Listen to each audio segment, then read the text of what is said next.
Alright, good morning. Hope everybody's doing well today. Let's see if my game will actually show up.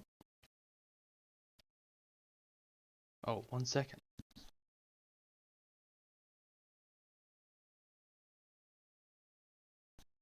There we go. Better lighting. And the game's working. Alright. What save were we on?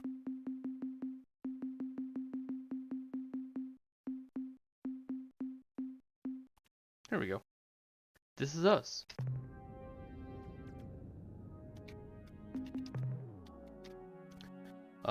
We found the Druge. They want us to sell off 100 people. No big deal.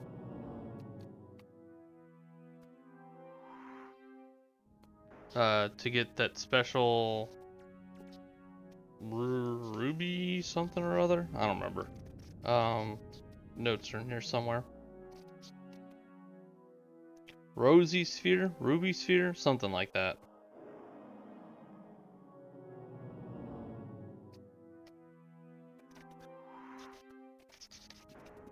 So I guess we gotta go home and pick up some more people to sell them off. That sounds like a good time, right? But I kind of want to go explore a little bit first. We don't have a whole lot going for our supplies right now. And showing up empty-handed just to take 150 people away, or 100 people away to be sold off into slavery, doesn't seem like a good idea. Hello. Ah, the young starship captain from Earth. We hope your adventures have brought you wealth. How can we be of service? Until we meet again. Thankfully, they don't want to kill us like half the other races out here.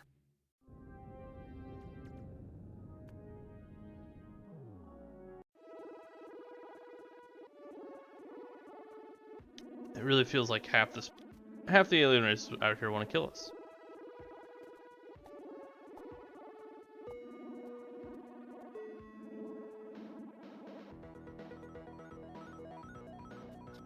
There's also large white sun is one of the 10 rare planets.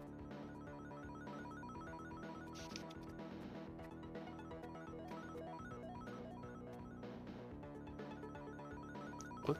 Wasn't there a large white? I said large white, right? Not tripping. Large white sun? That's probably over here. Just probably this one. Z-Man. But we're not going there right now. It's just something to keep in the back of the brain. What is probably where stuff and things? Stars? You know those 10 super rare planets? One of them's near a large white star. And, boy howdy. That sure looks like a large white star over there. So that's probably one of the rare ones.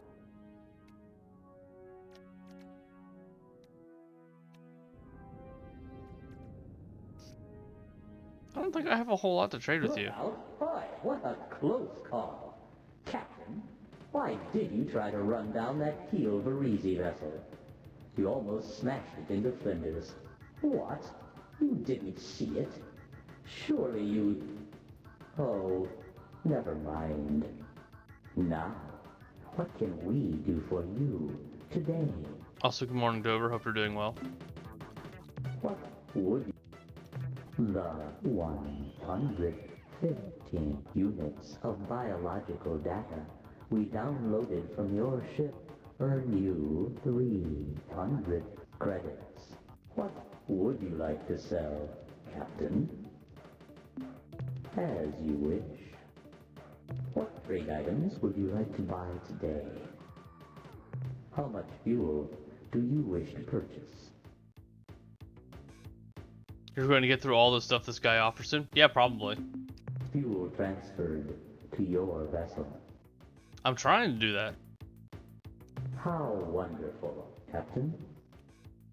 The Pekunk are a mystical offshoot of the Yehat species. Hey Advil, how's it Their going? bird brothers long ago to found a peaceful enclave in the Kruger and Geitless stars. They sure did. At the present time, the Pekunk are defending Oh, they themselves sure aren't. against the Ilrath, who have been commanded to attack the happy birds by Dogar and Kazan.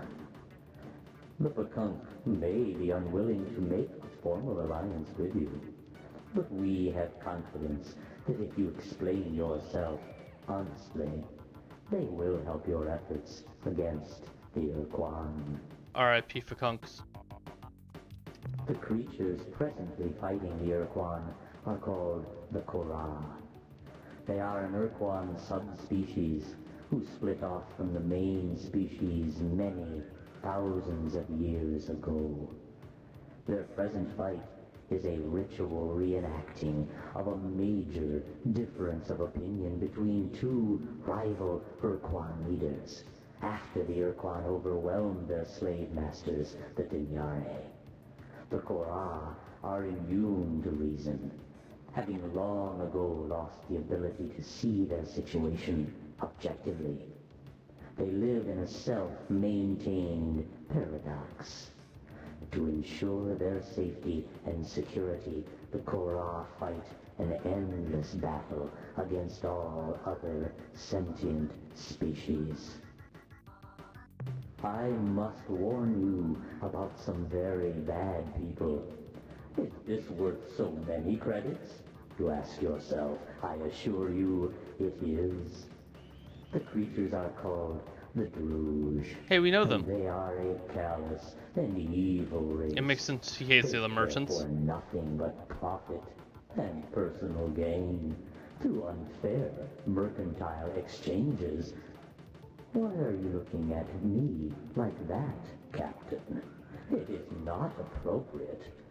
As I was saying, these wicked creatures will try to sell you They're bad commodities guys. at They might be bad unreasonably guys, but they're not low bad prices. guys. Boy, they almost give away fuel. Do not fall for their tricks. There are hidden costs, secret tariffs, so that you may avoid them. I will tell you that their main trade world is Zeta Persei 1. Why are you smiling, Captain? Because we already met them. I just want to make sure.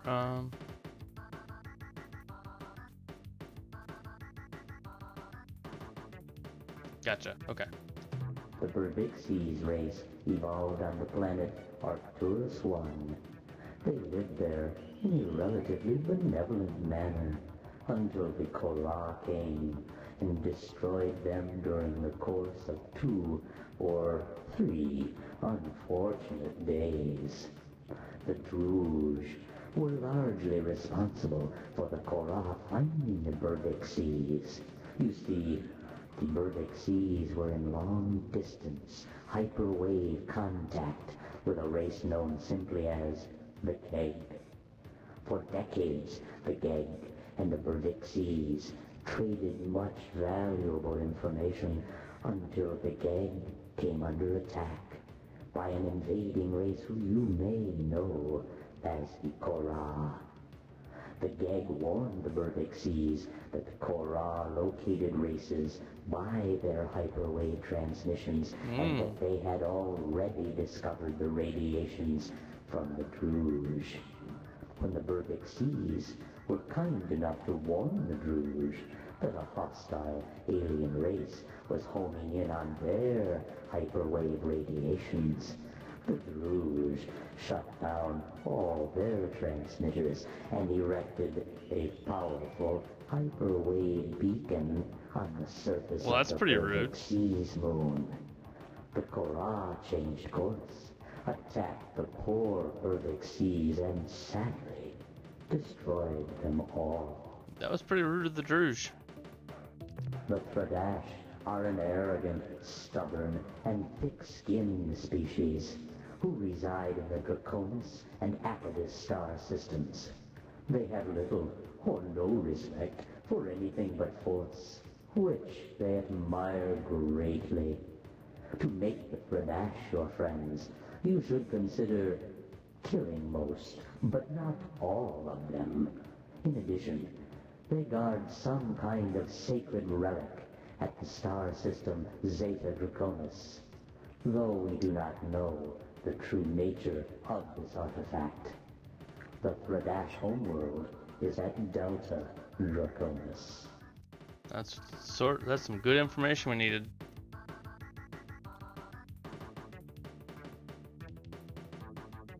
And then Thredash homeworld is at Delta Draconis.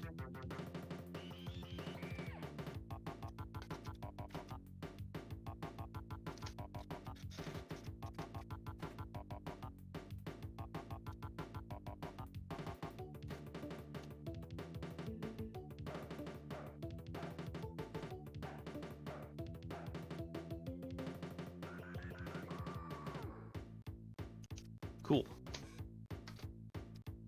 After the war, the Chenjesku and the Mernherm chose to be slave-shielded on Chenjesu's homeworld at Procyon. We suspect that they are melding their two species to form some kind of new hybrid race, a race which may well be powerful enough to destroy the Urquan single-handedly. However, by our calculations, this process will take many decades, if not centuries. Should you wish to talk to them, we recommend you invest in a hyperwave broadcasting system, which is powerful Yeah, enough but how do I invest to in one of penetrate those? the shield around their world. Yeah, but where do I get one of those?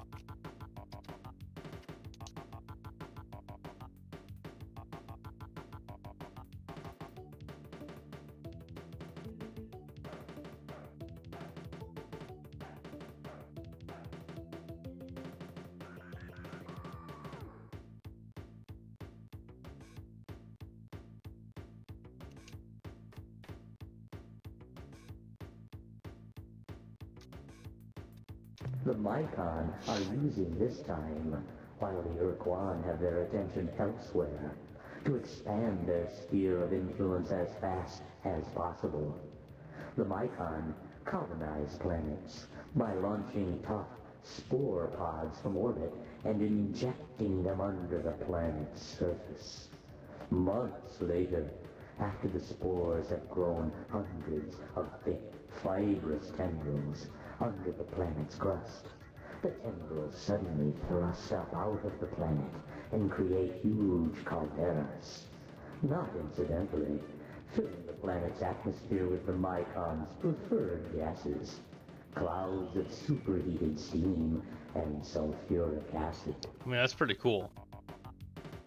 Following the end of the war, the Androsynth began experimenting with interdimensional fatigue, a process which is related to your faster-than-light drive, but involves dimensions far more alien than hyperspace.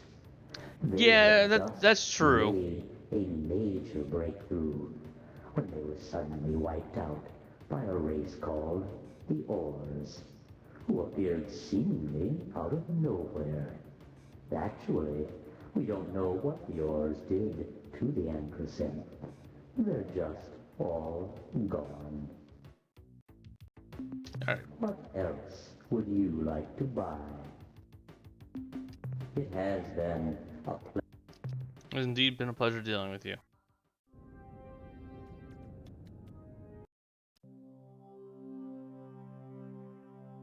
They are looking for happy campers to party, or so they say.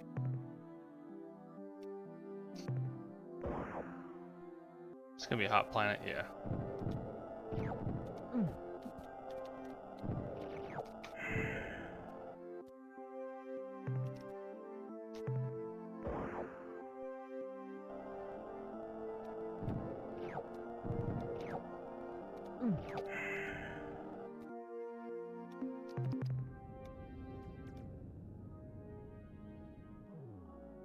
Hell yeah, dude. Well, like I said, I can't just show up empty-handed when I get back home to recruit a whole bunch of people to be sold off as slaves immediately.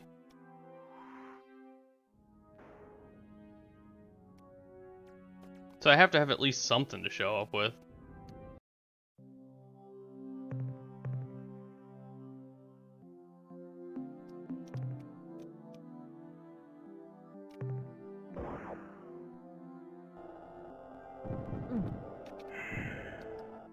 I missed it.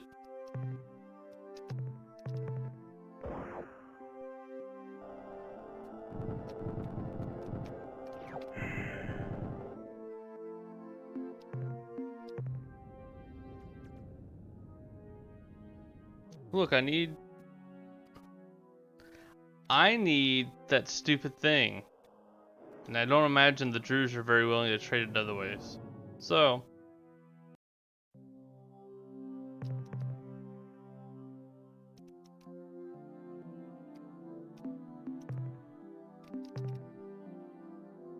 it is indeed not very good boy of me.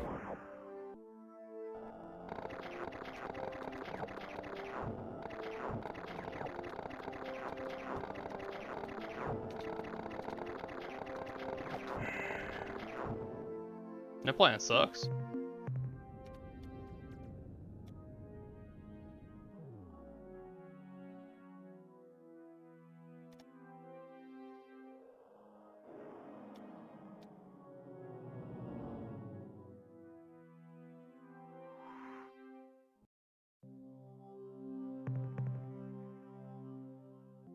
Oh, good thing we can leave this one behind too.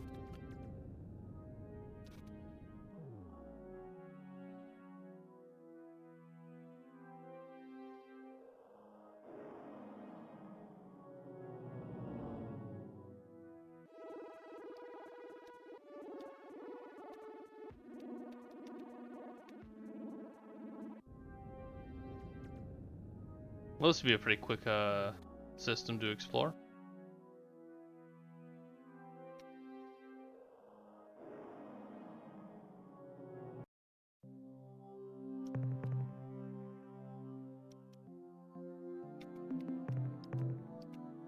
Green is worth 5.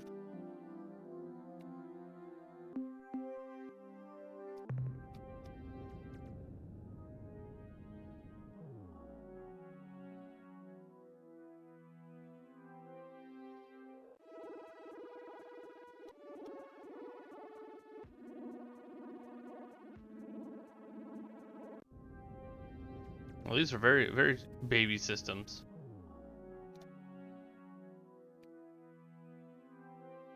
That's fine with me.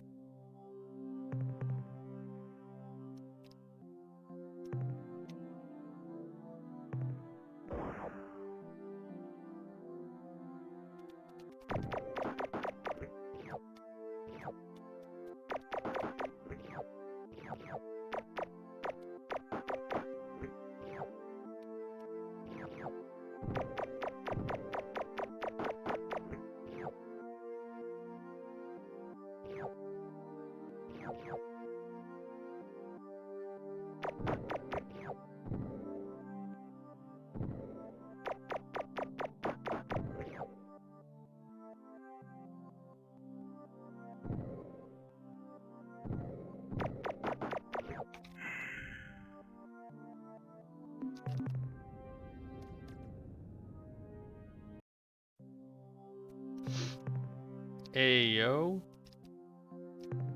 Oh, Ruby World. That's what we're talking about.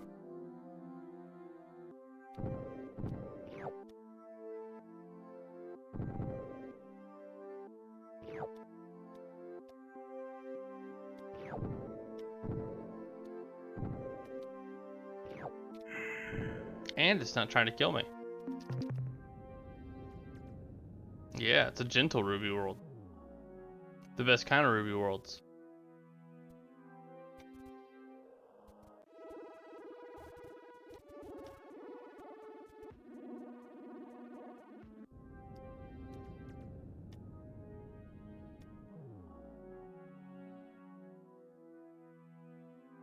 Wow, Epsilon RA.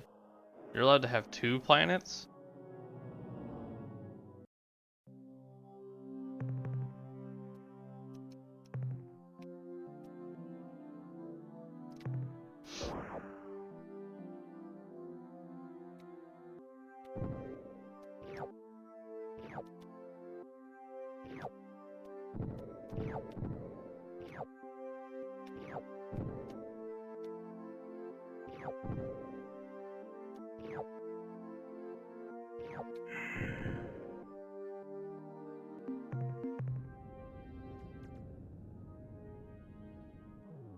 So I guess our current objective is to get those 2 items, one from Thradash and one from the Druge.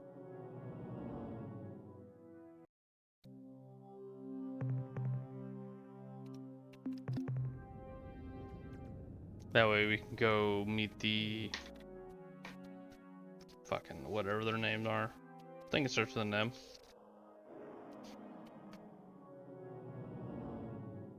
Nope. No, the Earthwig does not start with an M.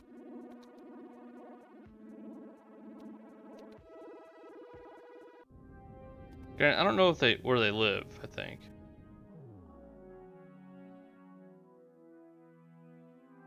Oh no, I think we know where they live.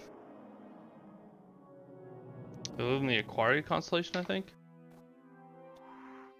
Question mark?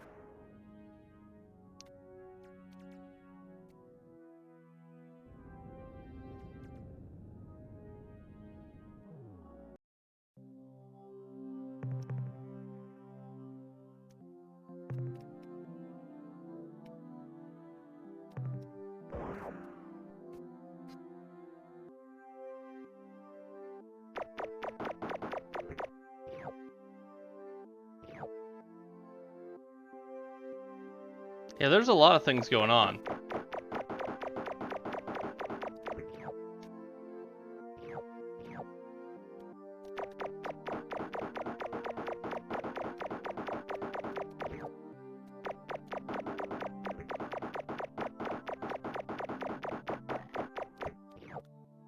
But to speak to the Shinjetsu and the Maraherm, I need the hyper wave transmitter, which I don't have. I don't know where to get it either.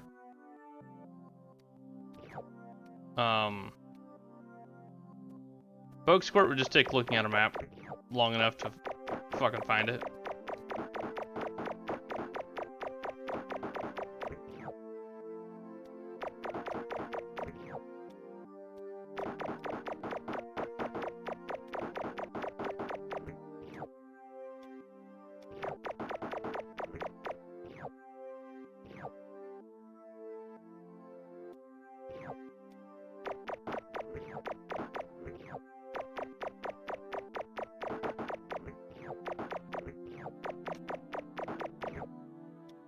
One race has been using one for some time. Ah, crap.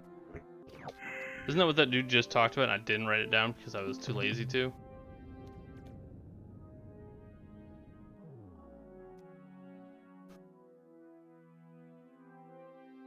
Not them. Oh,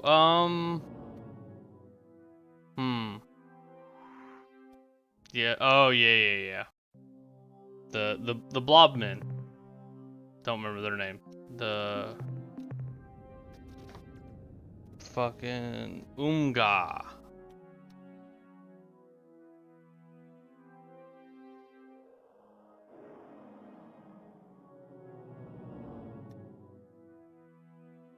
So I need to get a hyperwave transmitter from the Umga.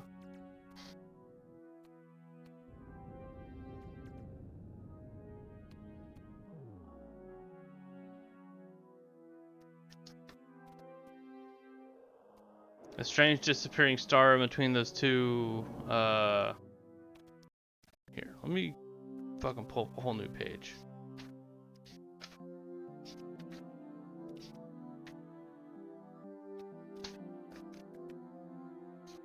Jump up, Archie. Shit to do.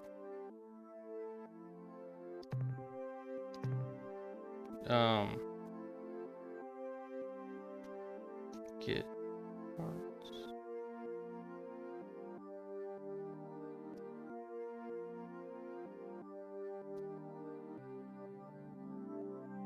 Okay.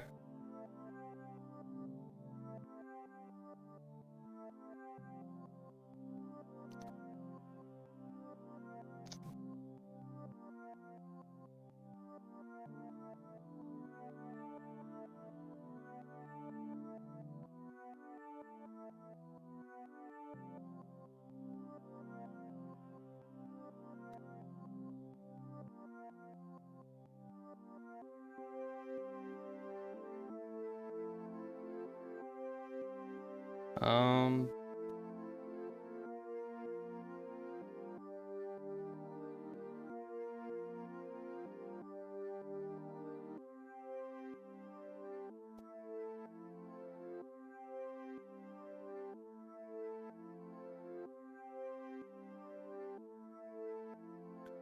let me pull up the constellation map real quick.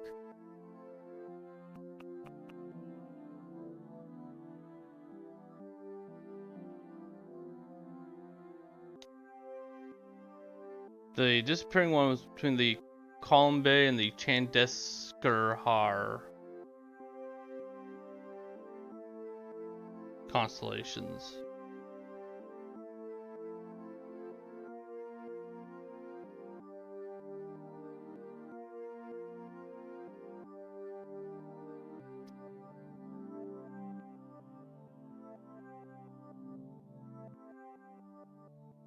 And only on the 17th of each month.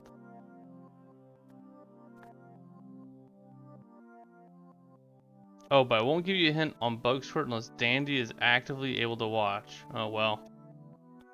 No hints today.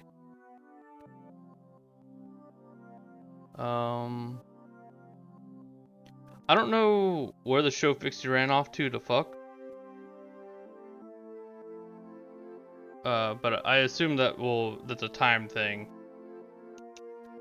So we'll have to wait on that one.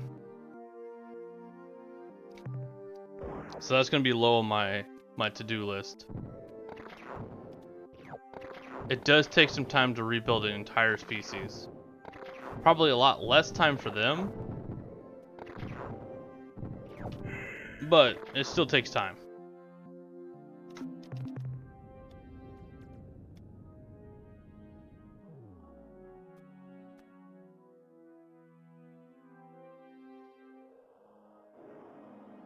They are hypofertile space rodents, yeah. That's what I picked up. Where am I going?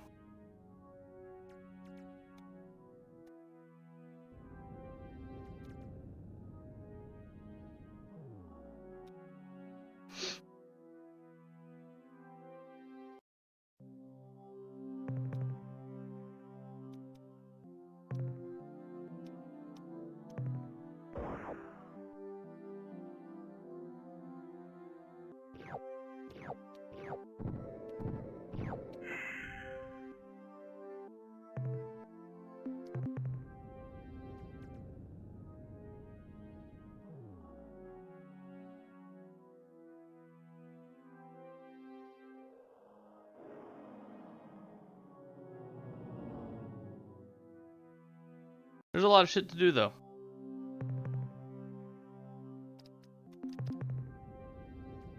It's like it's a big old galaxy.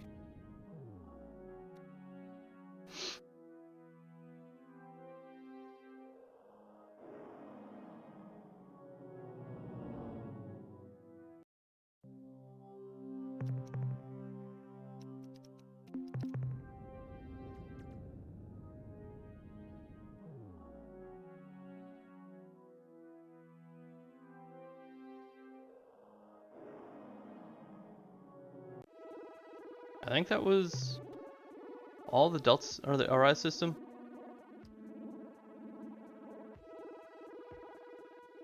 But you have the means, fuel, and weapons to knock them out now thanks to the Melnorm and your insane mining practice. Hell yeah. So I think on the way home, I want to stop here at Z-Man.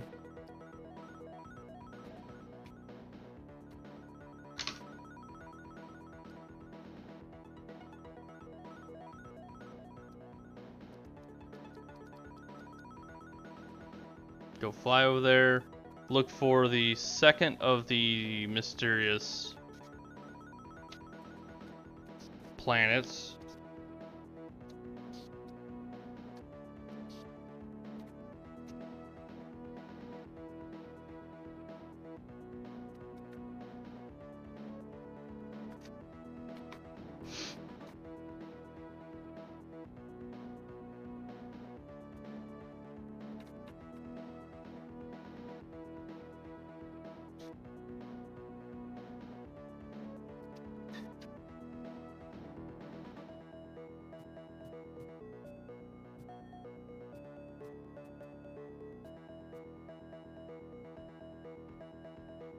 I think I will start with talking to the Druge and the Third Ash.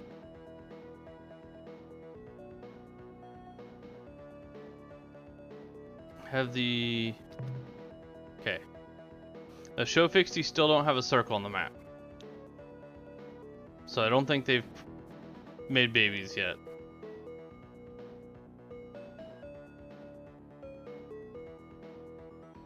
When I played this, I picked locations based on name, not based on location or any systematic thing.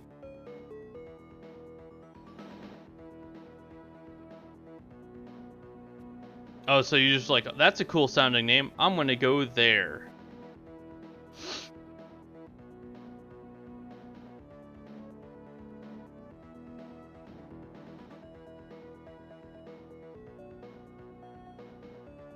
Gotcha. You always went to Demon first in any other system with a single name? Ah. Gotcha.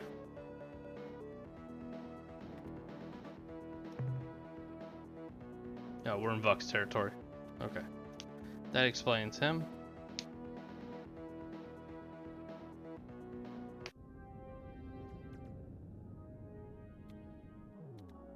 Single name equals special? Of course it does.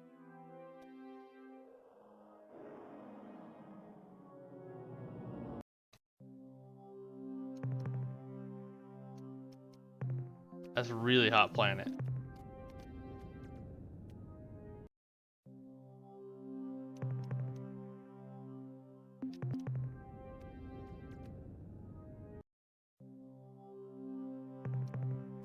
Well, I guess this ain't it.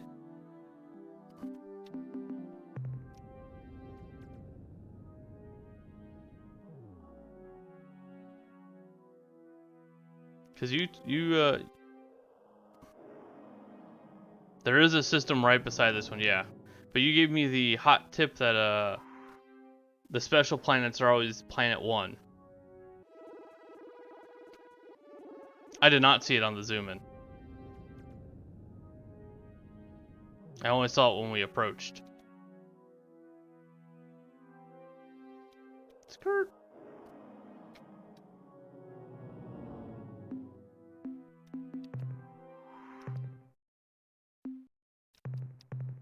Hello?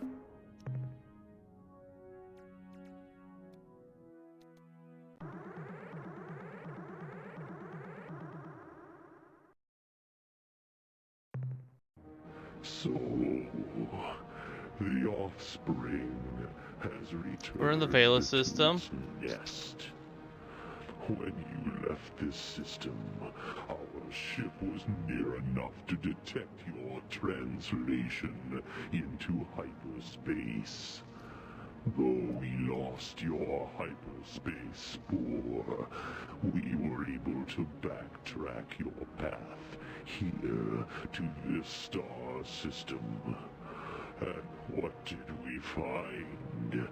An outlaw culture. Humans outside of a slave shield. You will note that this oversight has been rectified.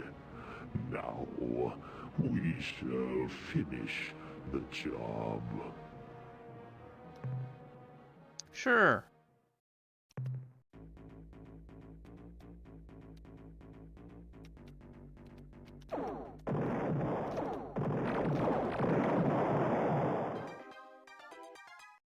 Good job finishing the job, Lord 156.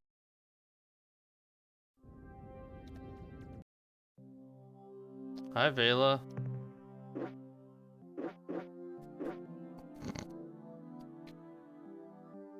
Still got 2 shots in, though.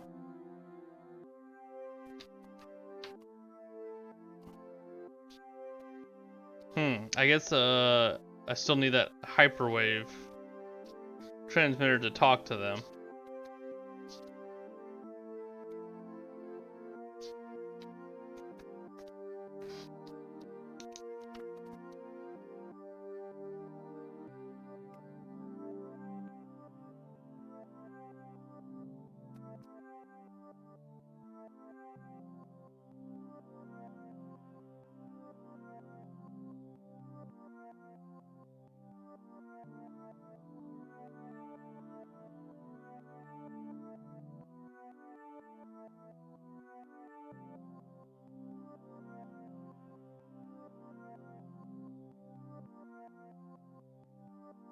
Okay.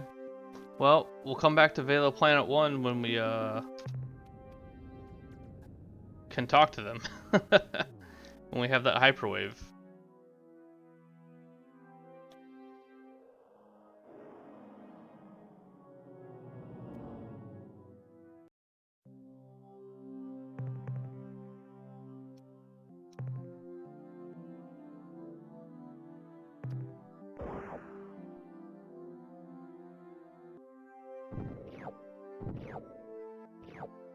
Hey Dover, for my pea brain, he doesn't remember the very beginning of this game. Vela is, where we, like, that was the, like, research planet, right?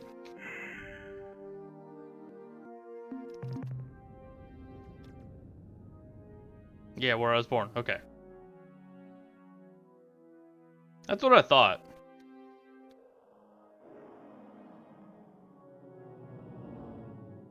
But that was before I was taking notes, so...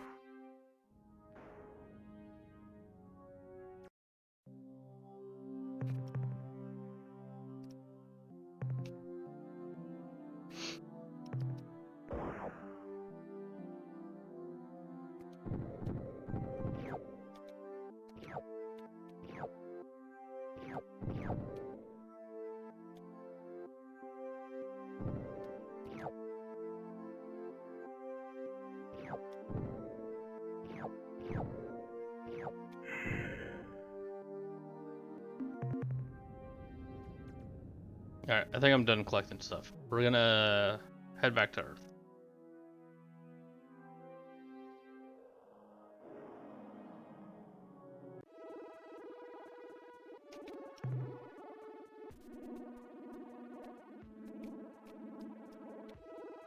We were pretty far away from home.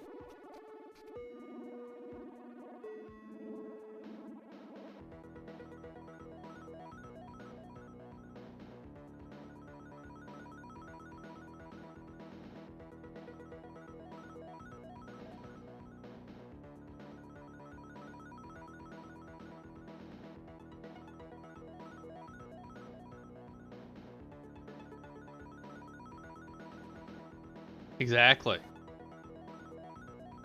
It was extremely slow. How does anybody play the beginning of this game again?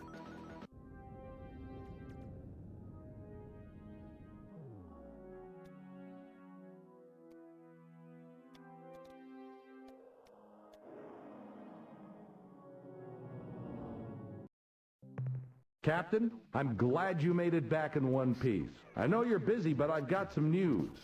The Shofixti have returned. Their ships can now be built in our shipyards. With their vast numbers swelling our ranks, we won't have to worry about running out of able-bodied crew. And I'm sure their volunteers will reduce the cost for new crew. Nice.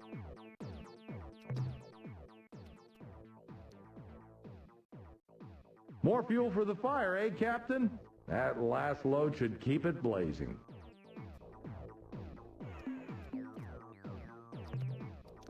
Blow up an Urquan for me, Captain. Sure did.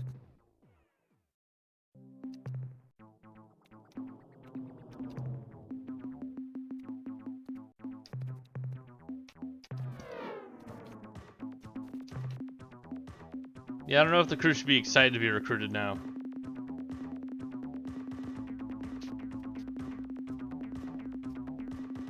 We're gonna dump one cargo bay. Because I'm still, I'm a loot whore. I'm a little loot goblin. So I'm gonna keep 2 cargo bays. What can I say?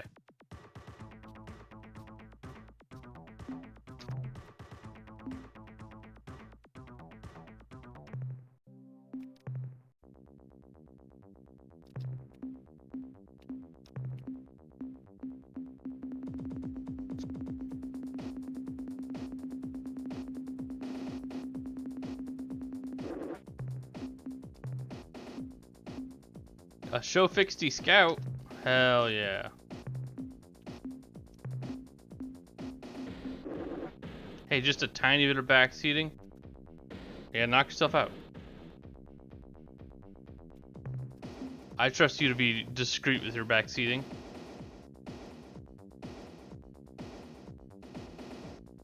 When you get ships from new friendly races, how many have you gotten?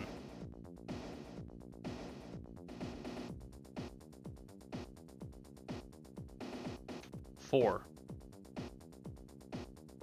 We've always gotten 4, I think.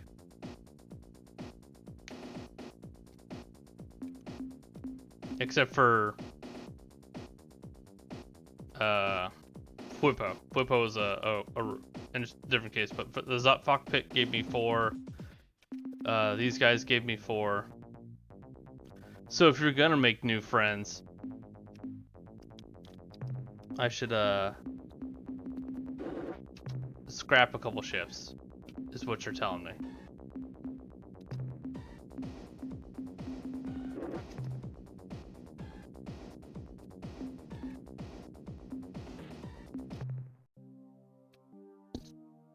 And we do like new friends here.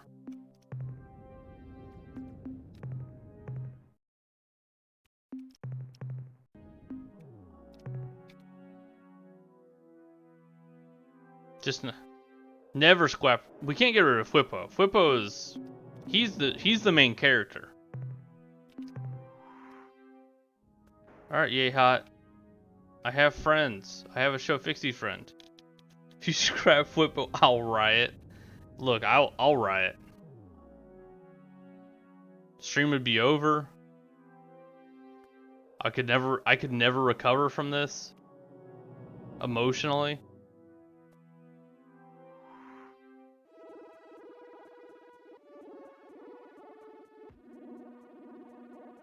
I really thought about that actually. I thought about that yesterday after stream. I was like, I should go check on the Spathy homeworld at some point with all the information Fwifo gave me.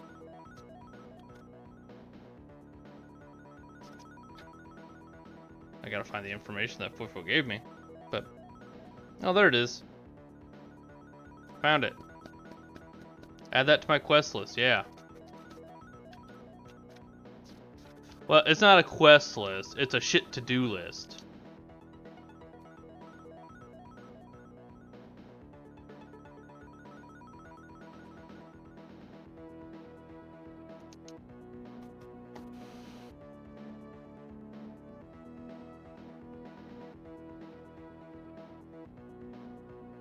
Six of one, half dozen other, exactly.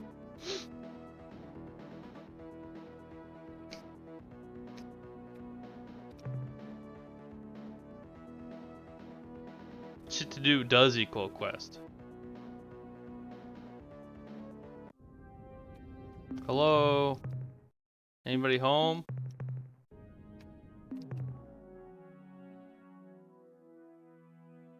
Nobody to talk to?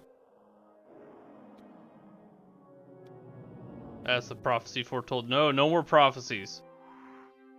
Dover puts me through enough prophecies.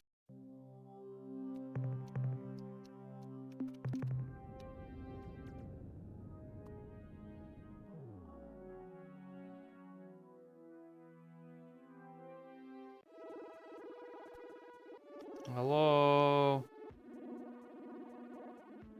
No idea what he's talking about.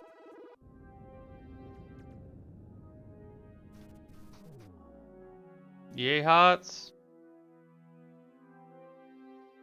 Hello? Wee woo.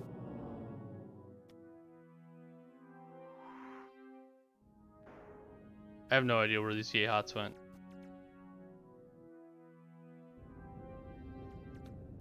Me.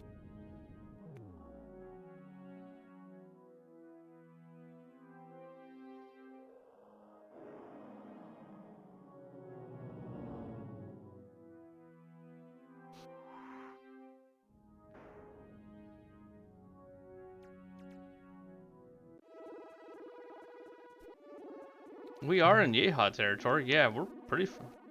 There's a Yehot ship. Hi, friendo.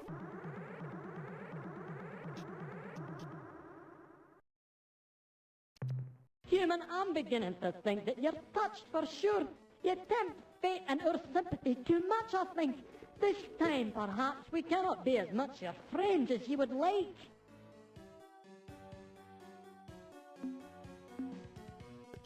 May come as a shock, but the show fixed you are reborn. If this is being a true thing, there will be many changes. But we are a species long wise in the ways of deceit. You must be proving these words you say, Captain. Send the show fixed to us as a way of proof.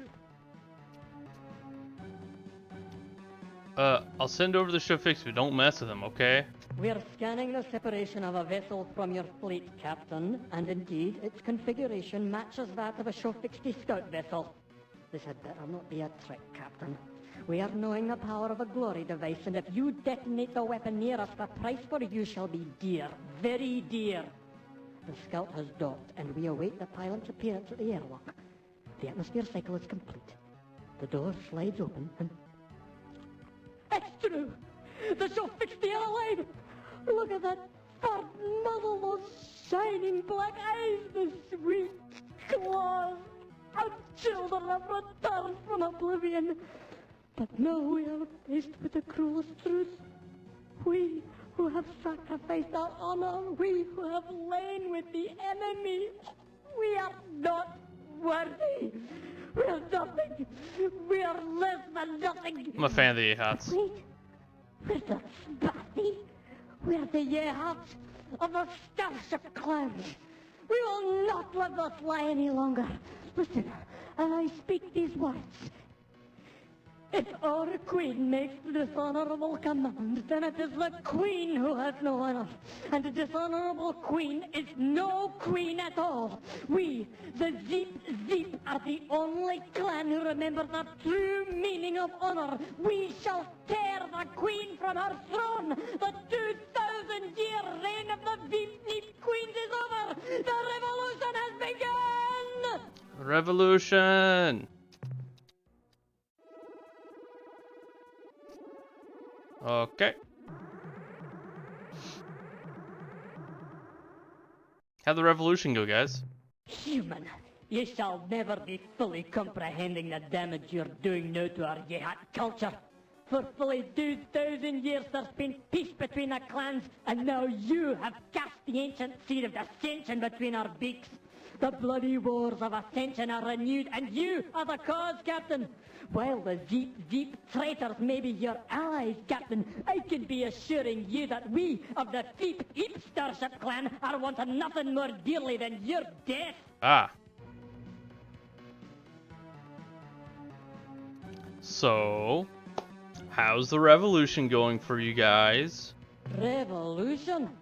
You compliment yourself unnecessarily, Captain. This is nothing more than a band of thugs trying to undo the peace of 100 generations. We will roast the traitors in their ships and crack the eggs in their clan homes so that never again will the Zeep criminals be flying through our stars.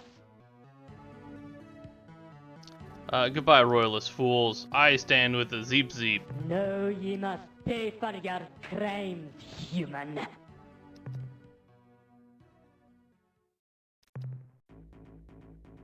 Grant, I still haven't figured out how to properly fight these guys.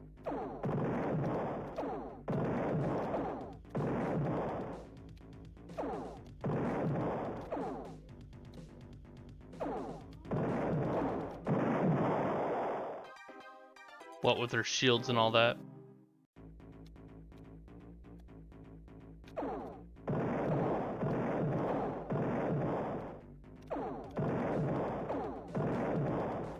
Kind of like that.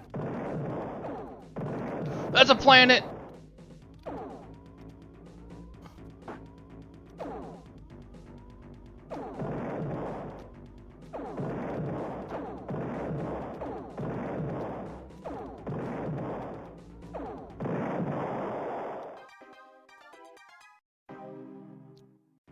I guess just overwhelm their shields eventually.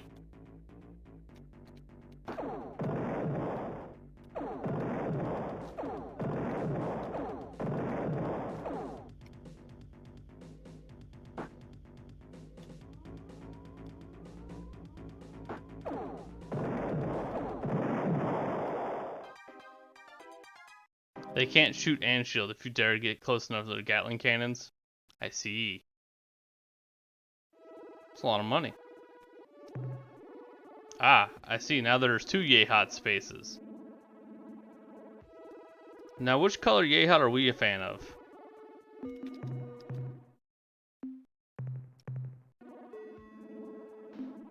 Did we know the Yehat home planet? Where the... No. Oh, we knew the constellation. That was it. We're a fan of the light color? Good. Let's go, light color. Let's go.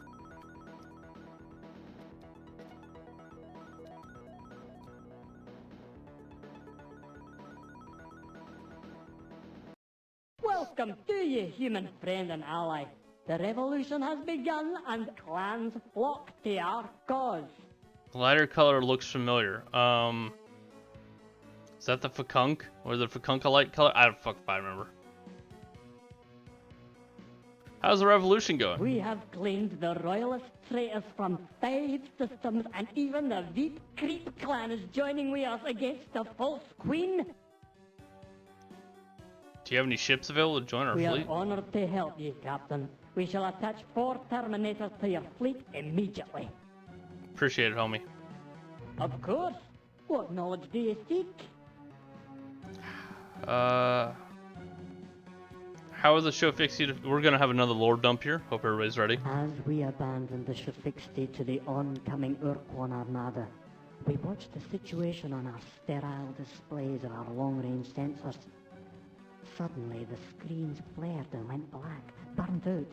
We ran to the windows just in time to see the Shofixty's sun burning with incredible light, many orders of magnitude greater than its normal brilliance. A million Oh yeah, tongues of they nailed fusion this voice fire work. spread through the star system, devastating the inner system's planets, but incinerating all the Urquan vessels. In that moment, the hierarchy's war fleet was reduced by almost 30%. We later remembered that not too many years before the appearance of the Urquan, the Shofixty had told us that they had found something. With the pride of a hatchling's first flight, they unveiled their find. It was about the size of a surface transport, but cylindrical and entirely black.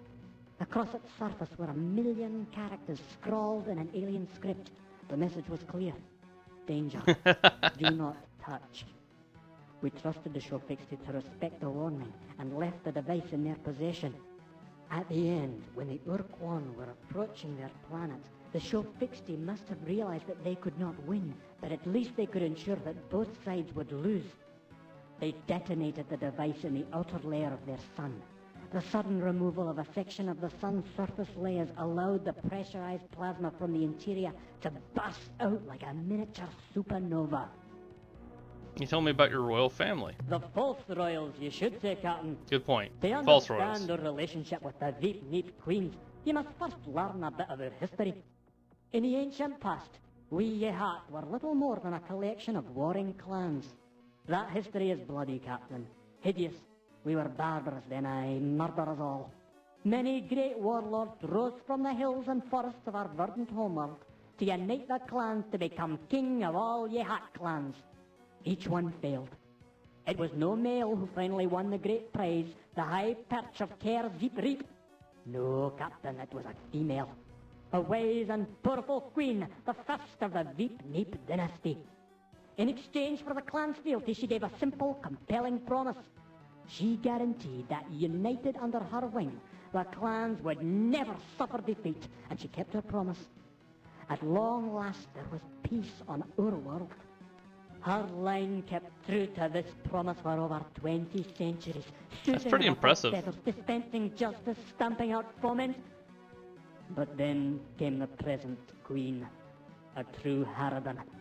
Under her rule, the power of the starship clans was transferred to the sycophantic homeworld dandies, to warlords who hadn't seen true combat. We, the beak and claw of the Yehat Empire, were powerless to influence her decisions. When the queen showed the true colors of her plumage and allied with the evil Urquan worms, we realized that she would do anything to maintain the illusion of upholding her ancestors' promise, even if it meant destroying our honor. Everything that we stand for in the exchange. No, we, the true Yehat clans, seek to pull a false queen from the high perch. Perhaps we will find a new queen someday who will bring together the clans once more. Or, sadly, I fear we may never replace the Veep-Neeps queens, and we shall fight clan against clan until only the bloody feathers remain. Tell me about the end of the war. I will describe these events, Captain. They make for a tale wrought with sadness and heroism and betrayal.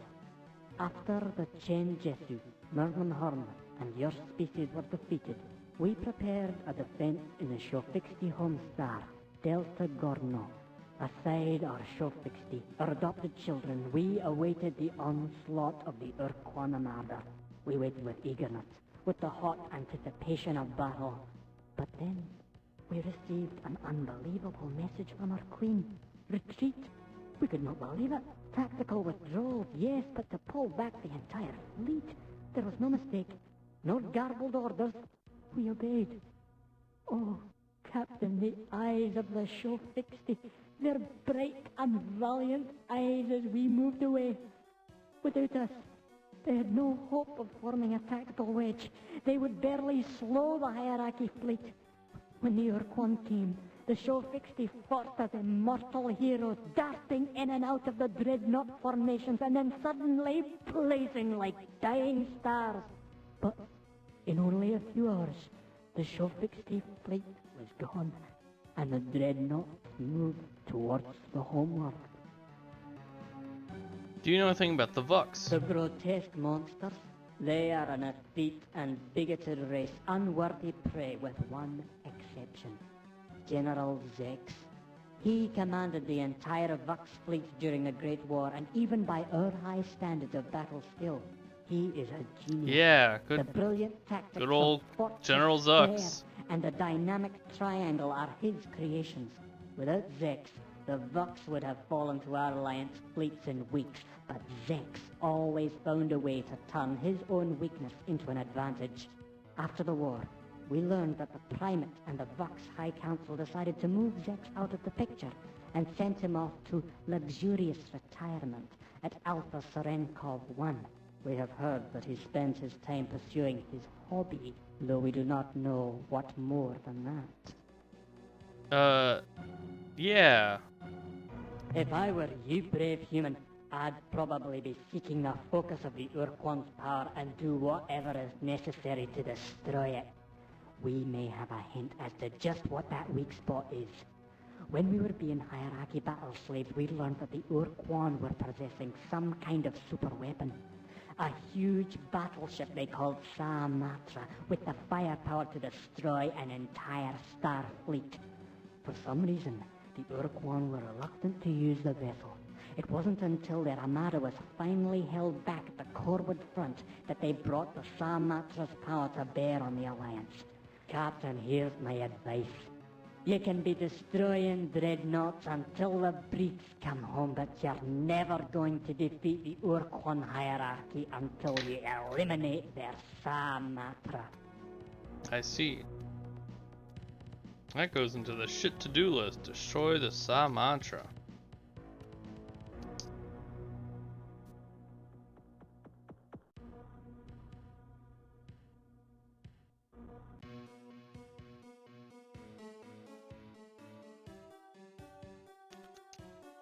The drama of all the stories, I love it so much. Oh yeah, it's very cool how everything's so If you need interconnected. to know anything more, just ask. Goodbye, brave rebels. Viva la revolution. Goodbye, human comrade. Fight well.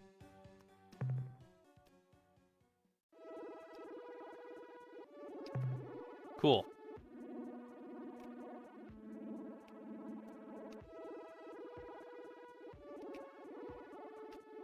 Where was it at again? It was Zeta, right? Yeah, Zeta Persei 1. My pen.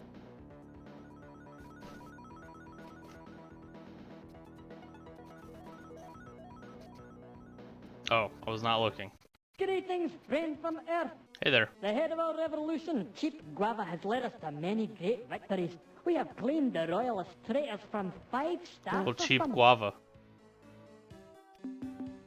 Goodbye, human comrade. Fight well.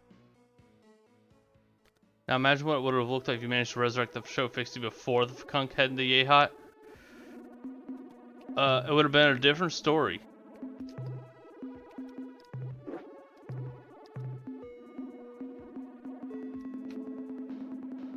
Perhaps the Fakunk would still be with us today.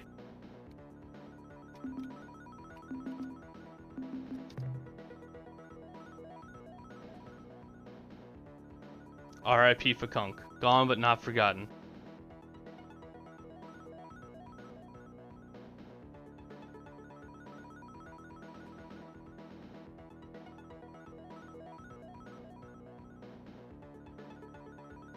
This game is amazing. Really is.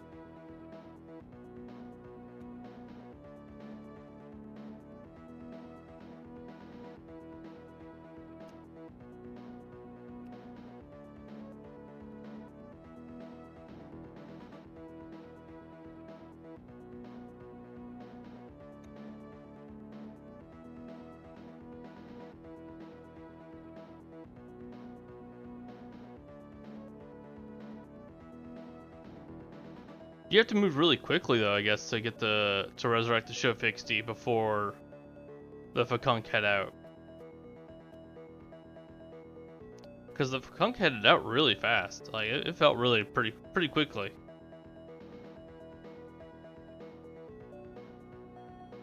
I mean, you have to get to that north side of the. Well, I guess that part's not true.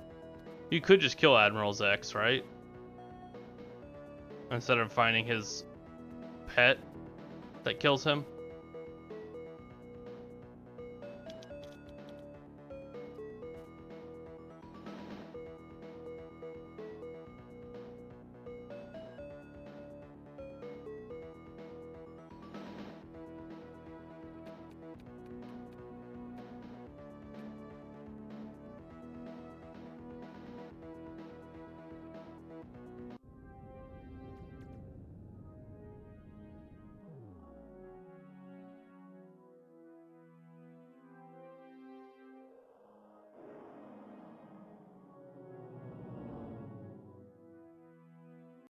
It's always pleasant to see you again, Captain. Are you here today to buy or sell? If you were told the moon was bad or the Ouija board said not to, they would have returned home and then returned back out and head back in. No shit, if you had lied just a little, you would have bought a ton of time. I didn't want to lie to my friends. Excellent. Let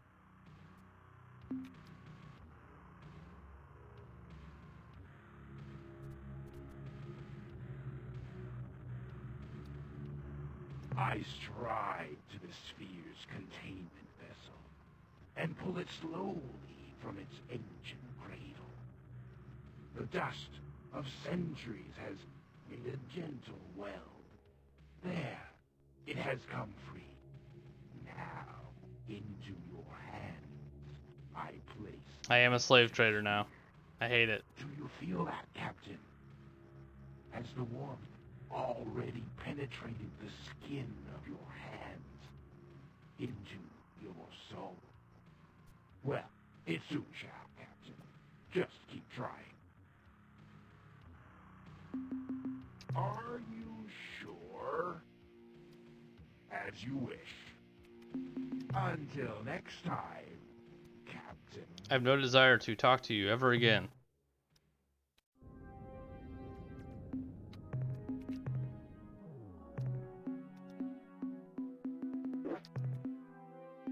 They have 20 crew members? Those are some beefy ass ships.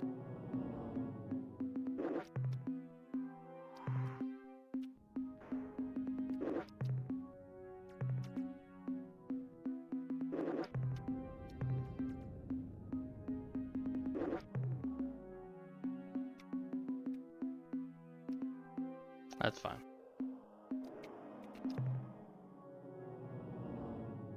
We need to head to Third Dash space, but that's so far away. How much fuel that cost? That costs 80-ish fuel to get to Zeta Draconis. It is... There's Zeta. Cost me 89 fuel. There is a large star in Alpha Opetus, so we could buy more fuel if we have... Yeah. I got 108 stuffs, so...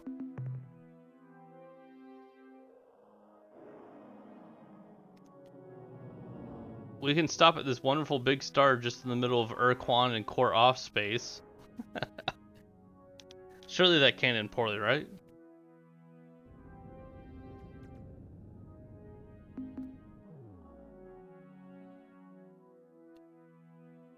I do have a rainbow world I can sell.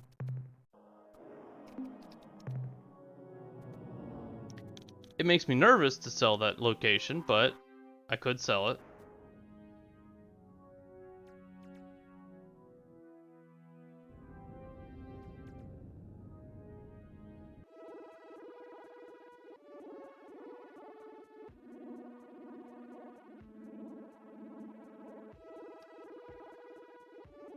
Are we gonna avoid this ship?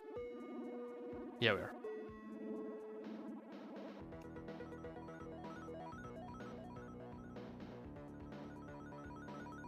Okay, I believe they're just Drew's trying to sell me shit on the way out. There's fucking barkers at Ren Fair trying to get me to buy something on the way out.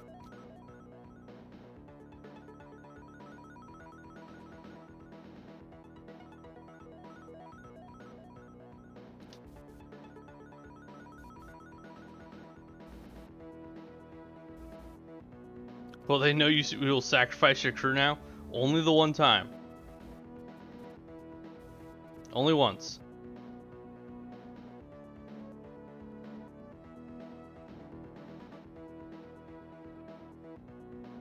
At least I didn't sacrifice my crew to a burning planet like you do. You monster. Are we in Urquan space now? Oh, we sure are.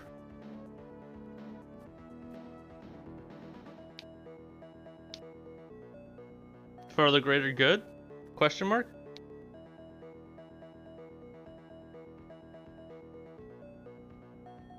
Fuck you, Urquan. You can't even keep up with me. Or Korra, whichever one you are. Fuck.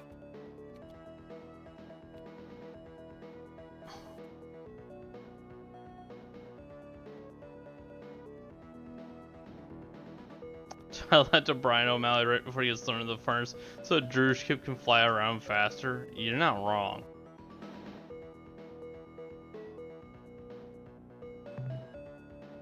We're still so far from this damn star.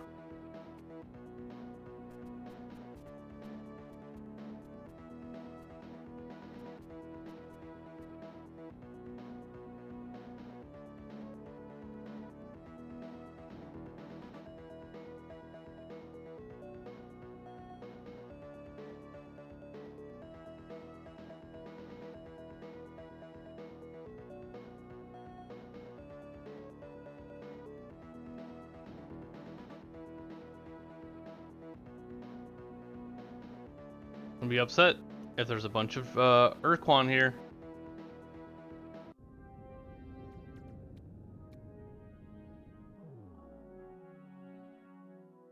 Hey, buddy. Can I buy some fuel? Welcome back, Captain. You are our favorite customer. Now, what can we do for you today? What would... The 108 units of biological data we downloaded from your ship earn you 216 credits. What would you like to... As you wish. What trade items would you like to buy today? How much Fill up my fuel tanks, fuel baby. transferred to your vessel? It has been... It has indeed been a pleasure, because now I have fuel again.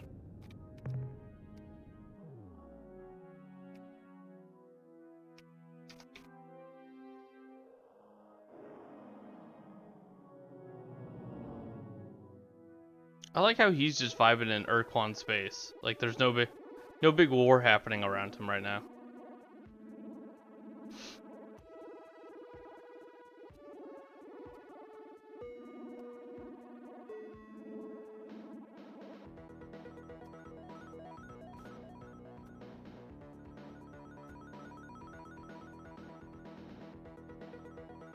No, Norme, fear nothing. True.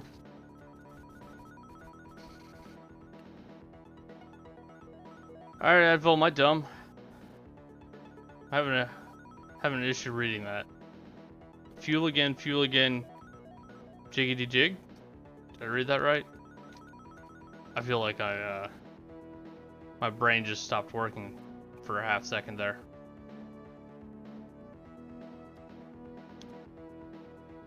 Good.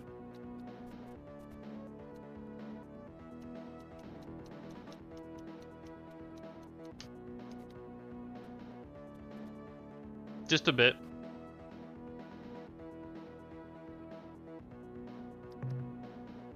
Oh, we're here. Good job, team.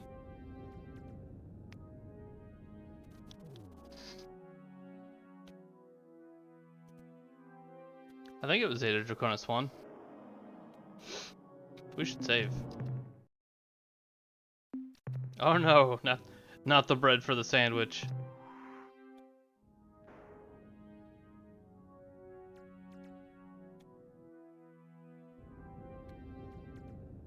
Hello, Thradash. Are you home?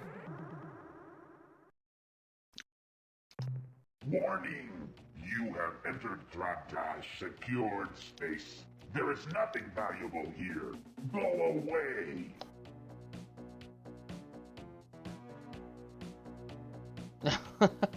I left something important on the surface last week. Can I just go down quick and get it? So what's so special about this world? Well, the guards. Very well. Since we have a huge number of ships here, I guess there can't be much harm in explaining this to you. Provided you leave when we're done. So listen carefully. Below us, on the surface of this planet, on the dark continent of Funt, high on a mountain, in an ancient shrine, resting in a special ceremonial cradle, glowing with its magical blue light, is the... No! I've changed my mind. You don't get to know the answer. Well, that's just Sorry. rude. Oh, jeez, come on, that was unfair. Okay. I guess you're right. It was a bit cruel. I'll tell you. Let's see. Where was I? Oh, right. On the dark continent of Funt, high on a mountain, in an ancient shrine, resting in a special ceremonial cradle, glowing with its magical blue light, is the Aqua Helix, the most revered of all Thradash relics, the sign of any culture's authority.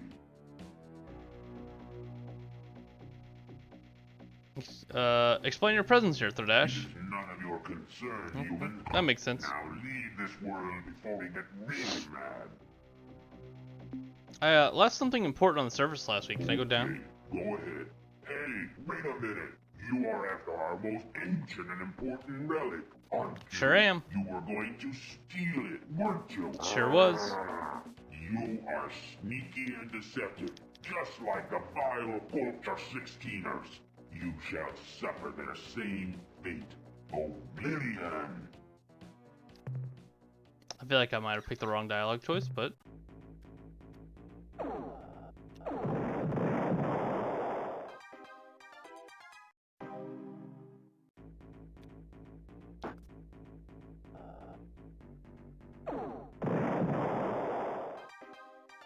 Thordash don't really feel like a threat.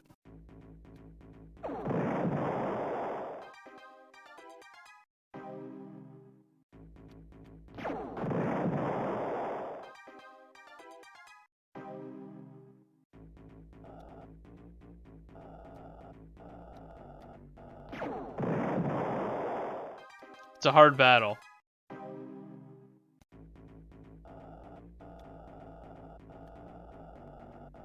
They are learning, which is cool.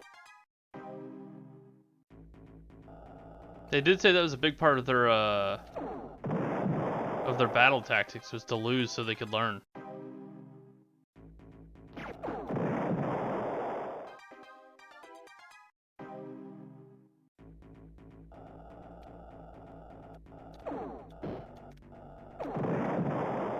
They're actually really good ships against some other species. I'm very curious as to which species that would be.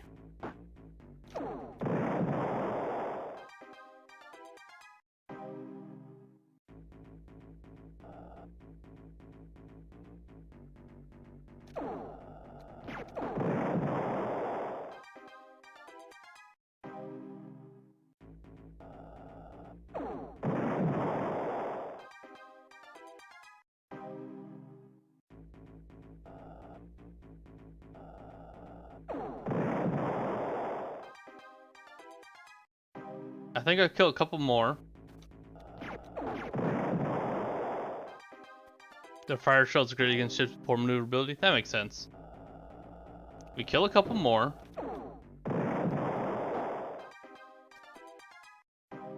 Because Thordash respects strength. Or so I've been told.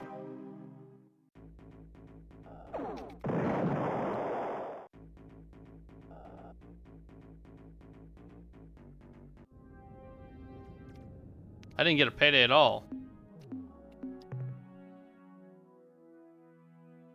0. Maybe 2. I think maybe 2. Be gone, stupid ugly ones. Leave before we break from our barred posts and give you a good tradache. You will make no demands, stupid Captain Human Dog. Instead, you will die. So not very many. So we're back to killing.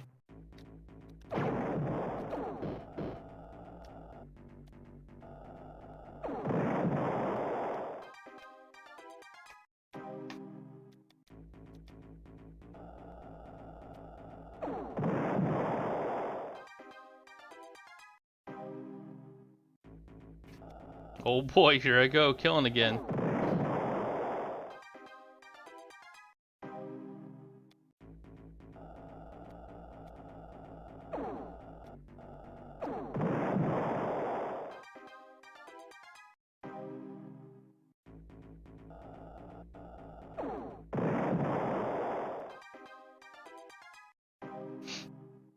Murder be on the mind tonight. Hey, look. They respect strength. I don't know what to do besides kill. That's the only kind of strength I have.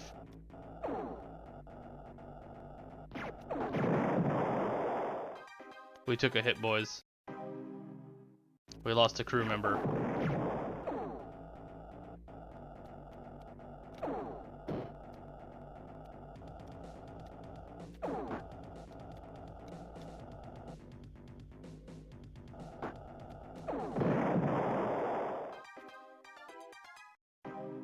Stupid asteroid, stop hitting me.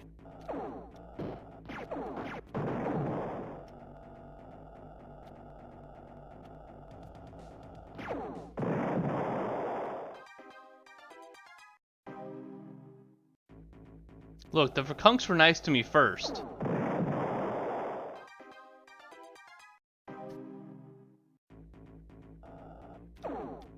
That's a big difference.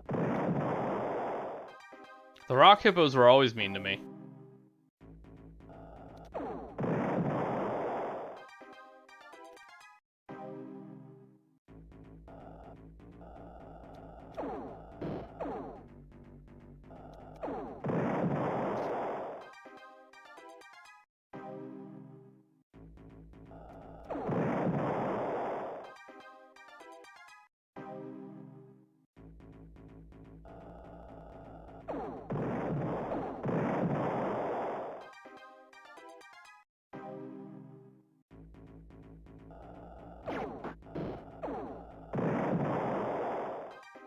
Another 10 should probably do it. No clue.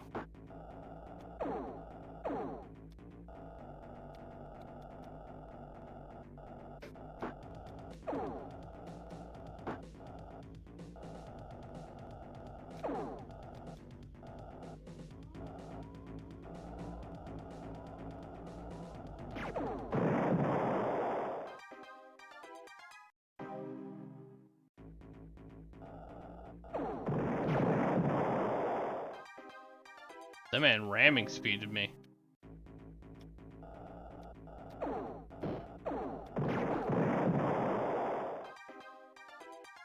They are pinging me away.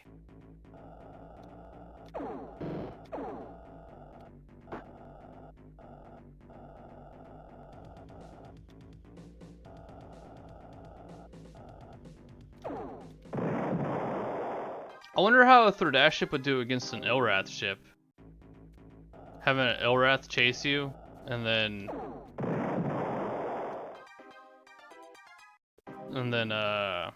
burn them up with your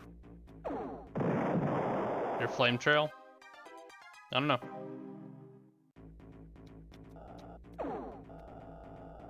Perhaps today is a good day to die.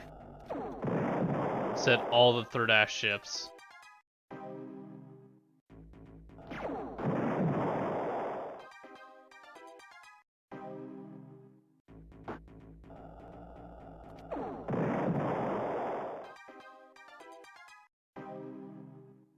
Hey Jarta, thank you.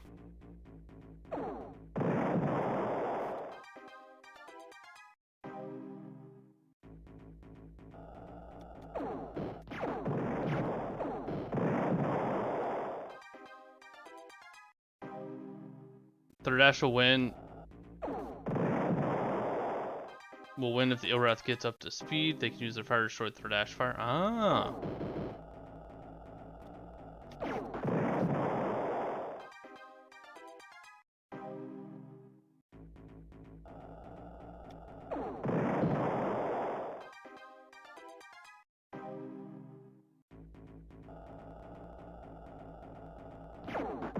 The number of Thirdash kills is going higher. You're not wrong.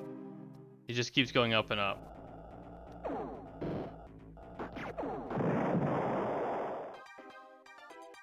It is infinite. I figured, but I'm sitting here trying to prove my strength.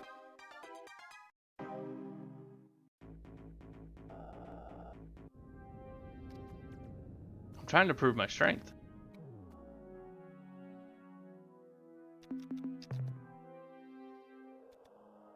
Do you think we murdered enough now?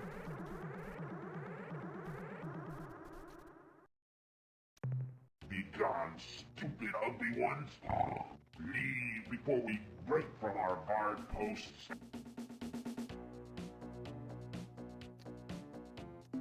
If you hurry, They, I've not murdered enough. Nope.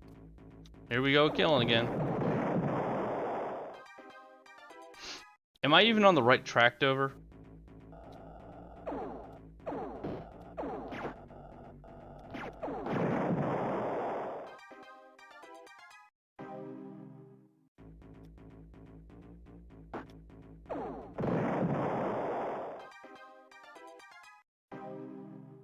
You should go talk to a ship, not this planet.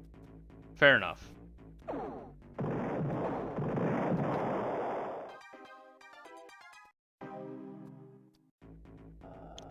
Later.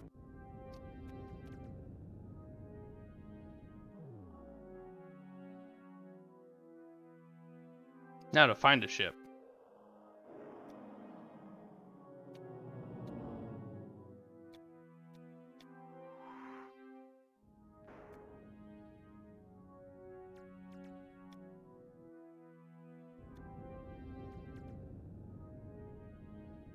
No ships here.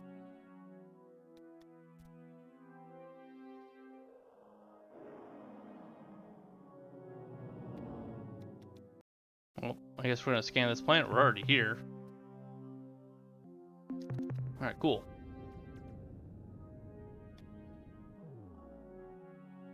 Alright, I know where to go find a ship.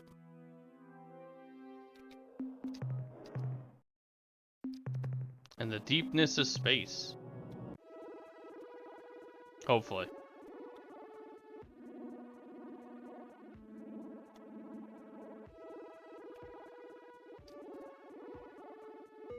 I should try fighting with the Yehot. You're not wrong.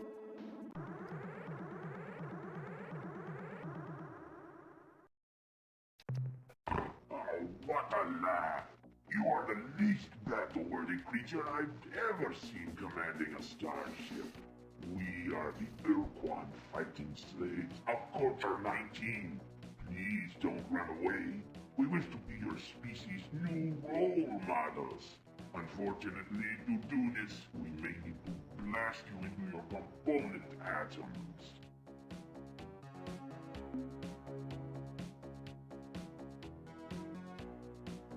Oh, so how did impressing the Urquan work out? It was glorious, truly glorious, for the most part. It would have been entirely glorious, except for two factors. Factor 1, we lost over half our battle fleet during the 2-week fracas. Factor 2, of our casualties, only 60% were due to the Urquan's enemy, the Dark Ships. The remaining 40% can be attributed to the Urquan themselves. We can be certain that we impressed them with each one achievement. Due to the afterburner modification, we were somewhat harder for them to kill than when they conquered us in the first place. That is impressive. Would you describe the Urquan enemy ships? They were black as space itself. We already know what they are, Only but... the occasional glint off their hulls as they turned to fire. Their weapons were extremely primitive, nothing more than fast-spinning discs of dense metal. Yet they penetrated our defensive screens and inflicted grievous damage, purely through their enormous kinetic energy. The Black Ship's secret weapon is their Ring of Fire, which is very effective at short range. Hey, wait a minute! What am I doing answering your questions? Puny human, your time is almost up. Prepare yourself for the... So you have to do... Oh, I plan to murder him. Homeworld infinite ships count. Don't count, got it.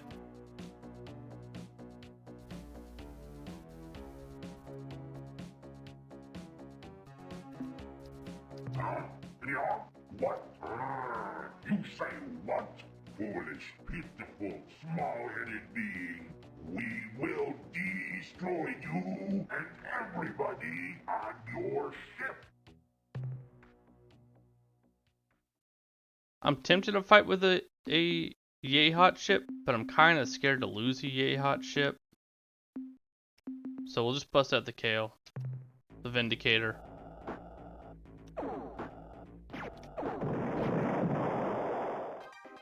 That's a goddamn... He pushed me into a planet, that son of a bitch.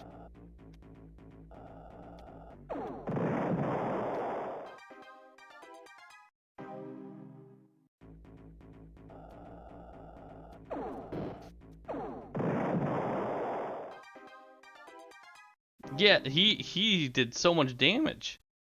Pushed me into a planet. Alright, we will save. Even though we just lost a bunch of crew to a planet. And we'll fight with a Yehot shit next time and see how they work.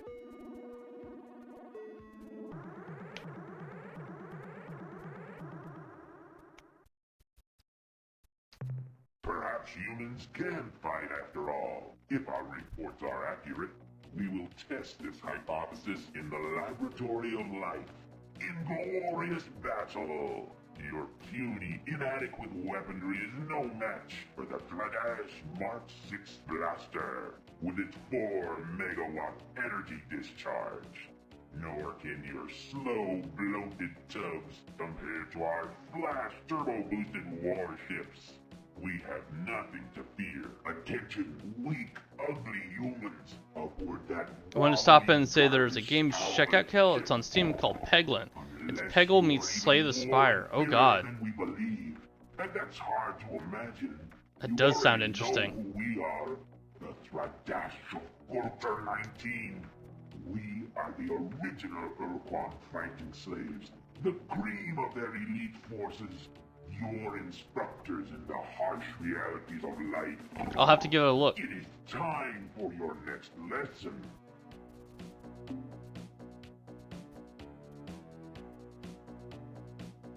I have secret weapons of great power. Submit or shall evaporate your planet. We like secret weapons. We will now give you the opportunity to give them to us. Checking out a different shipment looks pretty neat. Nice. Alright, yay hot.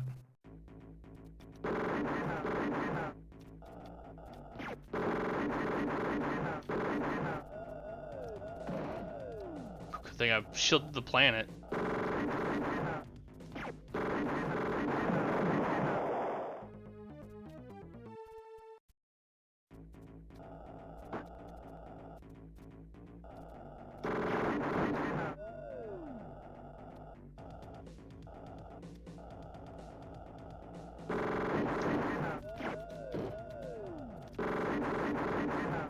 Require me to aim? Aiming is hard.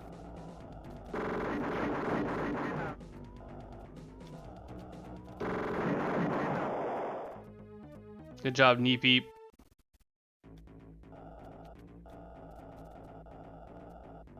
They're a little on the slow side.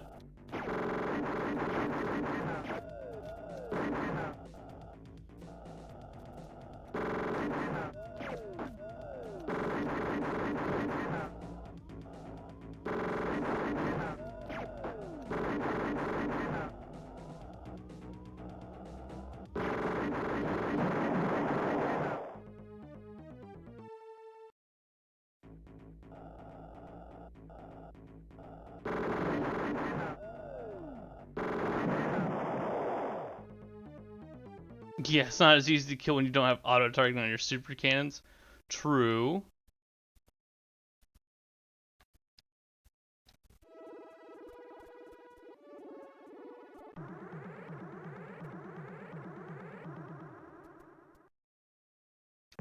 Inferior aliens. You have once again intruded upon the territory of the Dragash. This is a patrolled region of space. Your presence here is considered an act of war. How wonderful! Harg, harg, harg indeed. We're gonna go back to the follow me.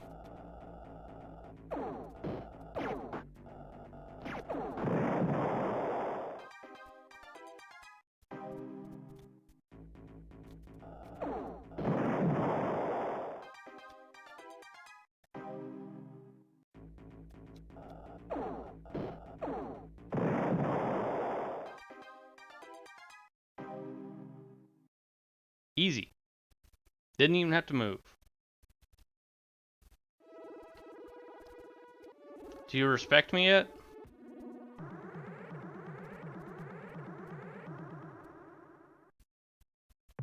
Inferior. It would appear they do not respect me yet.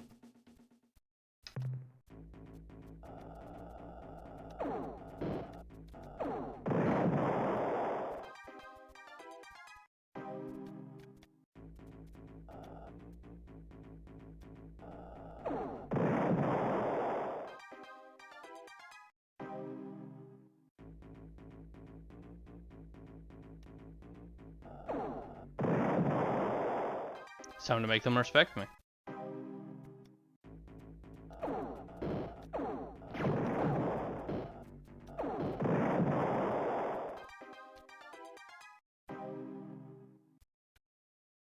You know what this game taught me? What's that? Morals are subjective. You're not wrong. Don't mind us, just vibing in space. Waiting for some more rock rhinos to show up.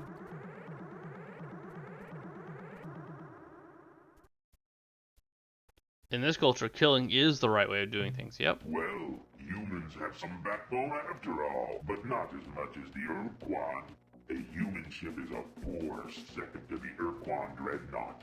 Your weapons do not have the killing strength of an Urquan fusion blast. The Urquan are still your betters, inferior aliens. You have once again intruded upon the territory of the Thradash. This Thradash. Alright. Time to keep killing them. Nothing like a silly space game from 1992 to teach me morals. Hell yeah. Or moral subjectivism, yes.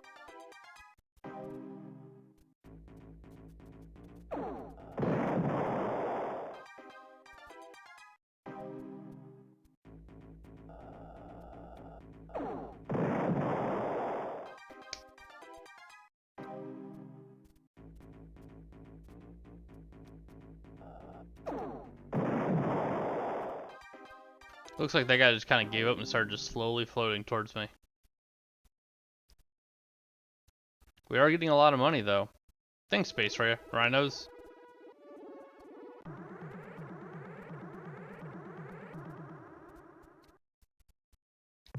inferior.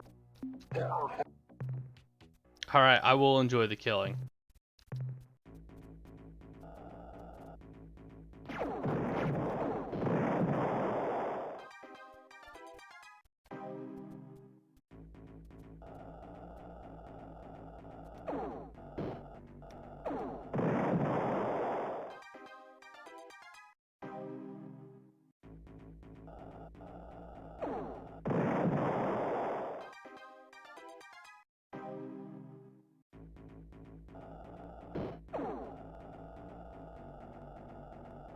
Was that a rainbow plant I just saw? Thradash, you holding at him? You got a fucking rainbow plant over here?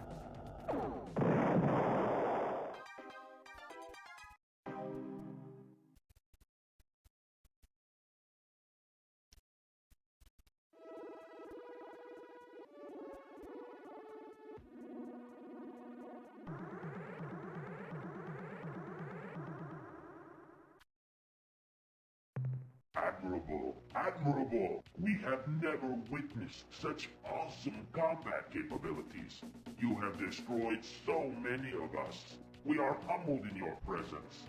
We thought you were a weakling, a coward, a pitiful, sniveling wimp. We were wrong, so wrong.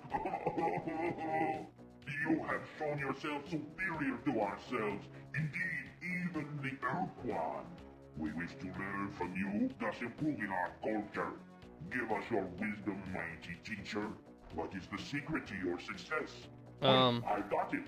It's the way you respond to our hailing calls each time we meet. Just as they say, first impressions are so important. So tell us, please, tell us how we should present ourselves.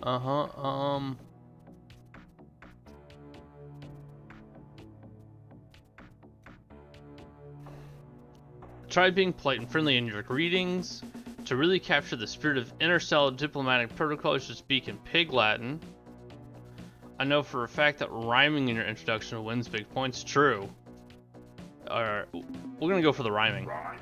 Like in poetry? Isn't that kind of, not tough stuff? What am I saying? You are the great teacher. You know best. If rhyming is necessary, then teacher, we will be rhyming all the time. Now that we understand the nuances of hell yeah, great teacher, we have an even more significant question. Your devastation of our battle forces has shown us that our Culture 19 is inferior to your own. Therefore, we will adopt your methods, your techniques. But what shall we name our new culture? I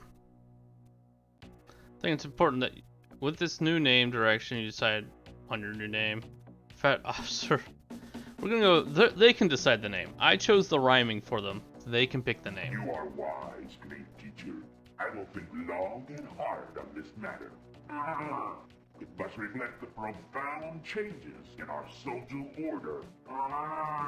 It must clearly explain the nature of our civilization. Yes, I have it. Culture 20. Its name is Culture 20. Nailed we it. need to learn so much from you, such as how should we act in our new culture? What is our direction? Our ethical base? Oh man. Try being more contemplative, consider the many facts of single gems, stuff like that. Be kind at all times and in all places. Treat your strangers, your best friend.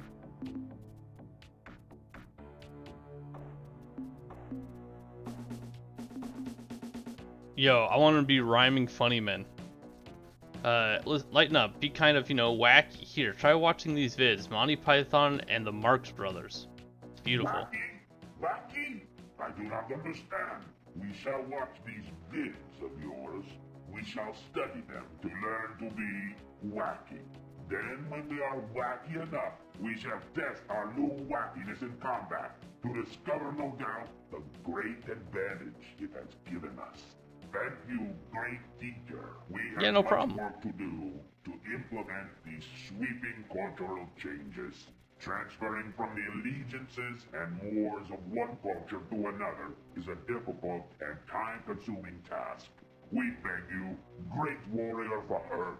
Give us time to make the changes you have suggested. Of course. Return later to see our brave new world. Of course. In the meantime, we're going back here.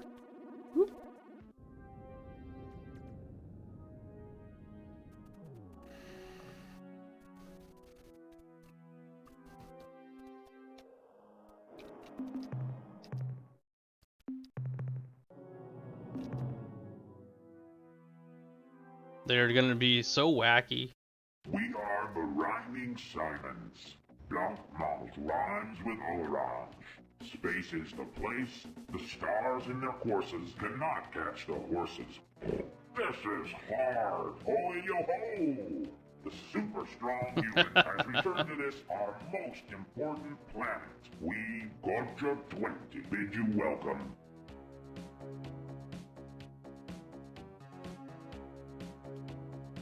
Are there many developments that I, your great teacher, should know of? Yes, teacher.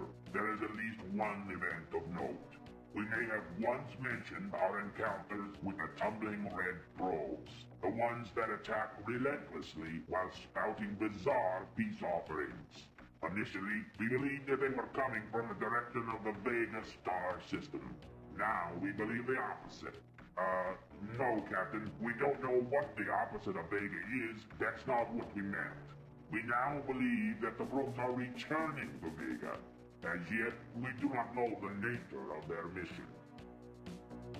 What's so special about this planet? We orbit here, guarding that most precious of our relics, that which we hold most dearly, that which has been at the heart of all our cultures, except for Culture 9, and they don't really count. We guard the object which transcends mortal realms, the Aqua Helix. So what about this Aqua Helix thing? Is it doing neat tricks? The Aqua Helix is our most precious relic. For the totality of our historical memory, the Helix has been with us. It guides, motivates, and rewards. It is the twisty thing that launched 1,000 ships. It is the relic all our cultures have held most... Oh yeah, I said that already. We know the Aqua Helix is great largely because all our previous 19 cultures have known this to be true. If the Aqua Helix wasn't anything special, why would we spend so much blood and passion over the little thing? It would be a colossal waste, an absurd travesty. Actually, this is what Culture 9 said during their 2-week period of dominance before Culture 10 wiped them out. Anyway, we remain convinced. We are Tradash, and all Tradash know the significance of the Aqua Helix. Hate to break it to him. Therefore, the Aqua Helix is great. The matter is resolved. So, how's the new culture developing? We have studied and studied the bits you left with us, oh great teacher. But we fear we are unable to grasp the essential truth and power of being wacky. For example, last month, in an attempt to be spontaneously absurd, I turned to my subordinate and in a high, modulated tone of voice explained that there was a penguin sitting on the vid screen. Not knowing what a penguin was, my subordinate spun to face the vid screen, his hydraulic holster snapping his weapon into his hand. Blam, blam, blam! The penguin, the vid screen, and a large section of the wall were destroyed. That's pretty wacky. You see, Captain, perhaps we are not suited to being wacky, and that was my only penguin. That sounds pretty cool. You wouldn't mind if I just go down and look at it, would you? Why, certainly. Go ahead and land on the planet and take a look at the most precious of all our relics. The relic we hold most dear, as of all our cultures. Yeah. About that, Thordash.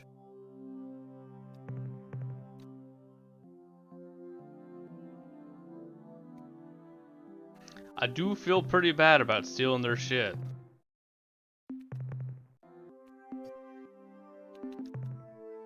But, you know, maybe they'll learn something from this. Slave trader and thief? Oh, we landed right on it. Captain, we discovered some sort of alien shrine here in the thief. The building is immensely old, at least 2,000 years. Described around the perimeter of the cylindrical shrine are numerous hieroglyphs which document the history of each of the 19 Thordash cultures. From what we have seen, we have learned that the Thordash have risen to starfaring technology at least 3 separate times, only to nuke themselves back into the Stone Age, again and again. The real surprise, Captain, was what we found inside the shrine. We knew that the Thordash kept something down here, but we didn't know what it was until we went inside the shrine. In the exact middle of the structure was a tall dais of white stone. Set atop this dais was an immense aqua gemstone, somehow shaped into a flat twisted ribbon, like a DNA helix. The marker emitted incredible light pulses, emitting the cavernous shrine like a giant strobe light. At least it did. Till Private Hendrix, welcome Private Hendrix, decided to see what would happen if he grabbed the artifact. The helix immediately ceased glowing, the remaining ward ever since. We shall bring the aqua helix back aboard the ship for further investigation.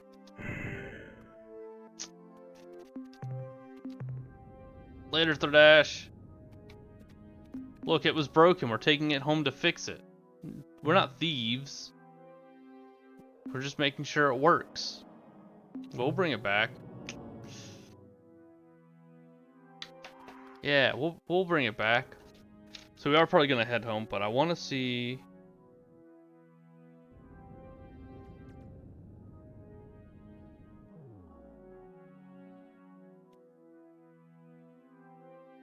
It stole the precious.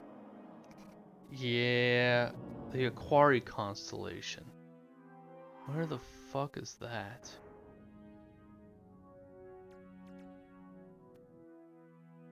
Oh, there it is. I found it. Top right. Ish.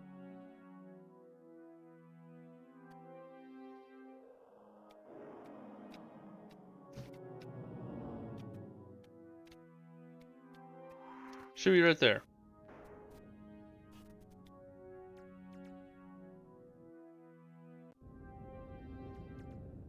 The blinking star. I'm blind? I mean, the one I'm on's blinking, right?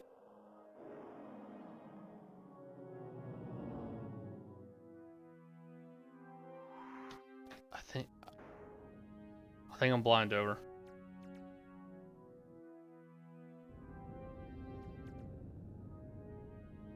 I think I am gonna go south, if I'm being honest.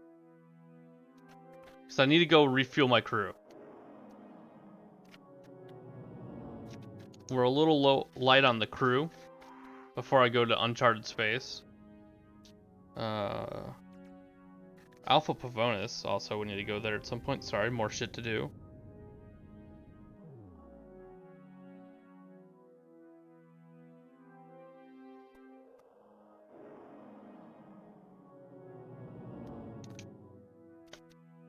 I wonder why you have very little crew. Look, who knows? Yeah. Okay, let's... Couldn't be due to slavery. No, it was not due to slavery.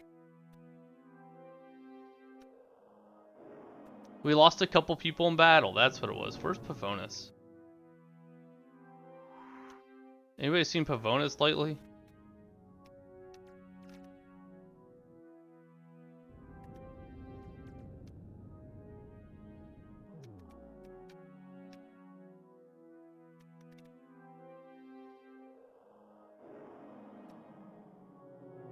on my star map.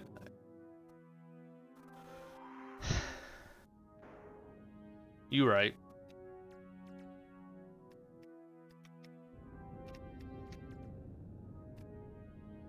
Let's pull this. Nope, let's pull this one up.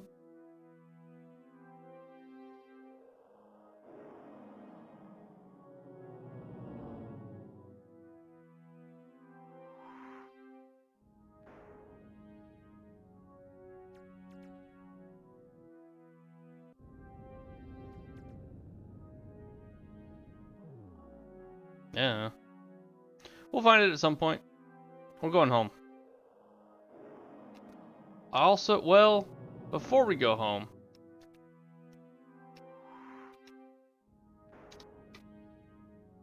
let's go see what the gas bags are up to. Cause the Third Ash said all the what's it calls it? Okay. The probes are heading home. So I want to make sure the gas bags are okay.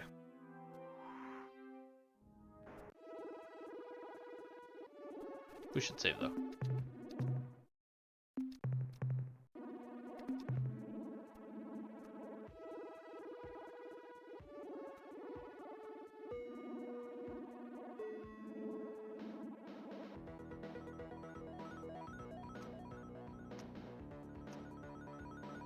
It was the 17th.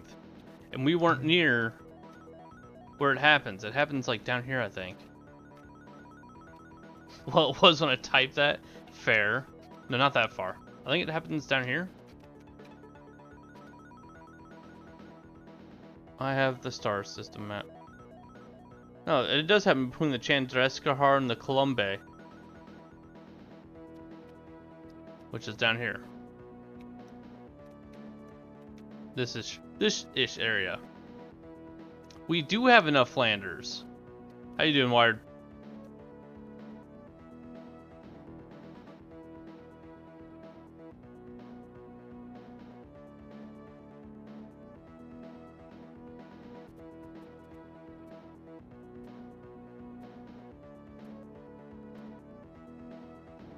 We're heading to Beta Corvi. Yeah, Beta Corvi. The probes are heading back home, so I want to make sure the gas bags are good. Checking back in on the Slyandro. Yeah, them. I'm not selling any slaves, Advil. No slaves. I think it was the gas plant over here.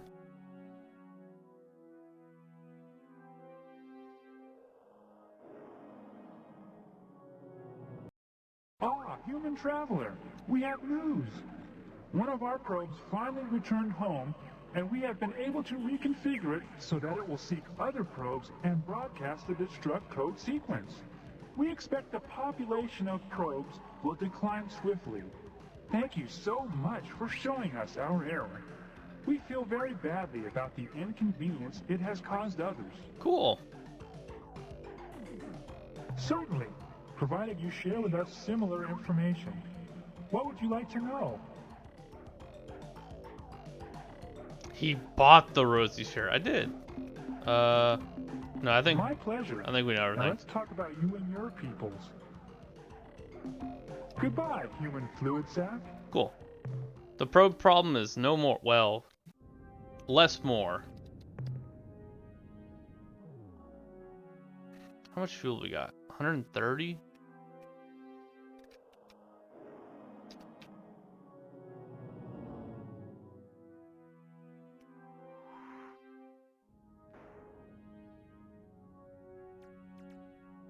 I can just go home. You're right. No, I did not buy anything else. I felt bad enough buying the fucking Rosy Sphere.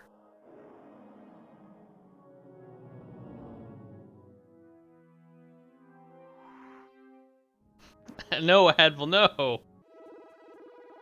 No. I wasn't thinking about it. I promise. I would never sell my crew members, except to buy things that progress find over. We'll float down here. It will probably be close to the 17th. You're right.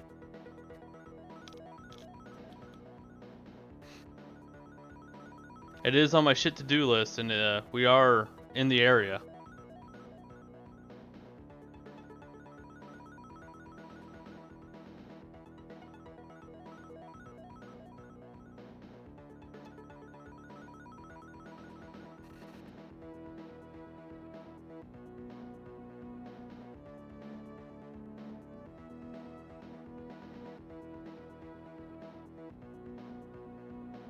I just worry about my lack of crew, man. Can we...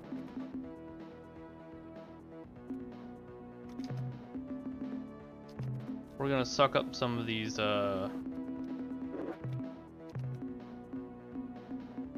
yay hot ships.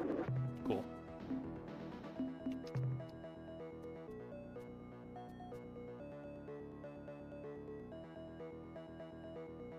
I wouldn't send you to Doom. I don't know about that.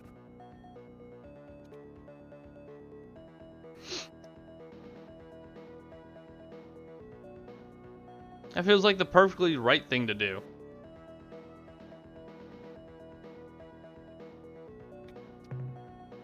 We're almost there. We're gonna go ahead and safety save.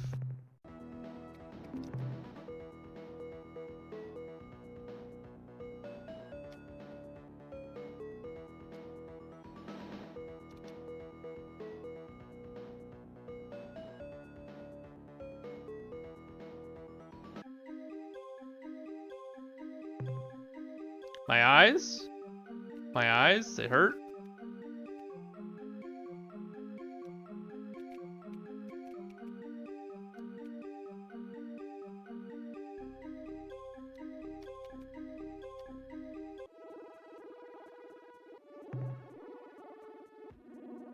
I got booted out in Ilrath space. Alright, hold up.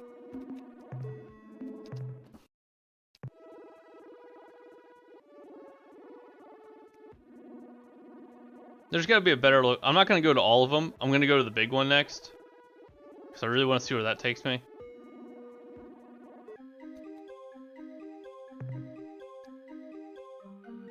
The music is really good.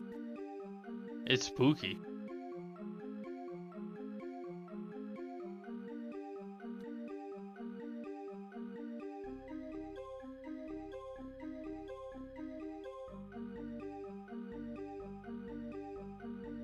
We are heading the right way, right? Yeah, okay.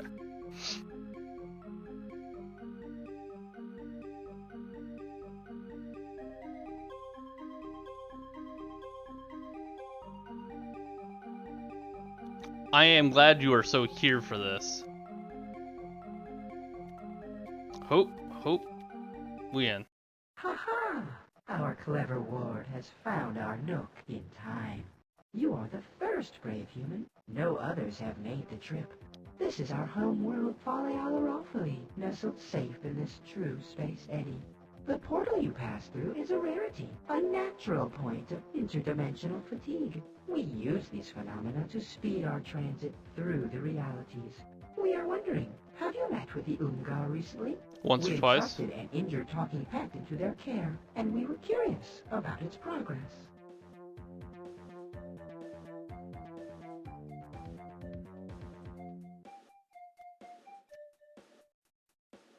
It sounds as if you know me. Have we met?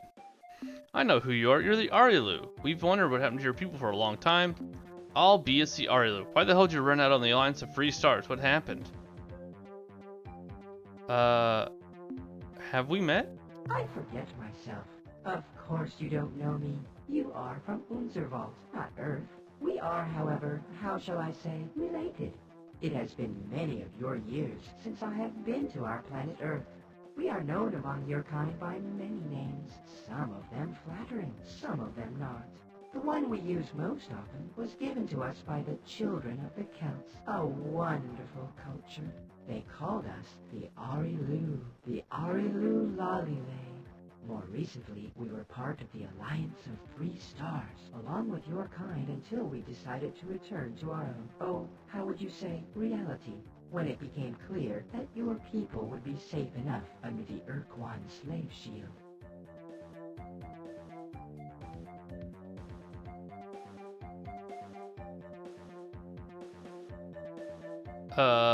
So what did happen at the end of the war? What exactly have you been doing on Earth? You said you have much more to give my people. Can you be more specific? And the other two are the way to end conversations. So what did exactly happen at the end of the war? Forgive us if we forget the importance you attach to such events as this. Our context is infinitely broader than yours in scope, both in space and time. Nevertheless, to please you, I shall try to recall. Yes, now I remember. Here is the sequence. The Urquan fleets have moved through your solar system, and you are defeated. Your people make the choice not to fight with and for the Urquan. A shield is cast about your world.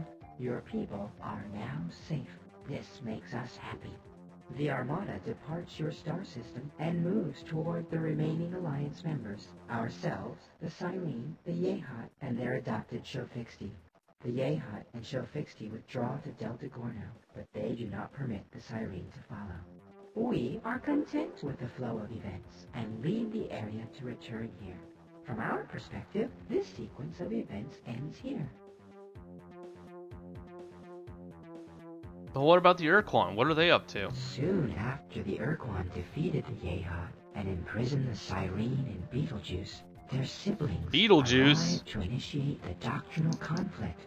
This battle continues as we speak. Well, we know where the Cyrene are now. I appreciate that. We knew they were in Bug Squirt, but now we know the actual name.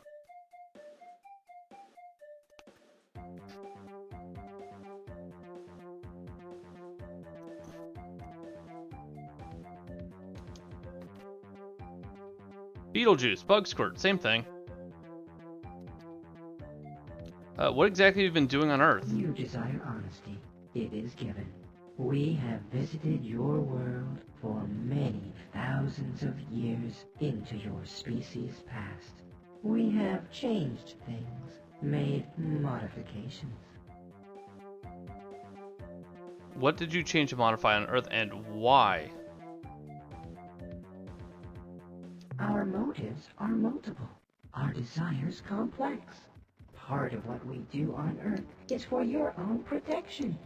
There are parasites. I had nothing else to spend money on. They have names, but you do not know them. They would like to find you, but they are blind to your presence unless you show yourselves. The Androsynths showed themselves, and something noticed them. There are no more Androsynths now, only ores.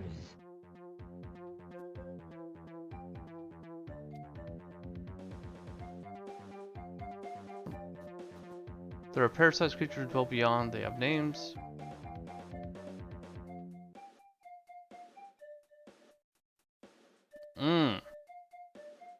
Yeah, because didn't the Anderson, like, peek beyond the veil, basically, and I guess the orders went, oh, hey there, and, fucking took their place, or something. That sounds creepy. Please go on. No. In a way, ignorance is your armor, your best protection. They cannot see you now. They cannot smell you.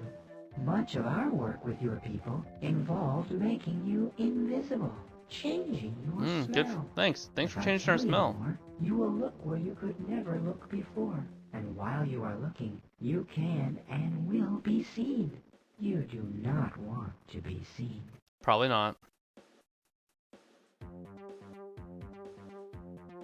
Ors are looking for happy campers. You said you had much to give to my people. Can you be more specific? As you know, we live in a dimension adjacent to hyperspace, which we call quasi-space. Our ships move between these dimensions through weaknesses in the interdimensional fabric. Although many such weaknesses, or portals, exist which lead from our dimension, quasi-space, to various locations in hyperspace, there is only one naturally occurring portal, which will transport a ship from hyperspace to quasi-space. We therefore find it convenient to generate our own portals artificially, with focused dimensional fatigue rays. As a sign of our long-standing relationship with your species, we would happily fit your vessel with a portal spawner of its own. But your ship is so massive, our units would be ineffective. However, we suspect you may find a sufficiently powerful warp pod, the key element in a portal spawner, in the wreck of the Earthcorn Dreadnought on Okay. the 7th world at Alpha Bavonis. Bring that warp pod back here, and we will prepare a portal spawner for your vessel. I was literally talking about going to Alpha Pavonis.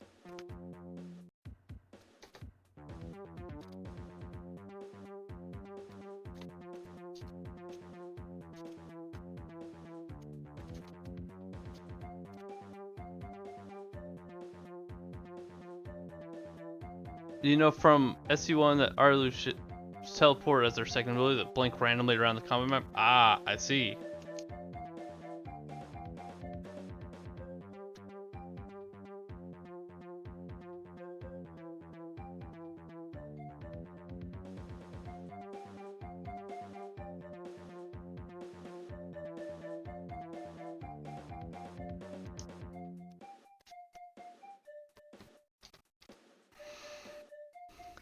You mentioned a talking pet. How'd you find one?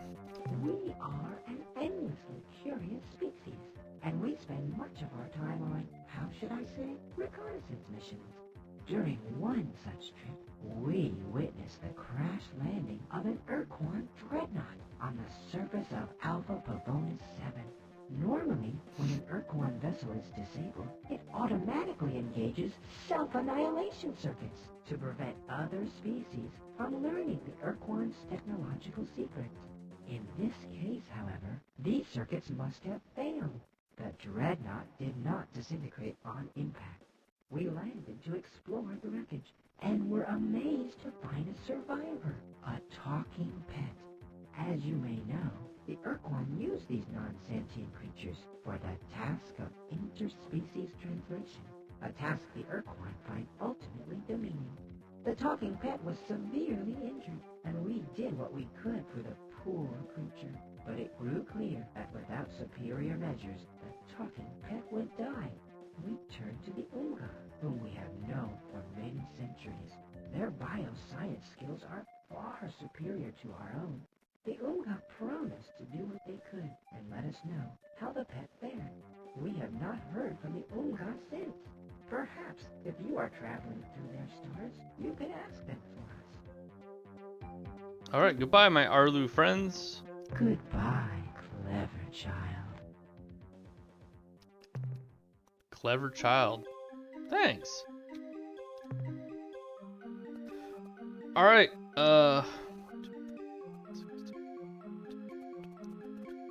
15 holes to pick from.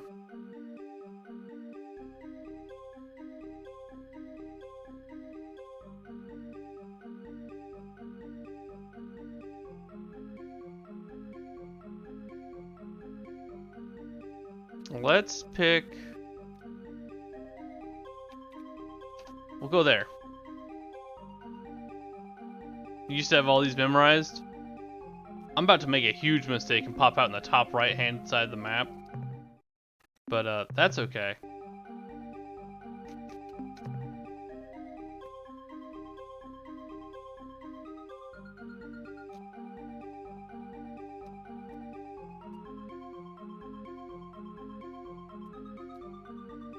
It's a vibe, man. I'm digging it.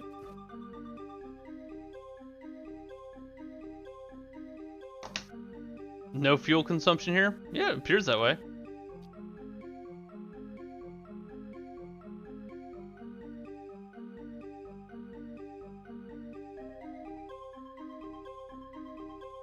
Alright, where are we popping out at? Where are we dropping, boys? That's not too bad. It could have been way worse.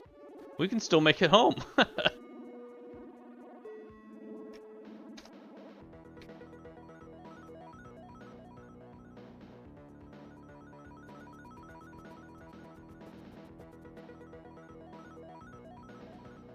I can make it home.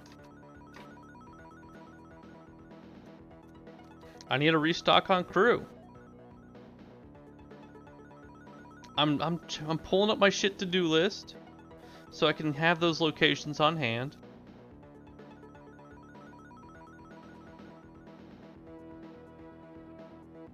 We need to go talk to the Umga to get the hyperwave transmitter so we can talk to people on shielded planets and to figure out how their talking pet's doing.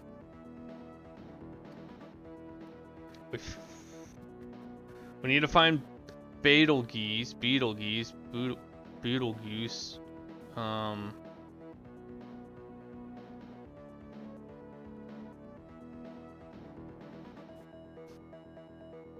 I found it. Just up and to the right of of Z-Man. So let's see if I can star map it. Hey, look, there it is. Found it. Beetlejuice.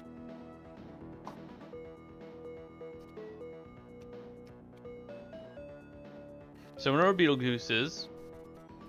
Betelgeuse. Beetlejuice. We've done that. We've done this. Hello? Greetings from Vox, the last word in life form destruction. To gain an intimate knowledge of our engines of war, simply place both hands over your eyes and count to 3.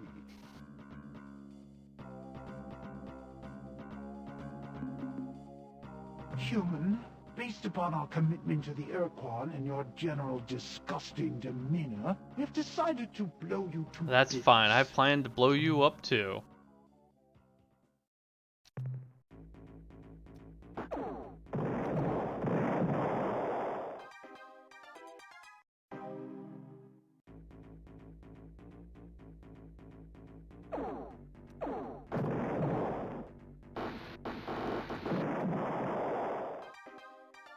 I think this is the first time I'm really fighting the Vux.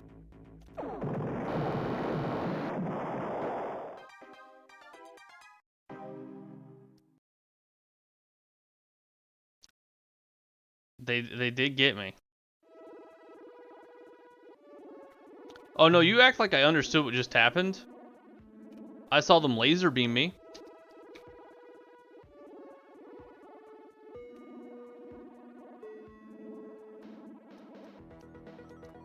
I did miss it.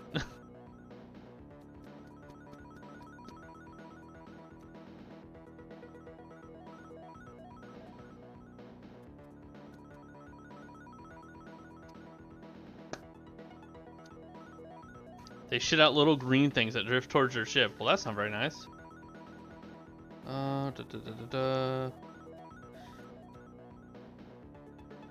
The next big thing, I want to finish. They get on your ship, your movement and turn speed decreases. Got it. The big thing I want to do is fucking go meet the Earthwig and give them their 3 pieces. We collected all 3 pieces through completely legal means. I would like to go see them and give them their 3 pieces to fix their their Ultron.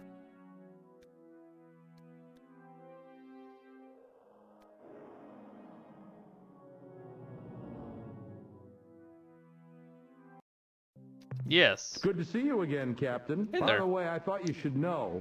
Captain, I have an unpleasant topic to discuss with you, but this needs to be resolved right away. There's some kind of wild rumor blowing around the starbase that you have sold your own crew to the Druge as slaves. Pretty crazy, huh? Look, Captain, I know you would never do anything like that, and I'm sorry I even had to mention this. But now I can assure everyone that this is just one of those damn fool lies that get spread during wartime. Thank you for your patience, Captain. Can your scientists analyze what I've acquired since my last visit? The analysis reads as follows. Subject, rosy sphere device. Data, the specimen is 5 centimeters in diameter, perfectly smooth and composed of a blood red translucent substance. Tests show that it has atypical ferromagnetic properties, but is utterly non-conductive. Summary: probably a precursor tool. Function: unknown. The next entry in the analysis is subject Aqua Helix device.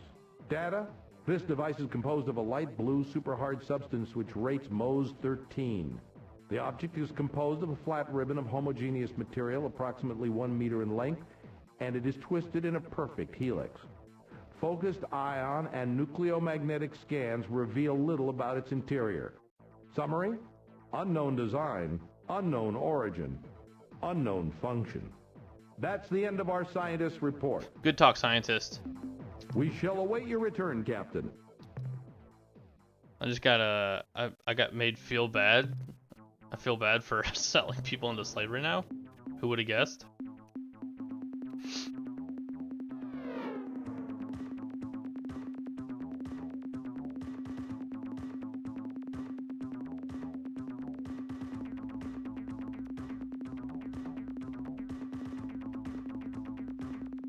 Yes.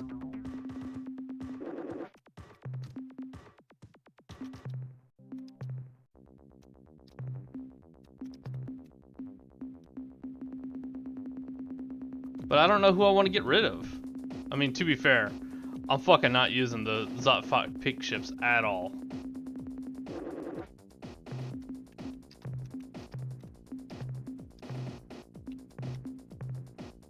And we'll scrap one yay hot ship.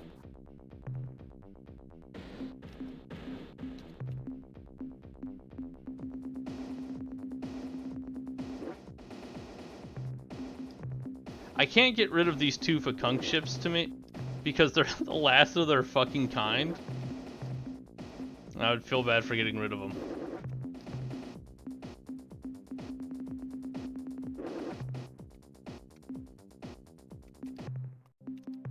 Yes, Captain? Okay, Goodbye, Captain. I forgot I didn't pick up anything last time I was out.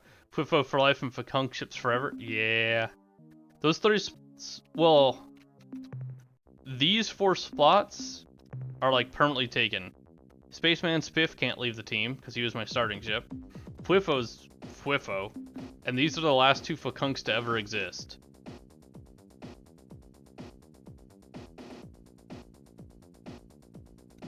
My 4 never change, were always my starting Earthling cruiser, Pwifo, and 2 Fakunk ships.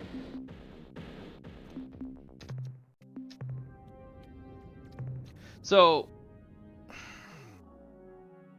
maybe I do go talk to the Unga first. Because the Cyrene are also slave shielded. So we can't talk to them even if we wanted to. Even if we went to Bug Squirt system. The Cyrene are on the way, but they're slave shielded. We can't talk to them. We don't have the means to.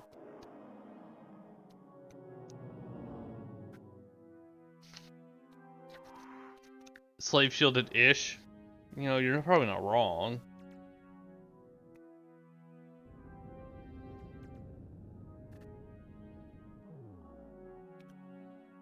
I just feel like I should get the Unga.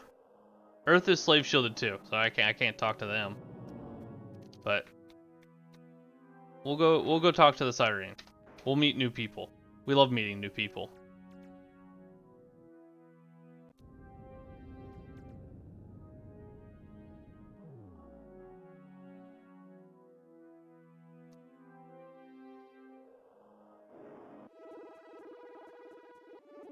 Oh, I meant to get rid of one of my crew pods. I don't need 150 crew members anymore. The only reason I needed 150 was so I'd have crew members left after I sold everybody.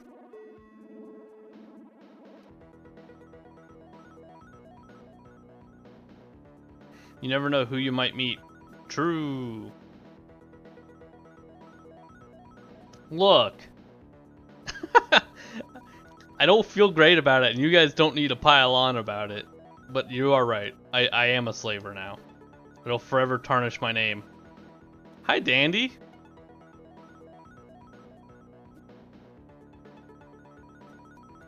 She came in right when Everybody called me a slave trader.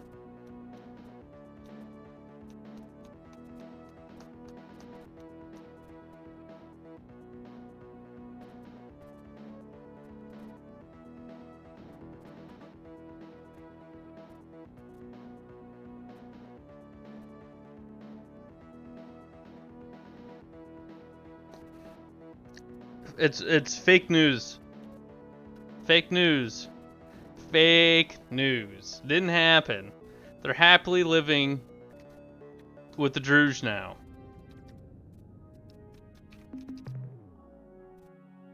I was like, I didn't sell 199 people. Whoa, chill, chill. It was just 100. Yikers. Yeah, you're not wrong.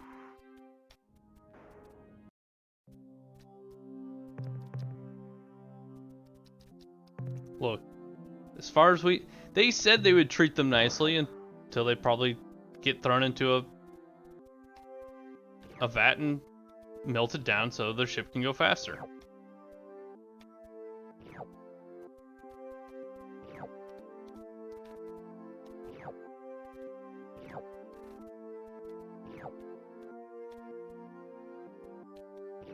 Whoa, hold up. Call me worse than Captain Jack Sparrow? That hurts. Also, why am I collecting stuff?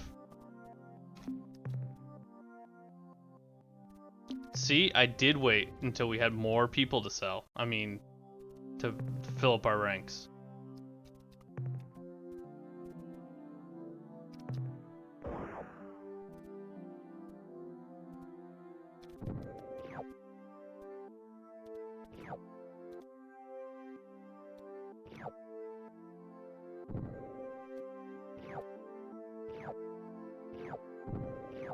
Yeah, see, I'm a hero. I saved a species.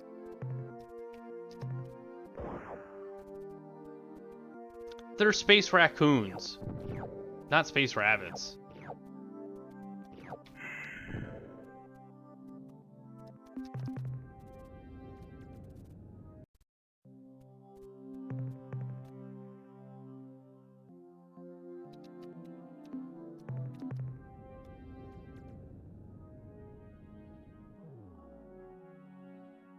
They do breed like rabbits, you're not wrong.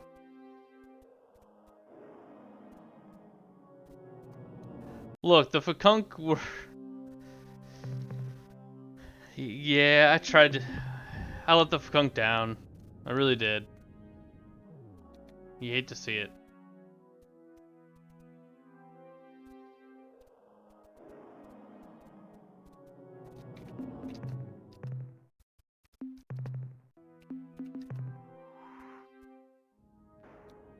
Oops, swing and a miss. Attention, unidentified space vessel. Be warned. This slave world and its inhabitants belong to the Urquan.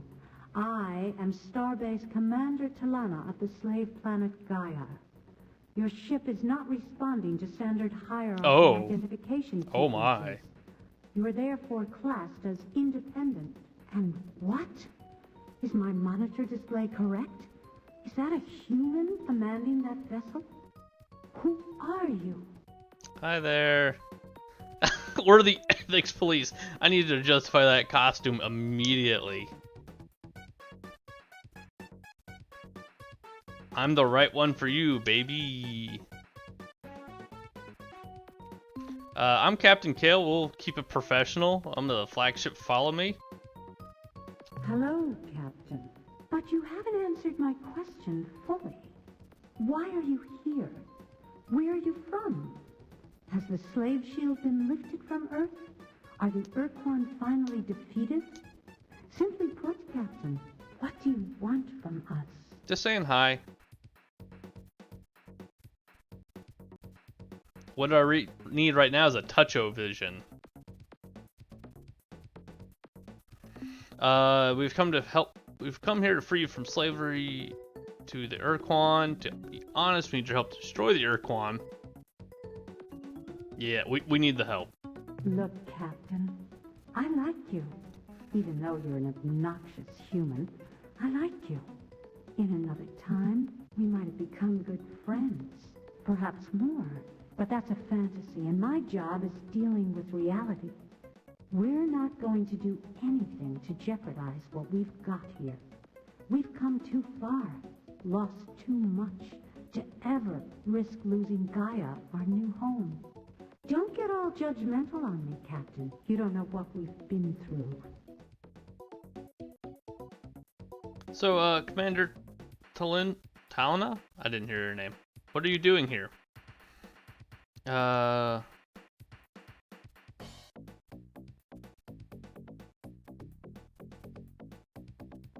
What would you tell me about people in your culture? Come on now, isn't that an outfit? Knife included, a bit absurd. She has a knife? Is that the little thing on her forearm? Not forearm. But the thing on her arm? Is that the knife? Oh well, what are you doing here? When the Urquan conquered us over 20 years ago, I was only a young girl living in Habitat 31. My older sister Diani was a starship officer in the Space Patrol. She was part of the final defense at Raynet. She didn't make it back. What? When the Urquan caught us in open space, we all thought I we were didn't going see to it. die. But then, instead of killing us, the What? Urquan offered us a choice. We could I was trying to join figure out them what's on her in hip, combat if we're being zone. honest. Or we could be slave shielded in our homeworld. Like the people of Earth, we chose peace. We became fallow slaves. When the Urquan told us to return to our homeworld, we explained that we had none. Urquan Master 9 explained that they had encountered this situation before, and if we would provide them with a list of our requirements, they would use their extensive astronomical data stores to find a planet for us. So we told them about Syra, about the color of its sky, about the abundant life forms, about the fertility of the soil and But I realize she has nothing on her hip and it's just a thing in the we background. received a terse message from Master 9. We were to proceed to these coordinates and disembark. This was to be our new home. But our new world, Gaia, was everything we described. We've been searching for a home planet for 75 years, and in the end, it was our enemies who gave one They are to us. shockingly nice slave daddies. I grew up on a small Wait, I hate that. island off the main continent, and like all of my people, we lived each day under the sick, red glow of the slave shield. When the Urquan arrived 7 years ago to refurbish and recruit the starbase, I was selected as the new commander. So happened to you at the end of the war. When we first met your people, we've been wandering through the stars for almost 75 years, ever since the death of Syra, our home planet.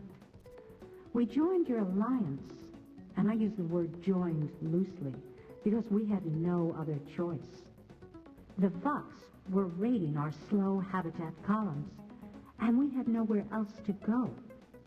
We fought for survival, Captain, nothing more. When your people on Earth were defeated, the Alliance just plain fell apart. The Yehat and Shofixi retreated to their native stars and didn't want us to follow. The Ariru, those creepy little weasels, just plain bugged out, vanished, leaving us alone with nowhere to go, smack in the path of the oncoming Urquan Armada. What were we supposed to do? Fight? 2/3 No, of they our made the right habitat call. was unarmed. Many aren't even superluminal. We were going to be annihilated if we resisted, and we knew it. When the Urquan surrounded us and started giving orders that all ended with, "or die," we took them at face value. We obeyed. In exchange, they gave us Gaia, the planet below. It's a beautiful world, Captain. I wish I could show it to you. So don't misunderstand me. We love our freedom as much as anybody else, but we've got a good life here, and we don't want to lose it. If you love freedom and hate the Urquan, why won't you help us? I mean, I know the answer, but... Like I said before, Captain, we would like to help, but we are unwilling to risk losing Gaia. Unless you can find a much more compelling reason for us to get involved, you're on your own. Yeah, probably not. Would you tell us a bit about your people and your culture? Our species are almost identical, almost too close a match to be just a coincidence. Our bodies are very similar, Captain. No, our bodies are not similar. For certain parts. Our cultural development is also mostly parallel. Like you Earthlings, we evolved a society from primitive tribes whose main function were to protect themselves from the large reptiles native to our old world. The main difference between our two sets of cultures, the split in the paths of our development, occurred in what would have been your prehistory, say 5000 BCE. In your world, the agricultural communities were conquered by the more primitive, but also more aggressive migratory herding peoples. This led to a particular kind of sexual and political dominance structure which pervaded almost all of your Earth cultures until the early 21st century. On Syra, our only primitive migratory tribes were confined to our mountainous regions. Their herd beasts, the Waimar, did not do well in the agricultural basins and plains. The two cultures were isolated until much later, when the technological superiority of the farmers curtailed any major conflict. What was Syra like? It was our paradise, Captain, our Eden. Earth is the only world we know of whose variety and richness of life even comes close to Syra. Again, like so many other things about our two species, our worlds were very much the same. At least before you began encasing yours in concrete and plastic. Syra's gravity was a bit lighter than Earth's, and its day was 50% longer. Our diurnal cycle is therefore different from yours. We spend 20 hours awake, followed by 10 hours horizontal. 10 hours horizontal, eh? Alright. Well, what happened? This subject is very Sorry. difficult for us, Captain. But I will try to recount those sad days. Like your solar system, A sexy ours had a large matriarchy? population of Hell comets yeah. and asteroids. Large meteor impacts, though rare, were not unheard of on our planet. So it was not a total shock when an asteroid penetrated our atmosphere and hit the surface. What was odd was that unlike most other meteors, this one was not pulverized on impact. It penetrated the crust, and indeed went all the way through to the mantle, causing a supervolcano. The earthquakes caused by the impact were severe. The magma pumped out of the caldera wreaked significant damage on the nearby terrain, but within a few weeks it had cooled, forming a solid rock bandage over the wound. Within a few months, we had cleaned up the mess. The caldera was calming down nicely, and things were pretty much back to normal. Then, just over a year after the impact, all hell broke loose on the surface of Syra. Huge calderas were opening all over, not just around the meteor impact, but everywhere. The scope of the disaster is impossible to imagine. Entire cities sliding into oceans of molten lava, kilometer-wide sections of land pulverized by a cataclysmic explosion, and clouds of poison gas and superheated steam created a death shroud around Syra. I'm pretty sure that'd be the Mycon's doing. Hey Fizzy, how's it going? Hope you're doing well. Until then, Earthling. Damn Mycons. Ruining everything. That's why we can't have a nice time. I'm not gonna ask about the knife and the outfit. No, that'd be rude.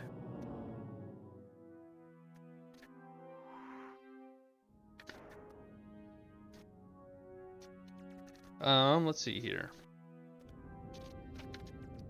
I wanted to fly way up here somewhere.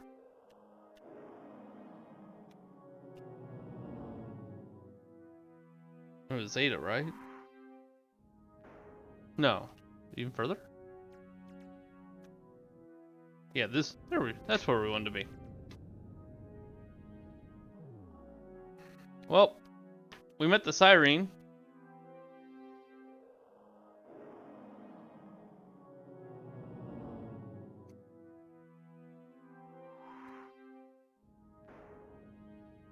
Long flight is gonna be long.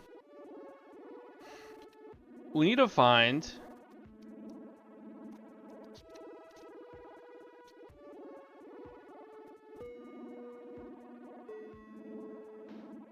It is a classic, 1992. It is an old game.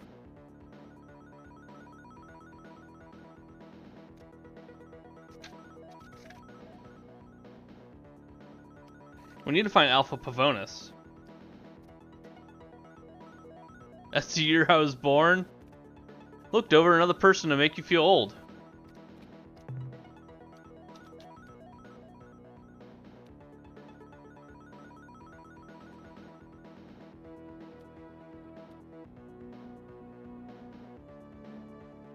I'm playing this at the recommendation of Dover, and I'm having a blast with it. You were 11 when this came out.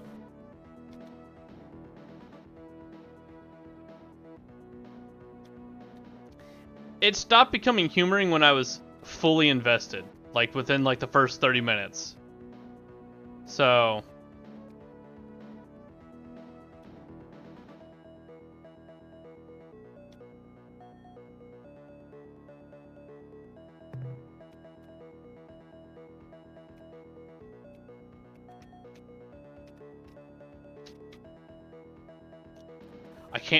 I can't autopilot through this.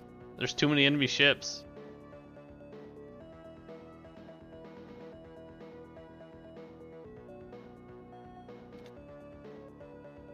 I don't trust my autopilot won't just run into them.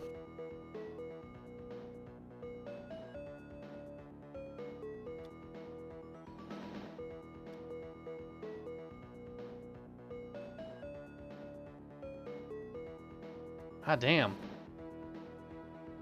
Urquan, chill. Chill, Urquan.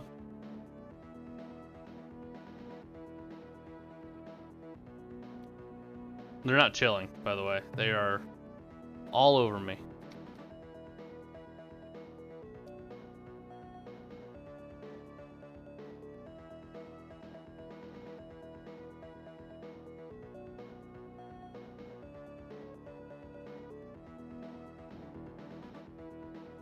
Yeah, Fizzy, I was a whopping 1 year old when this came out. I was born in 1991. I think I was a little too young to be playing this when it came out.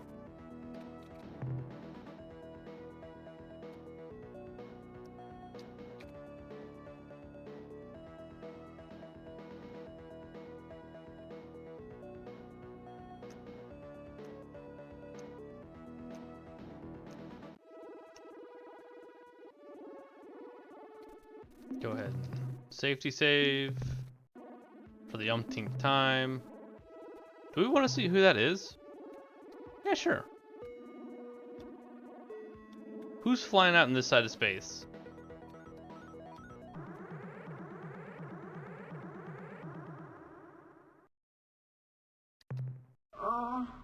I suppose as a courtesy I should extend an appropriate greeting. On behalf of the Ootwig Proctors, I truly hope for your sake that your day has been better than ours. That's pretty good. Although this really isn't saying that much.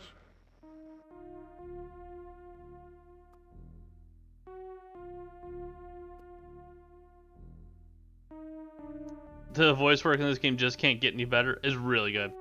This is Captain Kale representing the United Federations of Worlds. Please respond. What good would that do? I mean, why should we?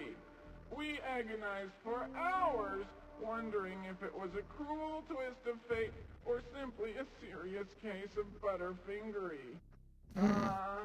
The lifetimes that have been spent in the pursuit of the elusive answer to this deceptively simple question has driven many of us down the dark road of self-destruction. Indeed, even as these words strike the ears of any who care to listen, the real question is, does it matter? I cannot say. I wallow in a quandary, unable to determine what better atones for my part of the great sin. Should I engage in slow and painful self-termination? Should I commit myself to a long life of painful self-flagellation? Should I throw myself with enthusiastic verve at the problem of collective annihilation? I do not know. Even now, These guys are really harsh in my vibe. anguish of indecision, lest the outcome be inadequate. And I sought these guys out.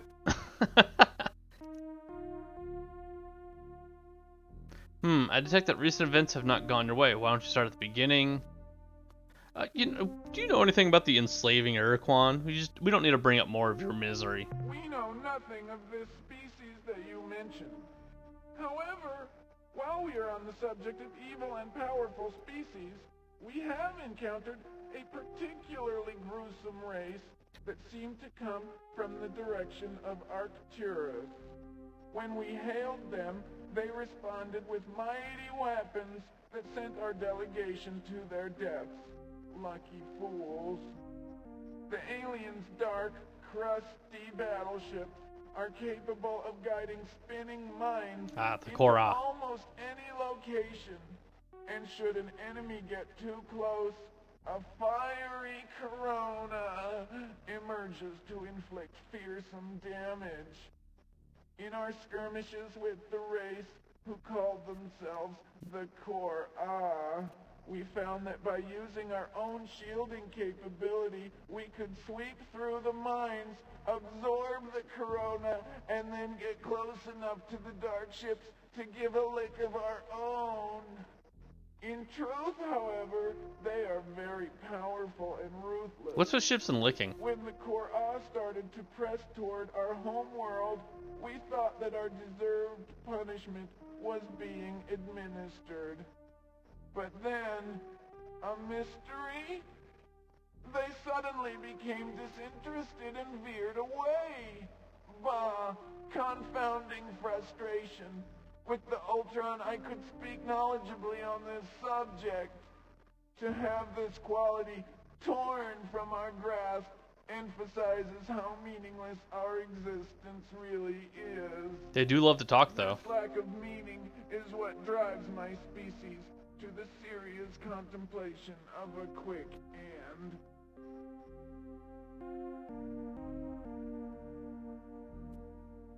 My brother played them incessantly when we'd melee against each other.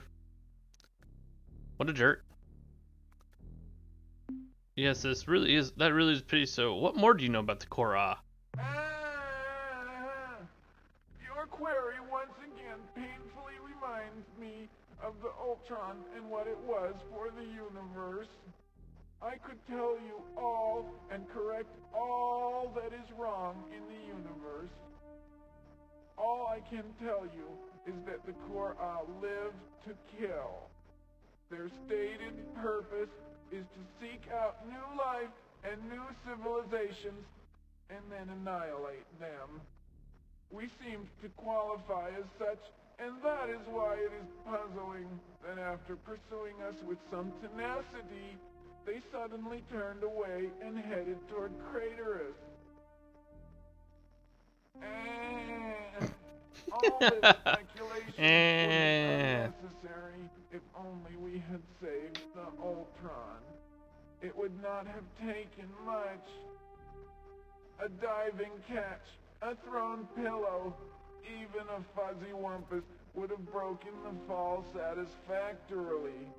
Indeed, a panel convened to analyze the possibilities concluded there were at least 623 ways. That's a lot of ways. The Ultron could have been saved if we had been prepared. Let us cease our discussion concerning these matters. That's how I feel, Dandy. Yeah, Yeah, I prefer poot poot over but that's just me. I'm gonna go ahead and terminate communications in a civil yet efficient manner. That way I can just head to your homeworld and solve this whole Ultron thing. As do we. Go now with neither malice nor joy.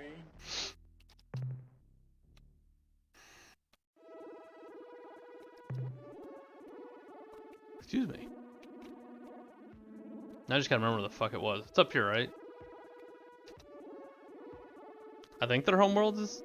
Look, all I know is they had the super bomb on Zeta Hyades. I believe their homeworld is up here.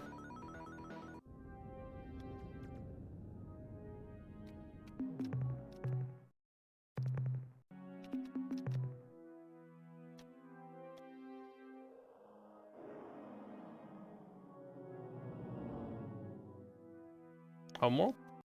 Not a homeworld. Treasure world, though. Look at all that gold. That makes it worth it. The writing is top shelf. It really is.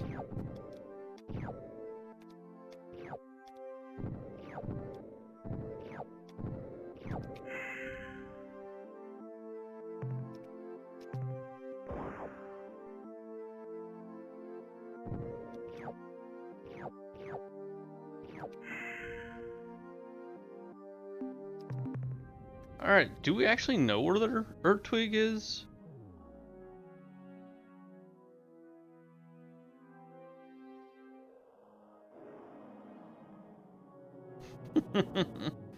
Just call him a happy camper.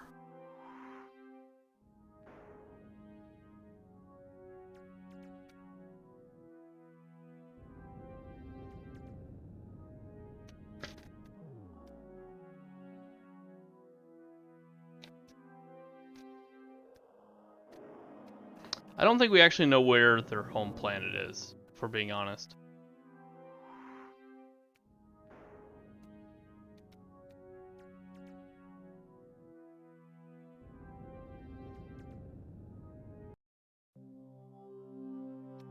We were just here. How did we wind up over there?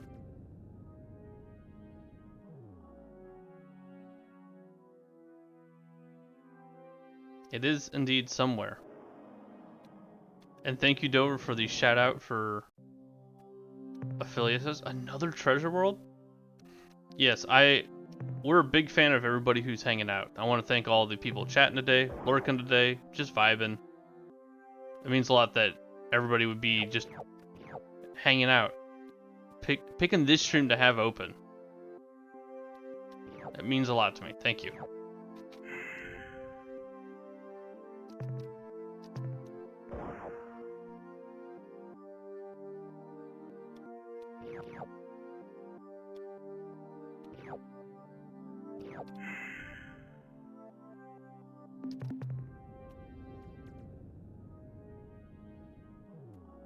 It's because you're a dope streamer? Aw. Advil, you're too kind.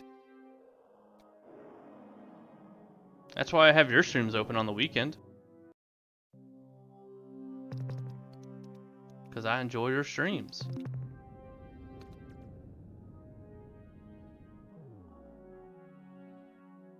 All the dope. Wait. That sounds bad. Can we change the phrasing on that? I don't do dope. No dopes here. You know what? How much, I think we're okay, never mind. I was thinking about going down to that planet to murder things. I mean, to capture peacefully. So I could trade for some fuel, but we still have some credits with, the Melnorme. So I think we're okay for now.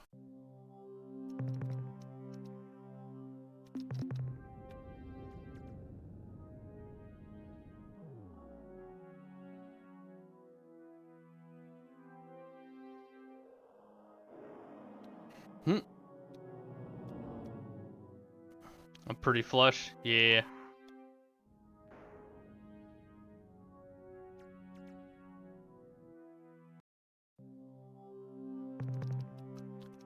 They have a lot of treasure worlds in this system, though, and I'm not gonna say no to free gold.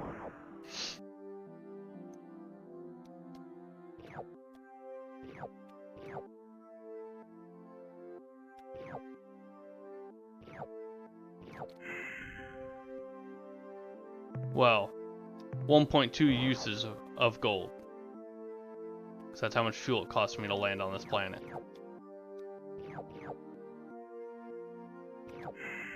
There was another spot that I missed, but that's okay. We'll leave the one treasure behind.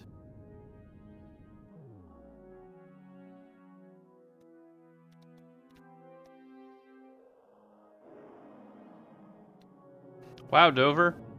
Way to drop the biggest hint I've ever seen. Hello. Attention, alien vessel. This world is under the full jurisdiction Huh? of the Utwig Nothing. It was a Proctorate. joke. We extend a subdued but civil greeting. For what purpose do you linger at this location? We are the stewards of the bomb. We keep it from those who would use it unwisely. Good call. In addition, we are prepared to act under the direction of the Proctorate, should we decide to make a final atonement for our most grievous blunder. This must be a pretty special bomb to have all of you keeping an eye on it. You are correct. It is a relic of precursor origin. It has the power to destroy entire... Perhaps maybe even a entire flagship? Perhaps even galaxies. The Oakwig have been entrusted by fate to watch over this device so that it will be used in the way that it was intended by destiny. Tell us about the bomb. What's the scoop? We're not going to ask for it yet. We haven't fixed our Ultron device yet. Standard exploration procedures, we came across what appeared to be an ancient precursor supply base.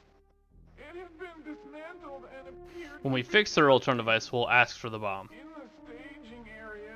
There was a collection of what appeared to be refuse. During the cataloging of these various items, this device was discovered in a damaged container. From what our scientists can tell, it appears to be a planeteering tool capable of reducing moon-sized objects to particulate dust clouds. We believe that it was either accidentally forgotten or simply left because of a lack of room on the departing vessel. This bomb is pretty dangerous and you guys are crazy. I'm getting out of here. Don't worry. Hey! I laughed! Look, we got him to laugh. How could I do that? Now I sink into a depression that Aw. leaves me speechless. You hate to see it.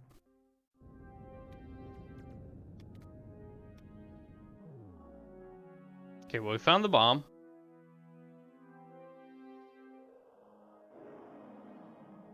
Poor Utwig. Look, they're trying their hardest. Woohoo.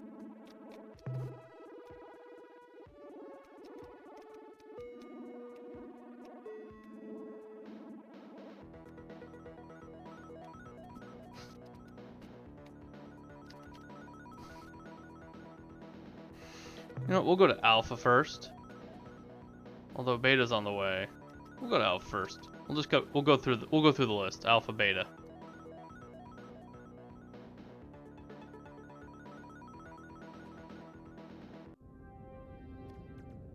You have so many planets here.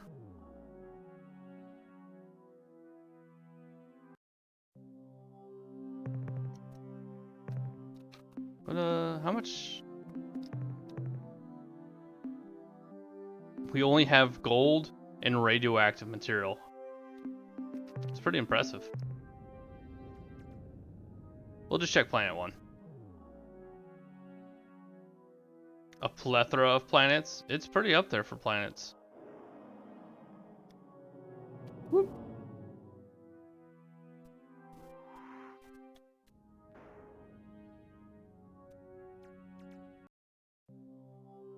Another treasure world?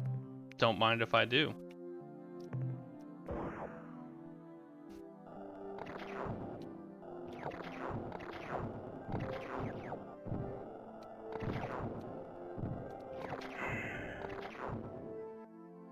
Are we fully stocked now? We got 67 free spots. I'm not saying he's a gold digger. Treasure plants are the best. I'm just saying. They give so much bang for your buck.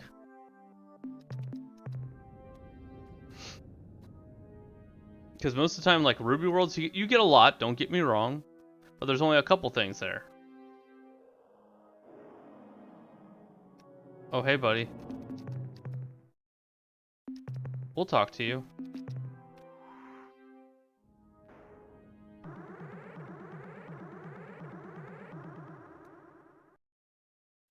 Just go away.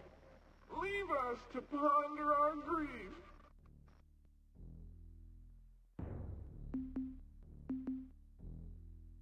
Why don't you start at the beginning? All right. I'm hoping he just tells us what I'll planet try. it is. But you know, it really doesn't matter. After all, we have a famous bootwig saying, when one loses the reason for existence, one tends to get less motivated. This I goes mean, hand in that's hand true. with the painfully appropriate credo, we broke it, so we are paying for it. Of course, this isn't really accurate. The situation is so much more hideous. Imagine, if you can, holding within your hands the answer, only to have it taunt you with its former potential. Ah, cruel irony. The loss of the Ultron grieves us all. Now, what was... yes, of course, the Ultron. We grieve, how sad. Now, what was it again? Bah, it doesn't matter. Besides being of no concern to you, I find discussion of this matter, well, distasteful. The Ultron was not the only thing which assures total and complete meaning of life for you and I. It is universal. I'm sure that you two are aware of this thing, if only in legend. It granted us all limitless power and knowledge. It has been since, well, rendered inoperative. I see.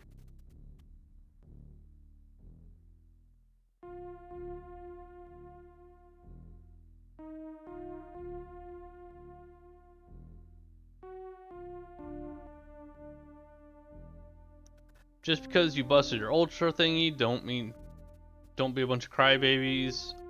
Sniff, that reminds me of my pet dog, Splip? Is that ran in front of a rock chipper? A rock chipper? We're just gonna skip that one. A truly unique set of events put you in your current state, am I right? Ha! To say the least.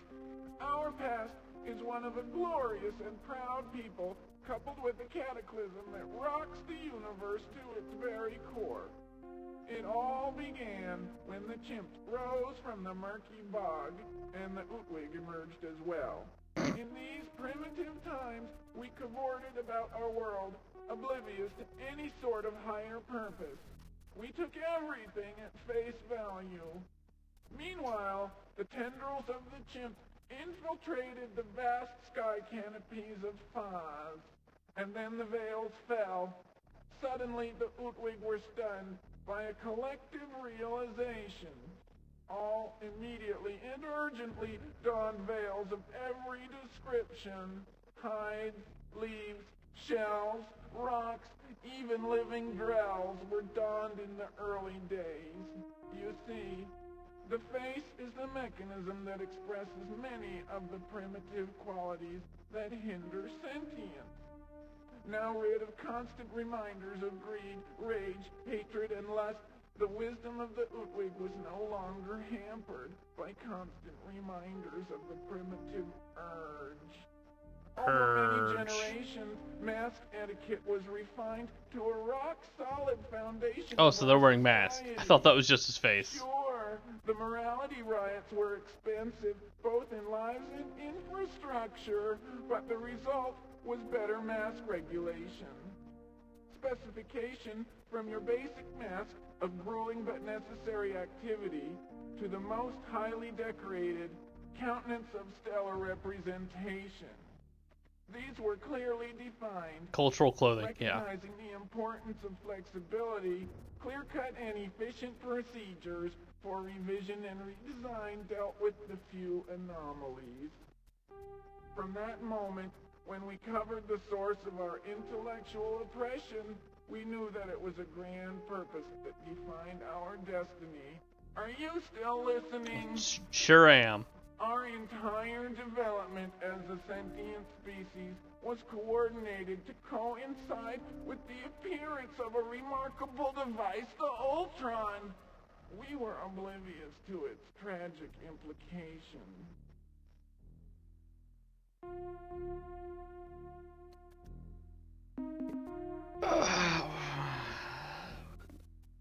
Yeah, when that play bar is moving really slow, it's like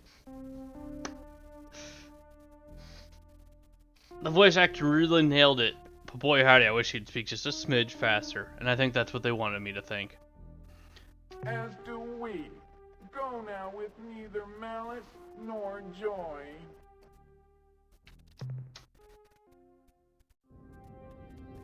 Still looking for your home planet though.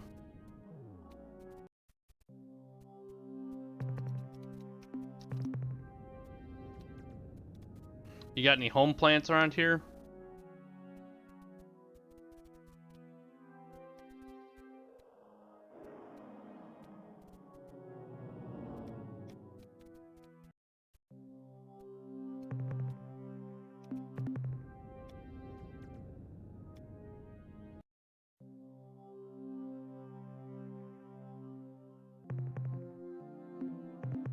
Rather than blunder through 100 worlds that and talk to them long enough to find it.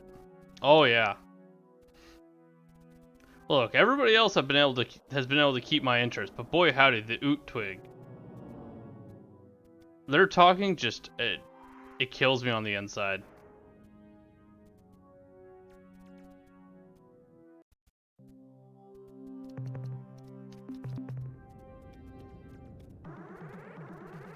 It just part of me dies when I have to listen to them. Hey buddies. Just go away. Exactly mean tragic. In order for you to truly understand the situation, you need to know more about the Ultron and its unique capabilities. Like where it is. You see, when the Druze discovered the Ultron, they knew that it was ours. The Druze were compelled by intrinsic universal direction to take it to where it has always belonged. They brought it to us. Oh, the Ultron. It assured total and complete meaning of life for all, the universal.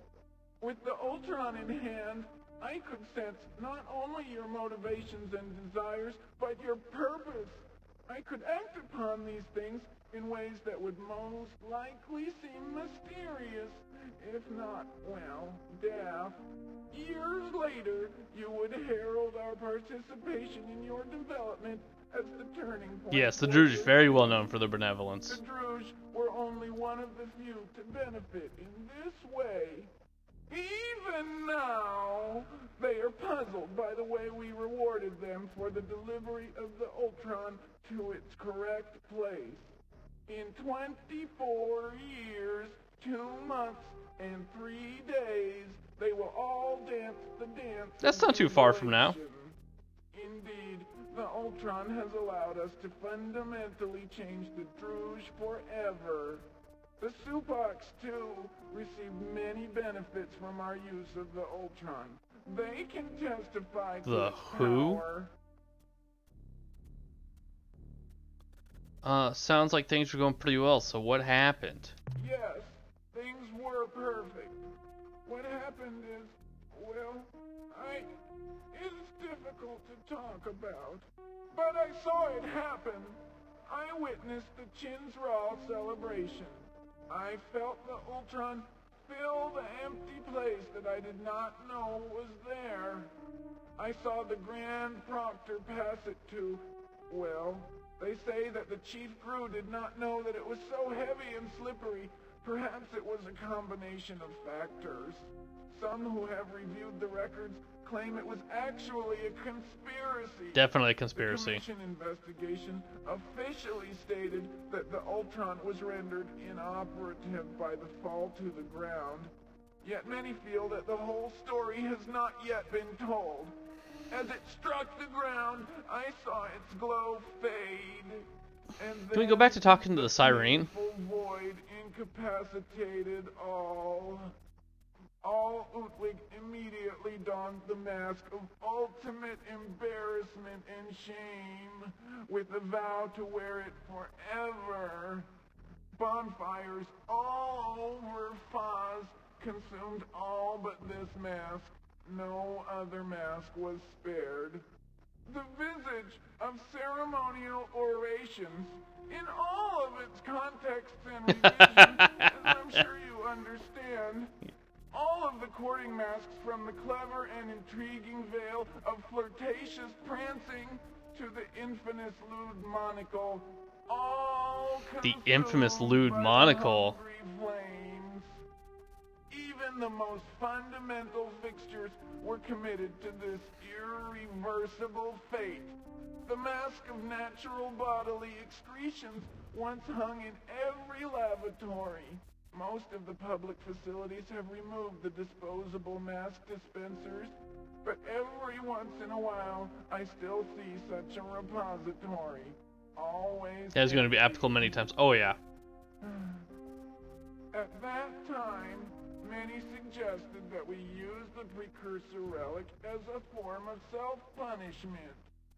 The proposal was that we collectively go to the second moon of the sixth planet of Zeta Hyades at coordinates 850. I already know where the bomb is. 937.2. Know where that and is. use the ancient planeteering device to Don't end care our about that. existence. After much discussion, we decided that we deserved to suffer. We can use the bomb if we ever decide the time is right. In the meantime, we atone for our grievous mistake with our collective misery. I suddenly sink into a chasm of depression. I must go. That reminds me of my pet dog Split ran in front of a rock chipper. You are kind. If we could wield the Ultron to resurrect your Splib, I was right, it was would. Blib. But I suddenly am overcome with waves of depression. I must retire now to perform rituals of anguish. Waves of trauma wash across my being even now. I must go. Okay. There's one more dialogue option. We're gonna go exhaust it. Get back here. I didn't want to go to the planet.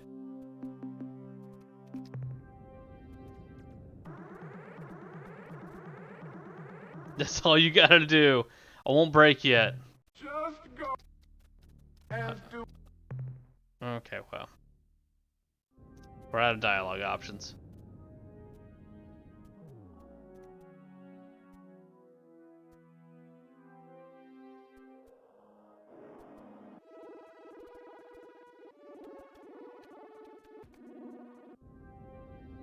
Just keep talking to mushrooms. They'll eventually tell me where to go, right?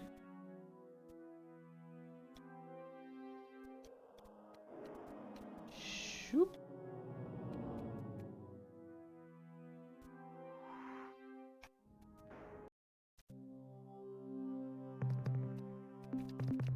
How are you doing, Odron?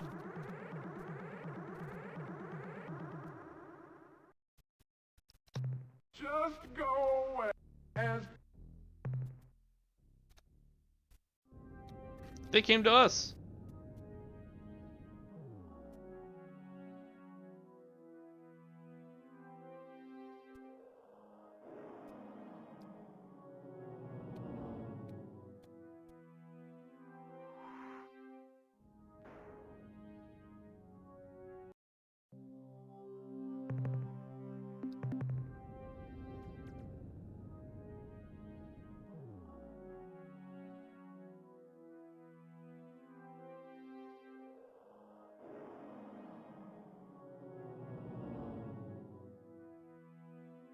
Oh, that's unfortunate. Yeah.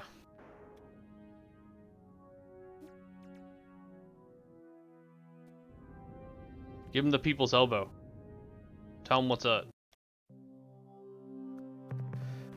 Alright. Ooh. We're gonna be landing here.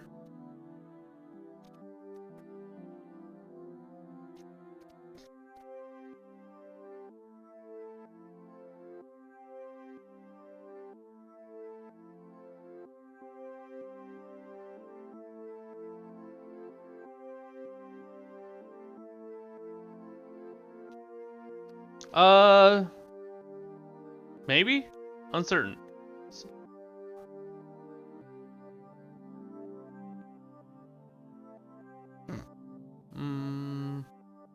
Sorry, I'm looking at the constellation map right now, so I can't quite see chat. I'm trying to see if I've ever come across any information in my notes that would give me spend a month. Yeah, don't even worry about it. This is all we need. But I'm looking to see if I know any information about the fucking Utwig and where they live.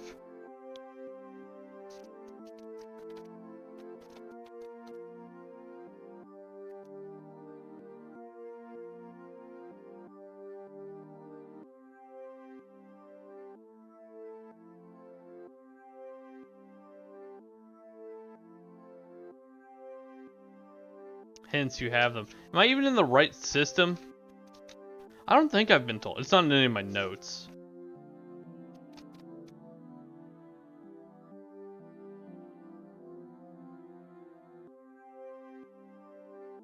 Wait, this? No, it's not Pokemon Sapphire. I'm sorry. I've let you down, Toth. I know we're on a Sapphire world, but it's not Pokemon Sapphire. Alright, dude, am I in the right system? Let me ask that. Like, is the Hyades...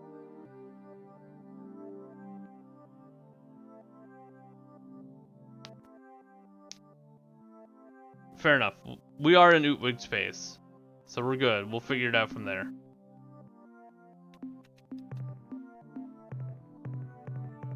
It is not Hyades. Okay.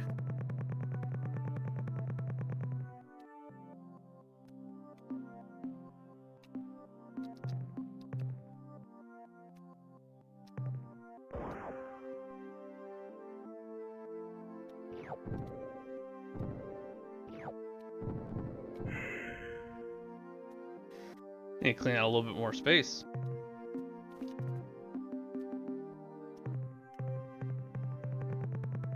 No, I did not think I'd be dumping gold. Okay, here I am.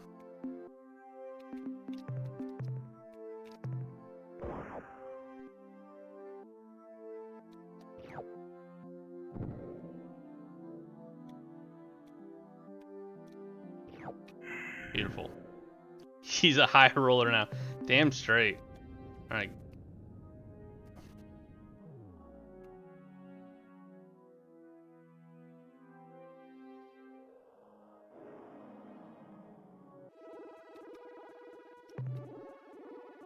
Oh, look, the Supox.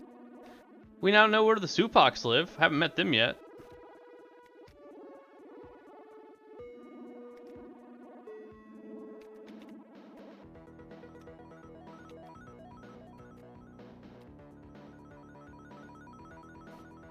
Hearth the Supox. Let's go check down here. Because there's only two...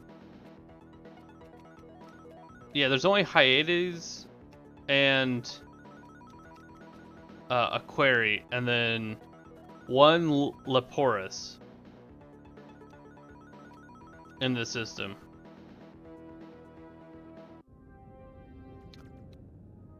I see a lot of movement. That's a good sign. Answer some questions you had. Good.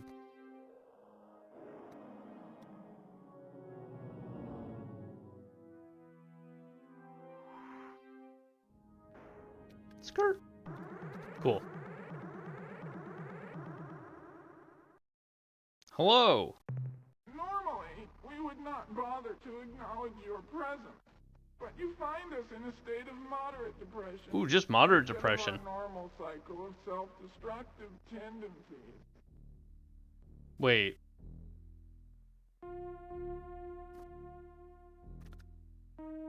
But what about your Ultron device? I have the parts for it. I have the 3 bits for it. As do we. Go now with neither malice nor joy.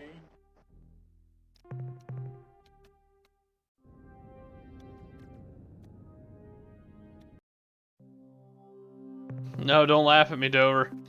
I hate it. Fuck. It's not their home planet. Yeah. I have another guess first before we...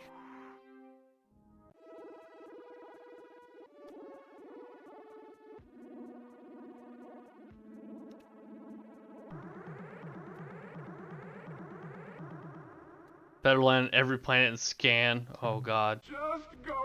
Okay.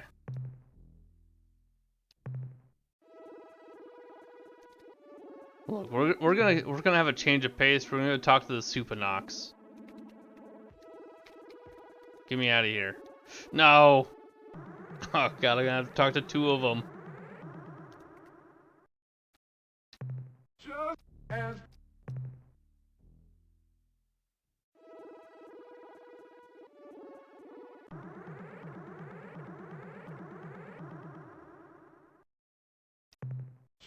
as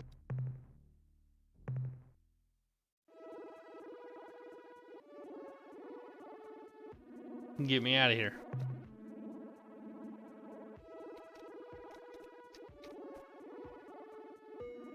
Where's the nearest...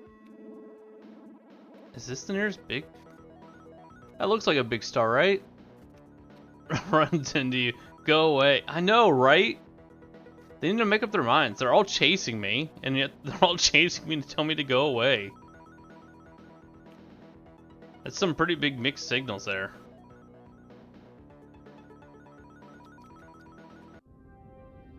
Well, there's only one planet here, so... We'll pop out and say hi to somebody out in space. This one always works. Hello there, friend. Greetings, fellow carbon creatures. May your roots always be well watered. Well, thank you. Hello, I am Captain Kale from Earth. We come in peace. I am Captain Allah Lala. We come in peace. Our starship is called Follow Me. Our starship is called the Tender Shoot. The TL didn't the Too Long Didn't Watch is the Urquan are bad and we're trying to stop them. It's because they see you as a black blob and don't know what you are. Good point. The Urquan are evil alien race that are enslaving everybody, and we're trying to build up a force to stop them. That's a very big, broad stroke. We're the United Federation of Worlds from Earth. We are the Supox Utricularia from Earth. Hey, you're from Earth. Are you just copying whatever I'm saying? Oh yes, we apologize for the confusion.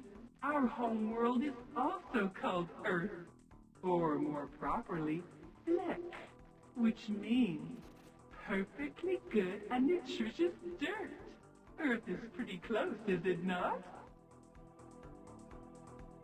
You're not wrong. It's pretty close. Why do you copy your speech and mannerisms? They're very interesting. We learn and we adapt. We are symbiotes. Dirt. Our first step in making friends is always to copy them. This is our idiom. Fair enough. I need to take some quick notes. They're a new race. I haven't met them before.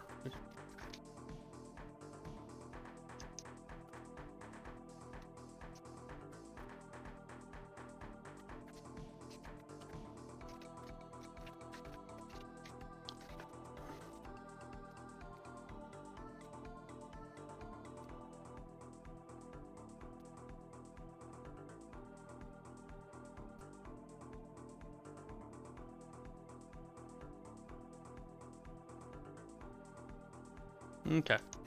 Symbionts, how interesting. Please tell us more. Our kind evolved on a beautiful planet, orbiting the wonderfully green-hued star Roots. I am rude. From the canopy of the great jungle to the shores of the azure seas, our species has flowered and grown well. Early in our evolution, we adapted to exist in symbiosis with other hardier life, both flora and fauna, who supplied us with nutrients, while we supplied them with reproductive assistance.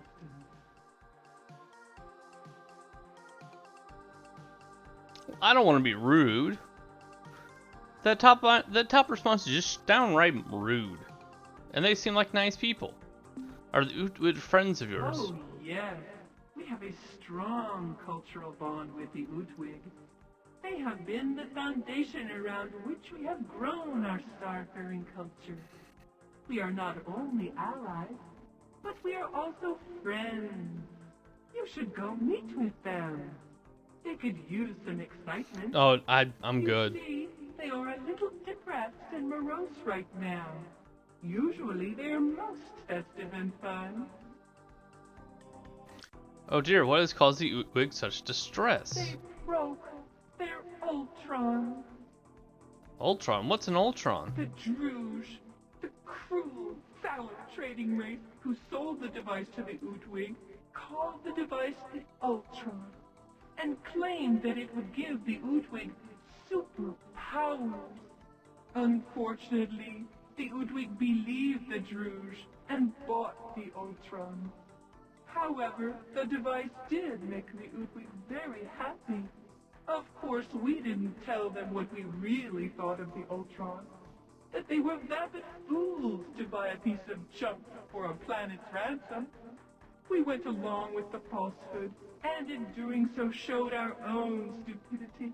Then, one sad day a few years ago, the Utwig Proctor dropped the Ultron during a particularly energetic and festive ritual. Now the Utwig are morose and depressed.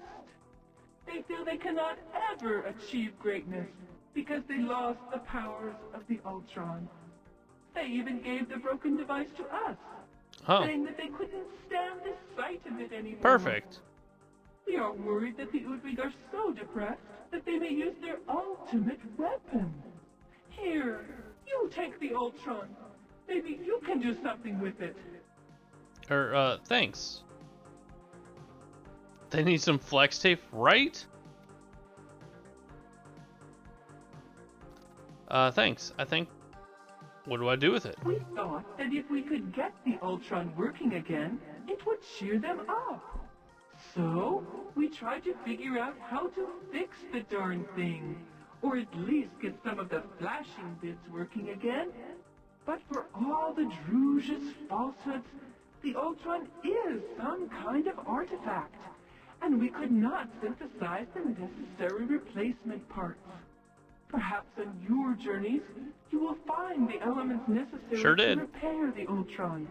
Then you could give it to the Utwig, and maybe they wouldn't be so depressed. Thanks.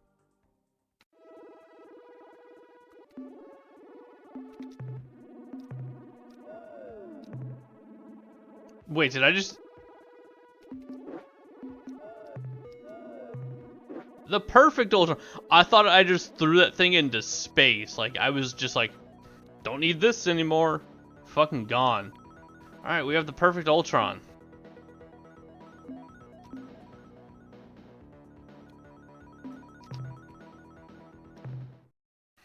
Hey, happy camper with the raid. Thank you so much.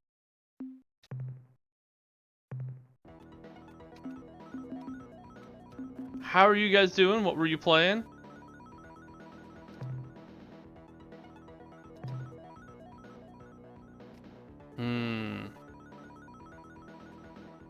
I think he was playing Moonstone. I am not sure if I know that one.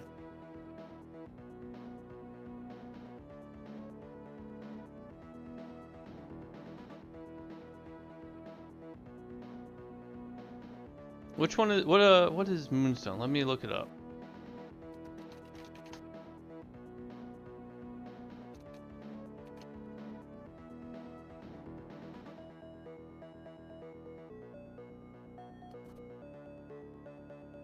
No, unfortunately, probably not. 1991. That'd be why.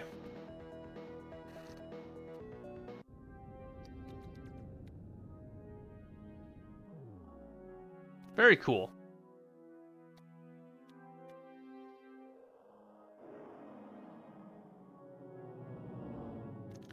Unfortunately, I was born in 1991, so I missed a lot of games from back then.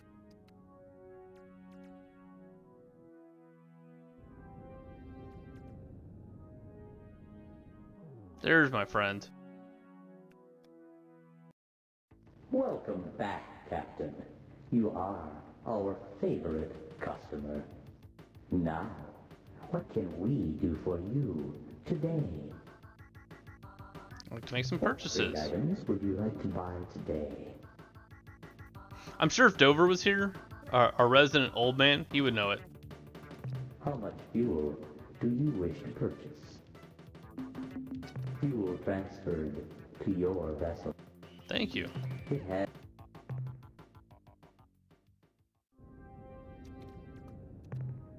Alright, back to Ootwig space.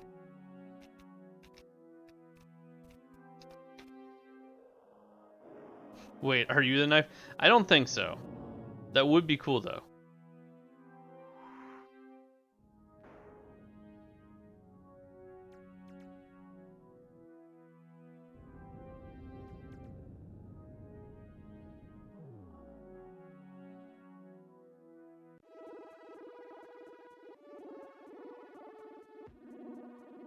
I assume your name is Happy Camper from Star Control 2? The ores, I believe. Yep. This is my my first playthrough of the game.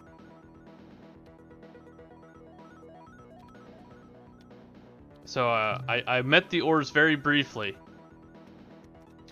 And I was not a fan of them.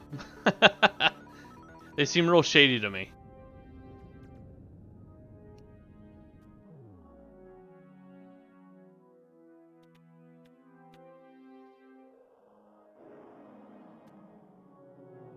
Yes, we have some raiders today. Alright. Alien vessel. Grieve for the loss of both the Ootwig and the universe at large. Hi, Ootwig. Hey guys, guess what? We've got the Ultron. Want to see it? Yeah. Should I set my gaze upon such a sight, I might suffer sleepless nights for years on end. It is a symbol of the collective Ootwig failure. Ah, but see, it's working It is now. our ultimate tragedy. Ah, every divot, every crack on its surface is etched forever in my soul. Remove it from my sight, lest I purge my... Hey! That is not the devastated Ultron. It is the image of the Ultron before. A Trauma trick? Queen's right. Trick? Oh, I had no idea that any species could sink so low. How dare you try to Not the ultimate destroy tragedy. me with that cheap stage prop? Why, it's not even... Hey, wait a second. It looks like... Can it be? Yes! It can be. A miracle! Oh, happy day, joyous occasion! You have our eternal thanks, good captain. You will be immortalized as the blessed figure that delivered Praise unto be us the our Ultron. future. We will revere your very life. Please don't. Let me take the Ultron. Yes, I feel the link, the knowledge, and the power. Tinka, thank you for the follow. Seems that It would there appear is my much notifications to aren't do. working. Classic Indeed, it seems Streamlabs that and you OBS. should proceed to the second moon of the sixth planet of Zeta Hyades and take what you find there. We no longer Happy have Camper, need thank you for as it, well. but the Ultron reveals that you will. Thank you so much for the I thank follow. I you hope you for guys enjoy your time part here. in the grand scheme. We now recover that which is ours via destiny and proceed to perform our essential service for the universe. But wait! The Ultron throbs and whistles. Matters of significance are being relayed to our brains. It has been so long since we communicated with the Ultimate in such a manner, but slowly the truth is revealed. Our destiny. We have been directed to join with our Supux allies and attack you. No, wait, that's wrong. Thank- Ooh. Sorry. We He does sound a bit like attack Rick. your enemies, the Urquan and the Korra. No, that's not right either. What? Oh, okay. Carl We must Weezer. strike only the black ships, only the Korra. Now, Captain, we must leave to prepare our battle fleets. Wish us luck. Godspeed. Now, here's my question. Is it possible to get some of their ships?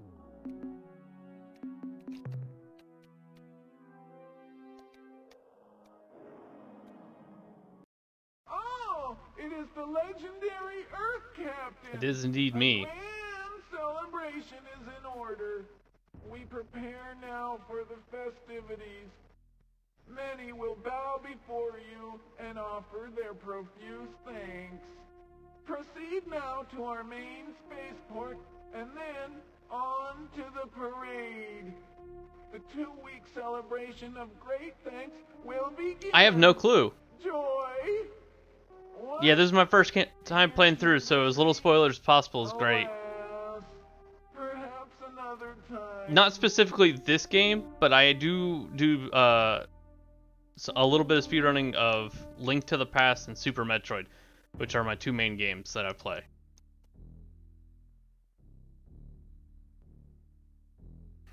The general schedule is Monday, Wednesday, Friday. I play Link to the Past, Super Metroid, speedrunning, randomizer, stuff like that.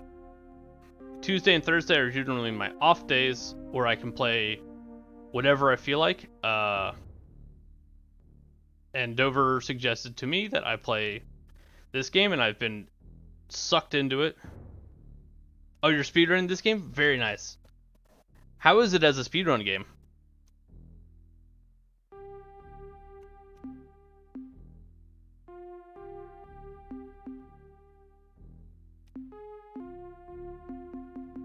How's your engagement with the Korra and the Urquan going? Even as I utter these words, the combined military Lord Crazy, thank you for the follow. of both the It Utlik means a and lot. Thank you so Supux much, and I hope you enjoy this proceed day. toward Horologi to intercept the Korra. Besides the importance of our efforts, the Ultron indicates all futures, which include our survival, are contingent on the actions that you now take. I've watched Happy Camper speedrun this actually. That's awesome.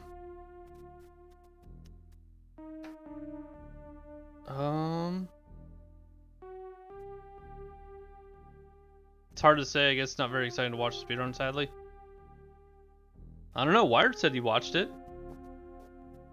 So that's pretty good. I mean, I think anybody who's performing any game at a high level is very fun to watch. But as the run of the battles are intense and the RNG is heartbreaking, I believe that.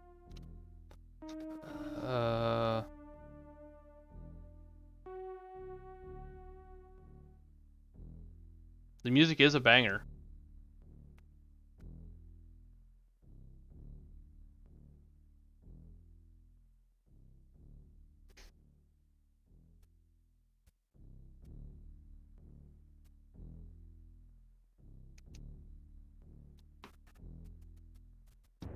All futures which indicate our survival are contingent on the actions that you now take. Such as... If you've played it before, it's definitely fun to watch a speedrun. I believe that. When you have a knowledge of, like, the things that could be, like... How am I trying to say it? The things that they're... The speed at which they're doing the things and how quickly... Or the RNG... Like, it's just... I don't know exactly how it's played out. I assume you very quickly upgraded your main ship. And... by farming, get your main ship upgraded, and then fly off and do whatever it takes to get to the end of the game. I'm not sure what it takes to get to the end of the game because I haven't been there yet. I'm glad things are looking up. Even now, we acclimate to the great power of the Ultron, but are overwhelmed with the resources that the Ultron offers. In effect, we have grown rusty in its use.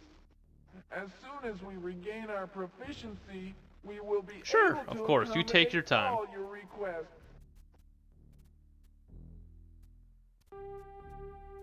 What course of action does your Ultron, your powerful attribute amplifier, recommend for us now? The prognosticating harmonics of the Ultron reveal a truth. We, Utwig, have done all that can be done to aid you. Sure. Our tasks must now be confined to directing the many channels of causation. Feel confident that we are using the Ultron to this end. Of course. It seems that you are making good use of the Ultron. Is this so? You ask a question that I hesitate to answer. You see, normally at this point, I would don the mask of rampant jubilation and jumping Well, you with burned all your masks. ecstatic glee. This mask is seldom worn, for few events merit its complexity. Since I do not currently possess this mask, let me just say that the Ultron is everything it could ever possibly be and more. Even now, I sense that your curiosity is piqued. to an extreme. You wish to ask more questions. Of course I do.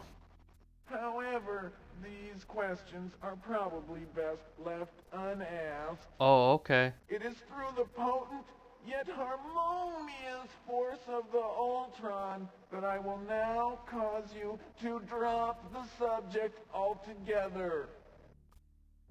Alright. We will drop it all together. 1 second.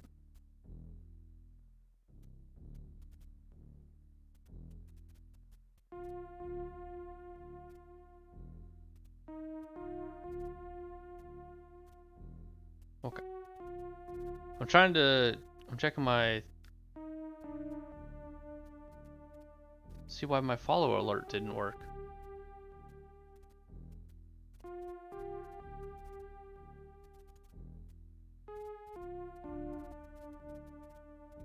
Oop, I didn't mean to grab you guys. I'm so sorry.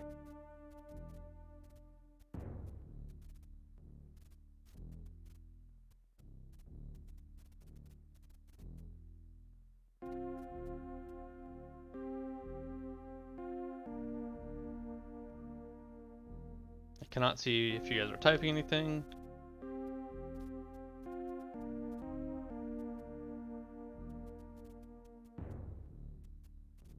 Alright, let's...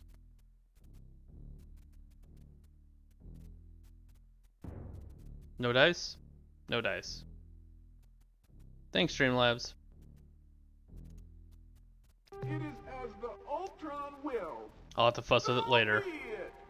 We bid you the very luck. Although it is true that all possibilities can be realized through proper utilization of the Ultron, we are, as yet, deficient operators of this grand device. We will, however, make a best attempt to help you from afar.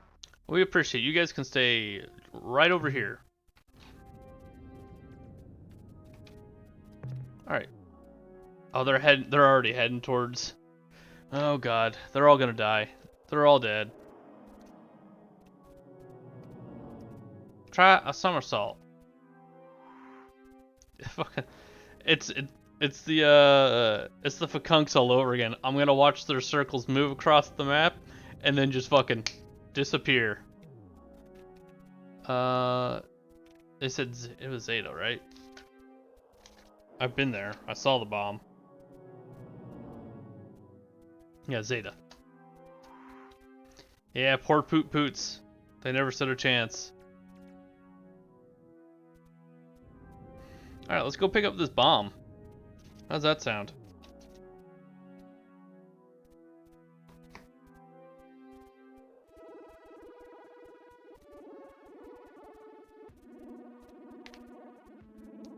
Welcome back. We did save the Utwig. As it stands, the Utwig and the Supox are heading towards Horologi to fight the Korra. I'm gonna go pick up the bomb from this planet and try and help? Question mark? I don't feel like they stand a chance.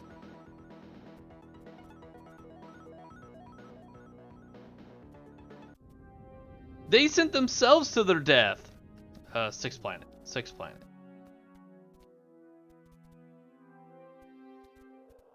Yes, welcome back, resident old man. You'd be happy to know that's what I called you.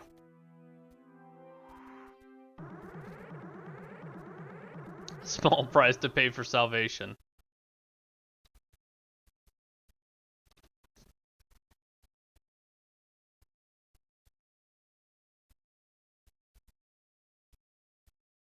What are the Druge doing here?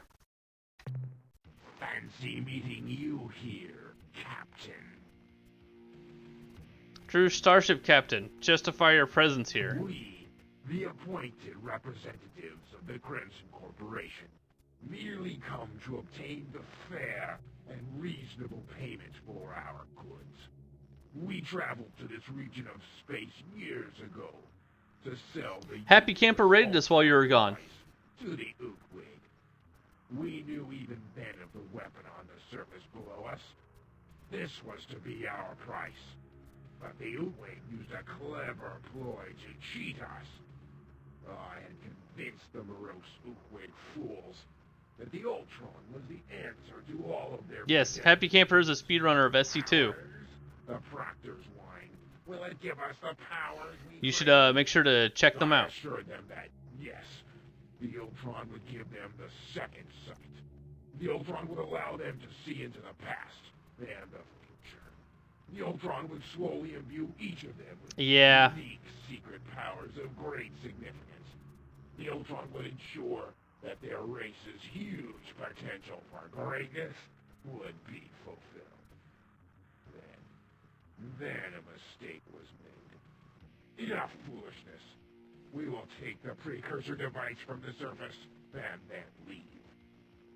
Thereafter, I may see fit to bequeath the entire... I don't want this shitty planet. I want the bomb. Captain, for your invaluable services in the past, provided you leave now. The precursor artifact does not belong to you. It is rightfully ours. Stand aside. Liar! It is we who are the genuine owners, not you, Captain. Those many years ago, when we offered the Ultron to the Utwig, how they capered and laughed at their good fortune. Fools. Then they begged to hold the device, just for a moment. To close the deal, I permitted this. A grievous mistake. The moment the High Proctor touched the Ultron, her body arched and her eyes rolled back in her head. She began to babble meaningless phrases and howl like a beast.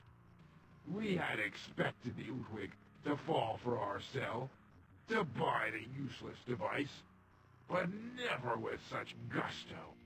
Their self-doubt and lack of clear reason left them vulnerable to our every manipulation. But then, the Proctor's body relaxed, and her eyes slowly closed. When they reopened, her visual orbs shone with a wild and frightening light. "This is all we could have dreamed of, and more," she intoned. "And now, Drew, as to your price." I opened my mouth to speak, but before I could utter a word, the Proctor interrupted. "Wait! The Ultron feeds your thoughts directly to me. Do not speak. I know that you desire." What could I say? That the Ultron was a farce and could do no such thing?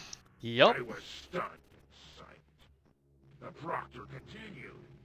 "You Drews of the Crimson Corporation desire an object of great antiquity, something of secret function and value. Very well, it shall be done." And with that, we were led to a small vault. The Proctor ceremoniously opened the door of the vault and explained that because we had been of such great service, all of the treasures within were now ours. Inside we found a hodgepodge of ancient and useless artifacts, a glowing rod, an absurd trident, and more such junk. I could see no way to salvage the disastrous situation. That's the kind of stuff they try to pawn off on me. But when I heard of you, your travels, and your foolish quest for freedom, I realized that you could be the agent of our justice. And lo, it is so. You have heard our justification. It is valid and unassailable. Now go, and do not return. False. Regardless of your feelings in the matter, we will take the device. Also, Dover. Yeah, cool story, bro. Have you heard of Moonstone? Is what Happy Camper was playing before.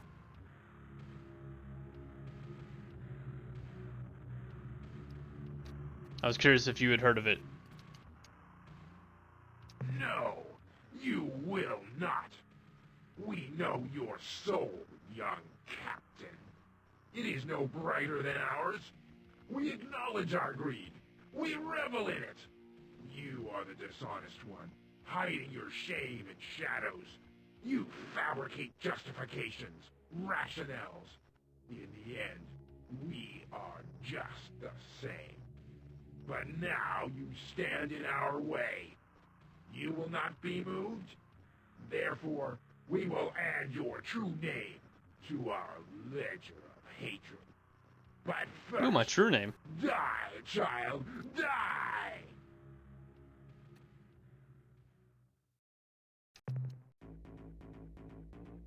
I forgot they're long range.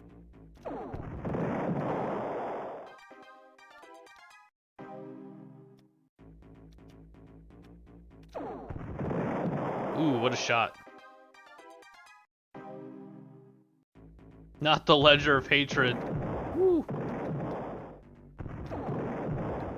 Damn, they got really good aim.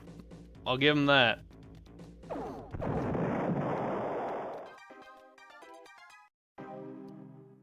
See, what they didn't tell me was that it's crewed by the people I sold them.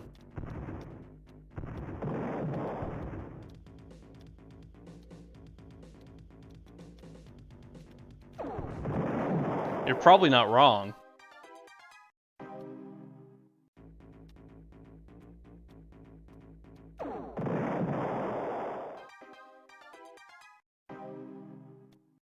I tried to avoid some of their damage. My piloting skills are not very good. Sweet. Crew's a resource? Exactly.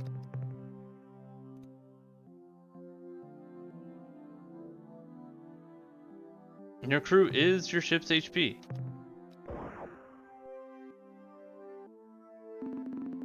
Report from surface. We found a huge precursor device on the planet's surface. A giant black cylinder set within a simple defensive grid. You've already neutralized the grid. Well, actually Jenkins just drove through it by accident. We did land on top of it, but that seemed to work. The artifact is covered with precursor script, and although we can't translate all of the writing, it is pretty clear that it is a warning, repeated again and again.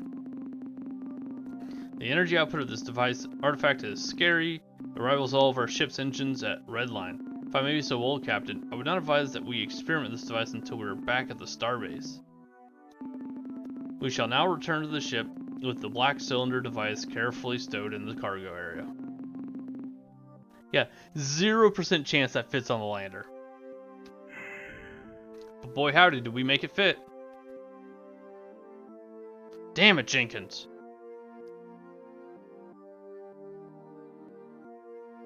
As a fellow streamer once said, imagine crew ship HP like this. They stick the crew outside the hull to absorb the hits of the enemy ships.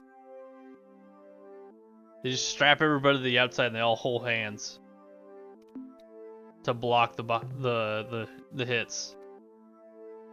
Alright. Well, shit. My shit to-do list has just gotten a bit shorter.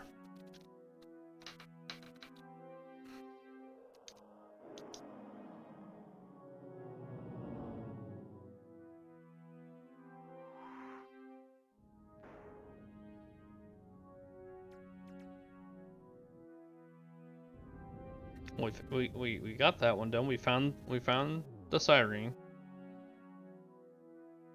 We got the alright, we did all this.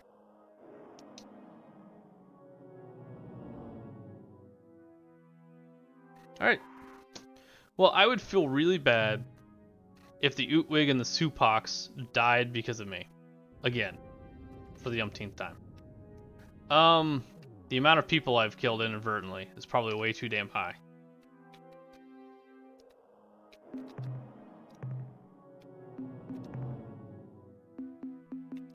Hey Fwifo, we're gonna take your crew again. Hope you don't mind that you'll be on your ship again by yourself.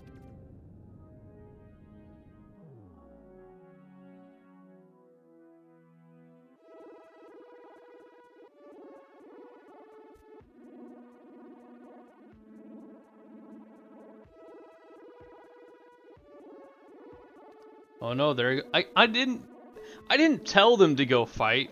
I told them, hey, actually, let's go talk to the Supox if we can. Forever alone, but forever safe.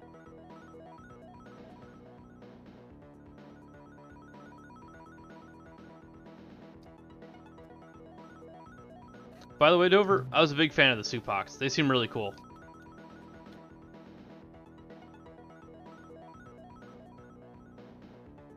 I love the Planty boys. They seemed really cool.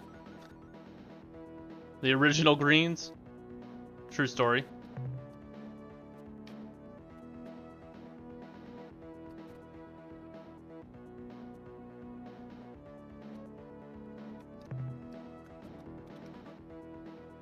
Now I'm pretty sure most of these ships are on mere Urquan ships. If I had a wager, a guess. Oh. Hello, fellow warriors. We go to uproot We found them. our enemies. So what are you doing? Our Utwig allies have instructed us to prepare for combat, and so we make ready. Our destination is Antares, where we shall face the Korra in battle. So what should we do We now? must defer to the Utwig, who have superior knowledge of such things.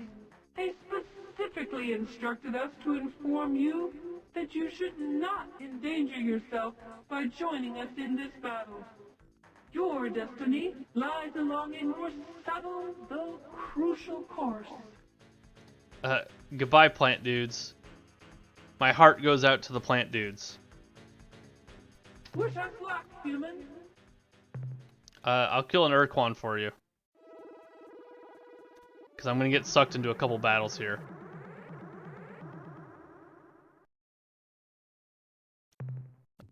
We are the Urquan Core are. Our nature, the fulfillment of our fate, requires your destruction. The time. Yeah, I didn't mean to really talk to the Urquan. The Urquan are, fight on sight. Let's see if I remember how to fight the Urquan. It's been a while.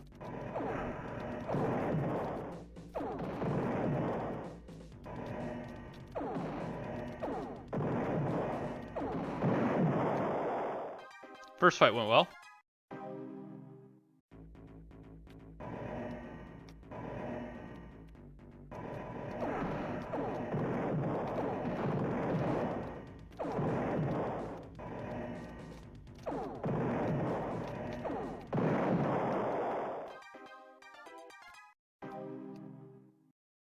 Hell yeah. Clean fight. I am learning. Greetings, Garden Guardians.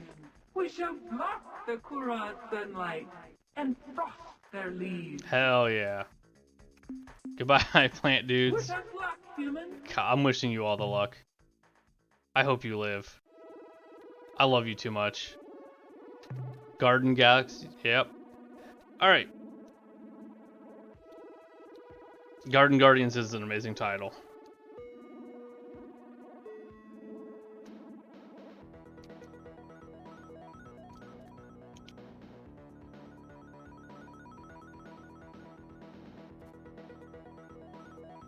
I see the Ahot are still fighting, by the way.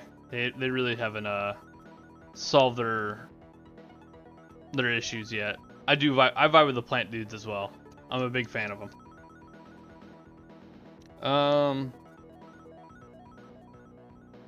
Let's go visit the Spathy homeworld. That's how far it is for me to travel. So that fuel is how far it takes for me to get to where I am to where my cursor is. So to get down to Yehot, it takes 80 fuel.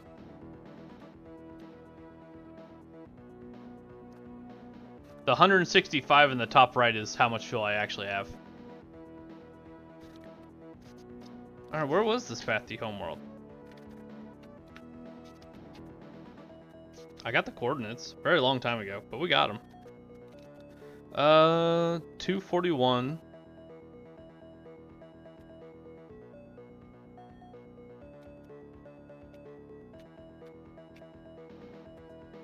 $368. Epsilon Grusis. Alright. Godspeed, Utwid and Supox. Apparently this is not my battle to fight.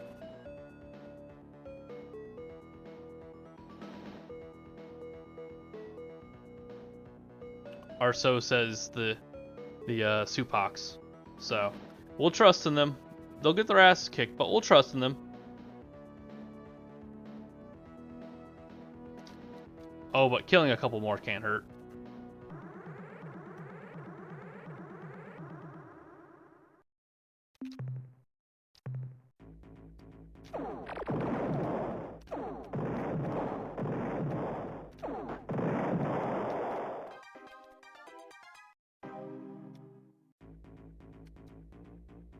We'll take a couple of them with us as we leave.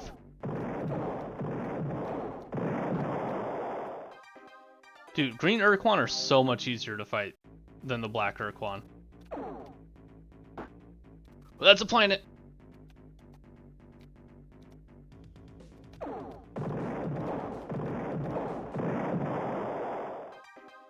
Although the black Urquan, the Korra, are the warriors. You fucking cheater!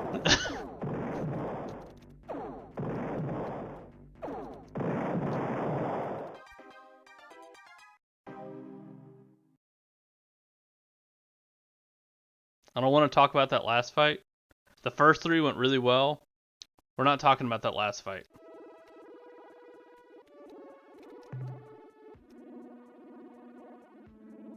I already forgot where the fucking home planet was. The planets are the real bane. It was Epsilon Grusis. I can't handle planets, man.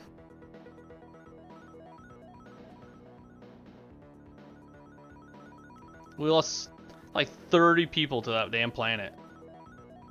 30 people who didn't need to die.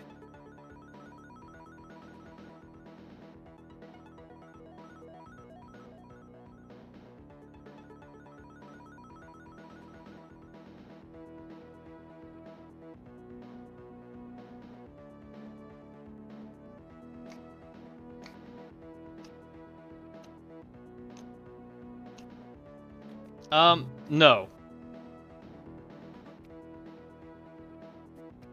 At least that's less than the 100. Avil's never gonna let me live it down. No. I'm a good boy.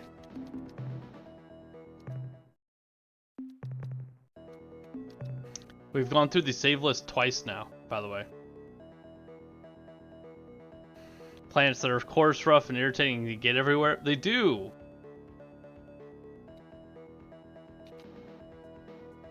Hey, Kale. Hey, Kale. What's up, Dover? I didn't want to talk to you.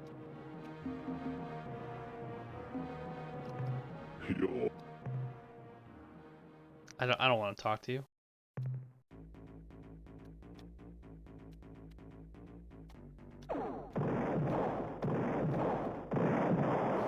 There's a way to get the roses pure without selling crew. That's for the next playthrough.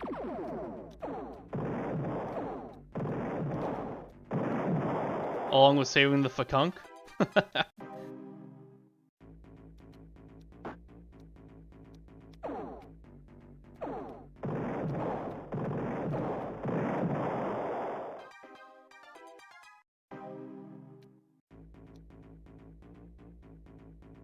It's speedrun strats. Exactly! It's just so much faster to sell your crew.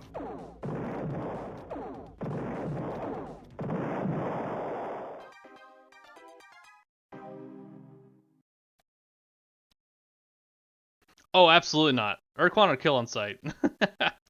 I've exhausted the core options, I believe, but not the Urquan.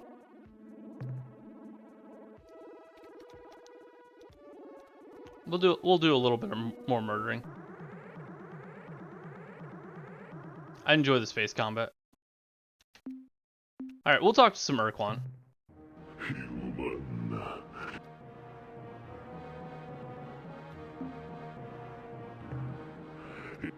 No, I spoke the words. I remember speaking the words to them. Although you consider us the enemy, these conclude. Yeah, I remember all this dialogue. I remember this dialogue. It was a while ago.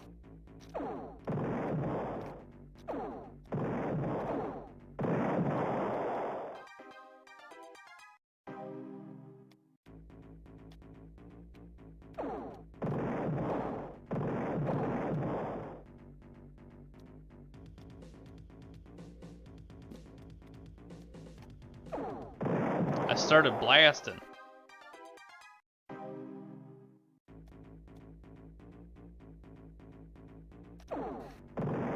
No, it was a good question though. Made me think if I had or had not done it yet.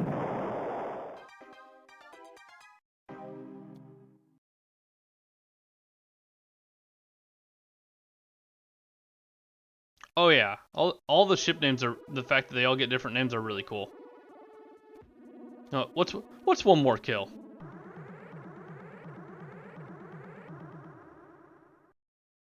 Ah, it's a Korra. All right. Ate that one.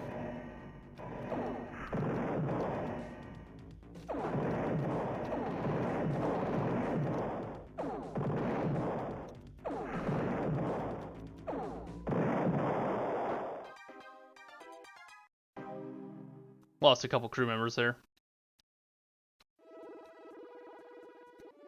Are we helping? I see the Uwig circle has shrank just a little. That's less than ideal.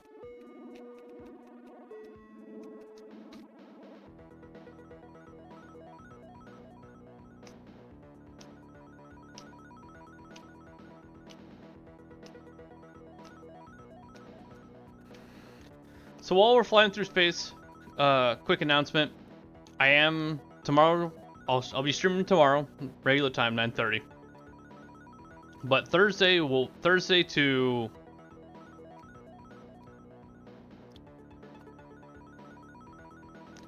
May 9th, there will be no stream. For I'll be overseas. I'll be in London. So tomorrow's the last stream before I go on vacation. And then I'll be gone for like a week and a half. And then I'll be back. I'm hoping to finish this tomorrow. I'm obviously not going to finish today. No watching for me tomorrow. I'm flying home. Oh, sad day. You'll have to catch the VOD.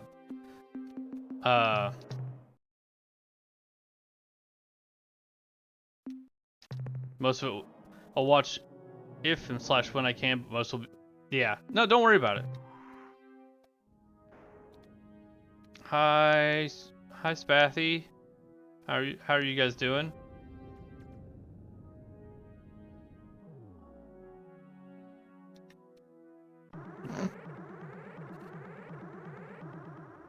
Where are we going? We're going places. Talk to Dandy. Her and her mom know everything. I'm just happy to be here. Surprise and terror! I am greeted by the smooth and hostile face of our old enemy, the Hootman. No, the huge clans? No, I miss the Spathy. The Hoonams.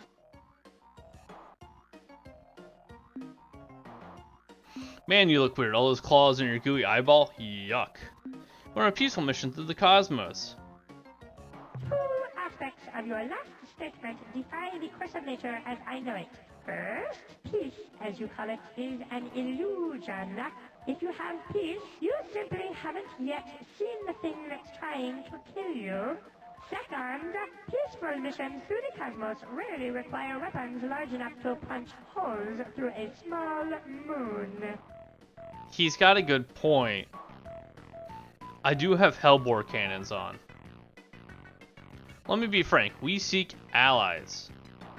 In case you have not forgotten, we are bonded to the Urkon as slaves. Spasty, no, Shapti. The Shapti. you propose can be described as death. That brings up a good point. If you're such cowards, why do you fight for the Urkon? This is a sad tale, so do not even try to contain your tears. I won't. After the Urkon demolished the Ilrak, they turned the force of their armada against us Safi. The term rapidly subjugated would best describe what happened next. When the Urkon arrived at Safiwa, there was a great ceremony. Part of that ceremony involved blasting portions of our planet's surface into radioactive dust, and this part we did not enjoy. Good point. But the worst was yet to come. Our leaders were called into the command chamber of Urkon Lord One's dreadnought, where they were read a long and complicated document explaining the choices given new slaves. When our leaders heard the term forever encased and impenetrable shield, they grew overexcited, I'm afraid, and made a fatal error. The decision was to be transmitted to the Urkon via one of two rods, one colored black, the other white. Our leader handed the white rod to one of the Urkon's servants, signifying fallow slavery. But the servant somehow exchanged rods and handed the Urkon lord a black rod, indicating our desire to become fighting slaves. By the time we learned of the switch, it was too late. The Urkon would not permit a change in status.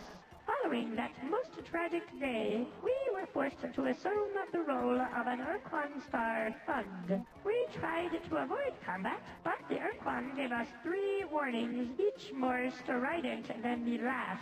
When we learned that there would be no 4th warning, simply annihilation, we attended to our new role with improved vigor. Oh, and perhaps you have already guessed, the Urkon's servant who made the switch was an Umga. Fucking Umgas, man. What can you tell us of your species? We can best be described as metamollusks, possessing the best qualities of both the clam and the dravat.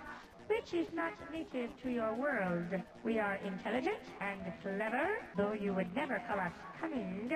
Each day when we awaken, we call forth the traditional Spatty prayer. Oh God, please don't let me die today. Tomorrow would be so much better. Oh god, are the even better trolls in Twitch chat. True. I'm gonna need like a soundbite of that prayer. That way I can wake up every day to that prayer. But what do you really want out of this great mystery called life? I want to live forever, with no pain whatsoever, owning vast personal property, plus a company of nubiles. Of course. If this is in your power to give, I beg of you to do so. Probably not. Under the circumstances, I think it would be best if you allied with Earth immediately. Sure, consider it done. Allies to the bitter end. Not. You look weird with all those claws in your gooey eyeball, yuck. Beauty is in the eye of the beholder. Quite the daily affirmation. Quality spathy dreams? It is. Well, I guess we kind of have to insult them because they're cowards, and I really don't want to, but here we go. You're plain dog ugly. Yeah? Oh yeah? Well, you are too. How? We just became in peace. Can we keep this as a secret between the two of us? It's really rather embarrassing. Can I go talk to your planet now, though? Whoop. Oh, this isn't your home planet? Could have sworn this was your home planet. No, this is... I found it. Hi, Spathy. What is the secret cipher? Okay. Huffy, Muffy, Guffy. We are the Faith Ones, the Spotty High Council. You have given us the correct cipher, and so you will not be destroyed immediately. Now, if you please, tell us how you acquired our most secret We did a chat. which every Spotty swears never, never to reveal, even when threatened with considerable pain.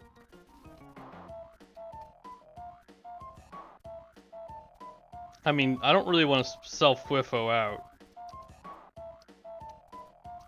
We come in peace and with goodwill. No doubt. We offer our hand in friendship.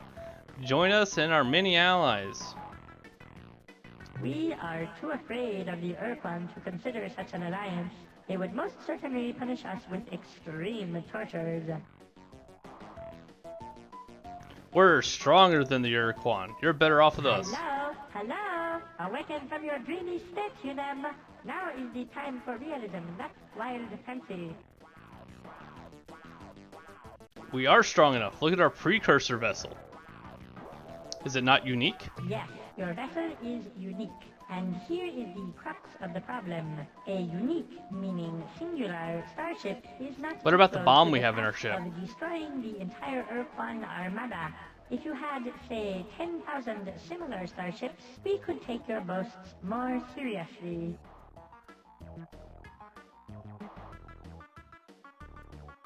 Well, I know the answer to the top one. Look, what do I have to do to prove this to you? Destroy the entire Starfleet? Yes.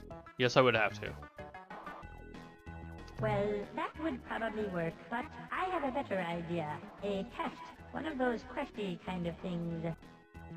Well, what kind of test do you have in mind? You must wipe the evil ones from the face of Spatiwa. Tell me more about these evil ones. Let us explain the sad history of our species. Once upon a time, many thousands of years ago, we inhabited the warm, safe surface of our home planet, Spatiwa. We were happy and content. During those golden centuries, we evolved from a primitive nomadic culture into a complex agrarian society. We learned to write on clay tablets, and we were well on to being able to read those tablets. when the darkness fell upon us, when the evil ones came. Creatures from the darkest pits of hell they were. They hunted our people, devoured them like tasty nodules, and we had no defense against them. Suddenly, our culture became once more nomadic. We fled across the oceans, from continent to continent, but the evil ones always followed.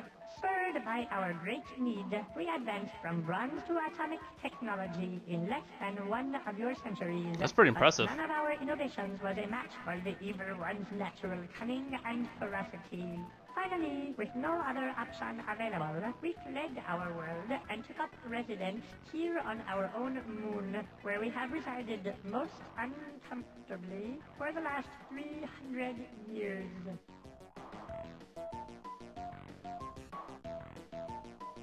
Not sure if Kale's quite ready for this.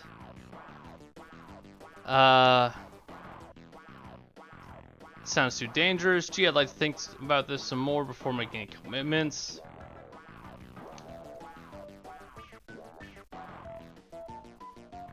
I don't like the amount of...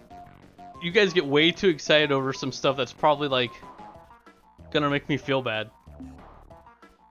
Okay, except start packing bag eyeball dudes. He'll be home in no time. Why don't you do it? 2 reasons. Firstly, we have an unreasoning fear that the evil ones will devour us all painfully. Sure. Secondly, in the rare cases where we have overcome our fear and ventured to Spathiwa's surface, the Spathi who landed were all devoured painfully.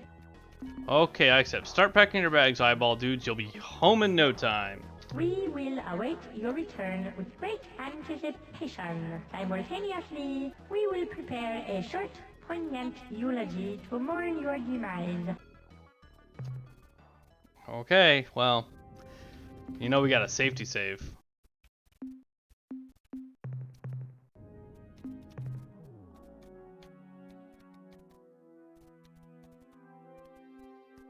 Glad he has all those landers. See? I was just preparing for the evil ones.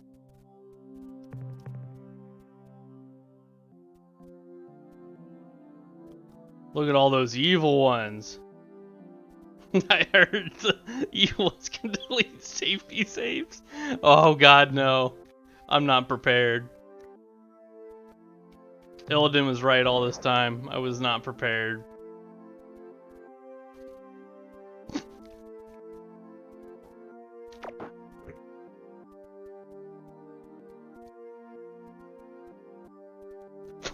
That's hard. I can't do it. Oh god. I didn't know there were so many ETs around.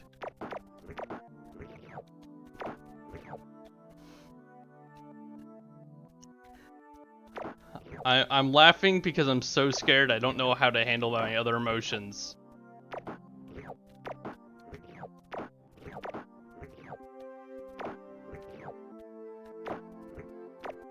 I can't comprehend my emotions, so I laugh at them.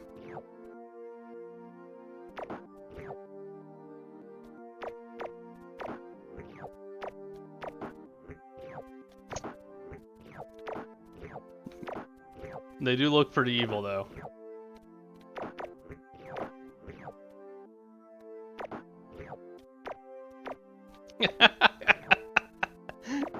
What's up, Dandy?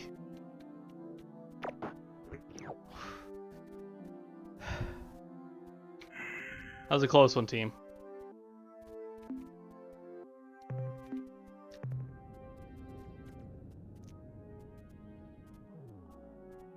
We captured the evil ones. How go your foolishly courageous and noble efforts to rid the evil ones from our beloved Spathiwa? Although we lost many crew, we have eliminated the Scourge. This is wonderful. Too good to be true. We will immediately begin transporting Spathi from this unpleasant moon down to the safe surface. We shall send in crustlings and the infirm elderly first as a special honor. Please come back later to receive your accolades. There's no way we're stunning them. And even if we were stunning them, look, we're selling them off to the Melnorme, who does God knows what with them. There's no way they live. Like, long term, they're dead. 100%. You know what I mean? Like, 100% they're dead in the long term. Whether it's by us or by the Melnorme. Oh, joy! Oh, happiness! We rejoice and make merry in celebration of our imminent return to our home world. You are most heroic and helpful. Thank you, thank you, thank you! But now I must return to our festivities. Please feel free to come back any time. Hey, a deal's a deal. What about our alliance? Why don't you just wait a while until after we are resettled on our home world? We can discuss details at that time. How long do you expect this to take? 15 years tops. Am I correct in understanding that you refuse to live up to your end of the bargain? No. We are simply taking a more adult, welcome to the real world view of the situation. We cannot simply say, hurrah! And form an alliance with you this very moment. Surely you see that. You know, those creatures aren't dead. We have them in suspended animation. How would you like us to return them to the surface? No, please. Exactly what kind of relationship were you thinking of?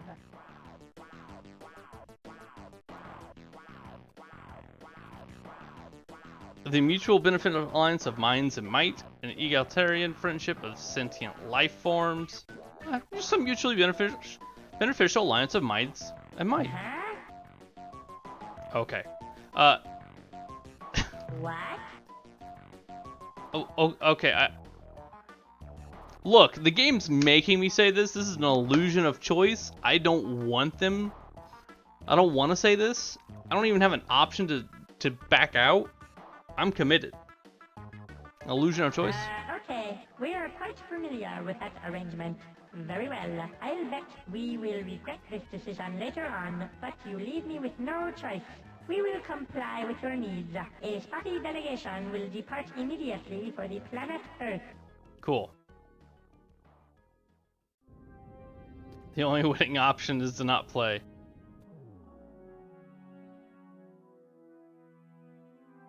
What a way to go from the most feared creature to dinner for fancy tights aliens. Yep. Let's go back to Earth. Oh yeah, which Earth? Are we talking about the Supox's Earth or our Earth? Because Supox also, their home planet's also called Earth. Toth does have a good point.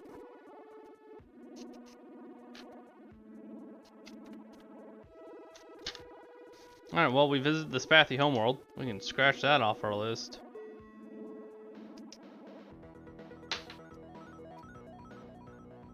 I still don't know where, Fuck, where is it?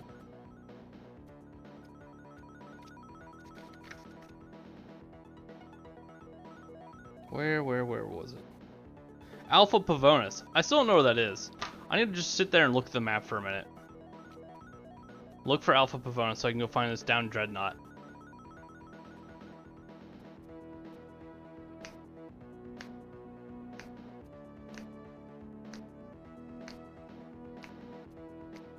We also need to go talk to the Umga some more. But, I kind of don't want to.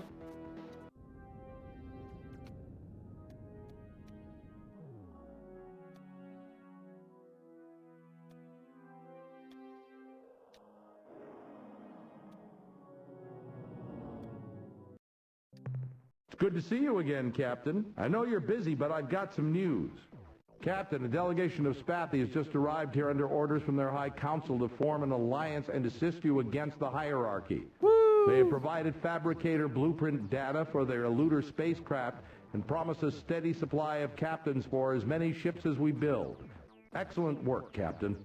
Also, a race of plant creatures called the Supox have arrived in your absence, The Supox! Captain. They offered use of their ship designs and will supply you as many starship captains as we require.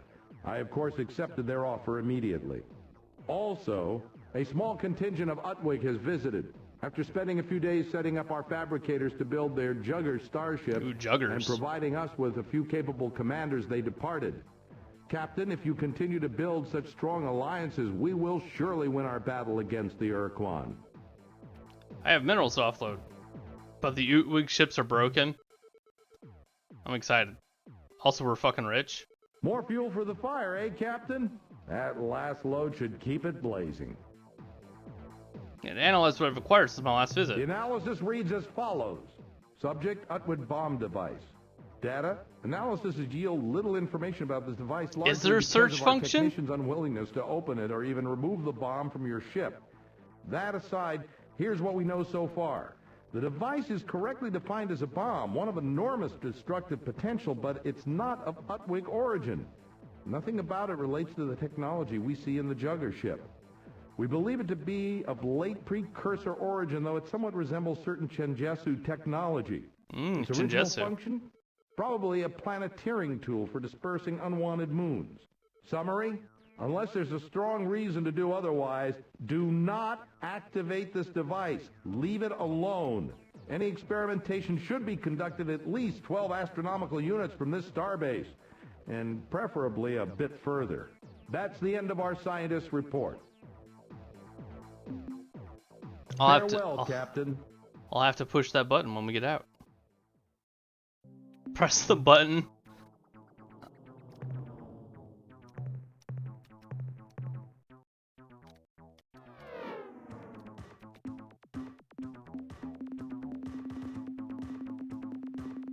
I'm trying to decide if... Because I don't need 3 crew pods. I don't think.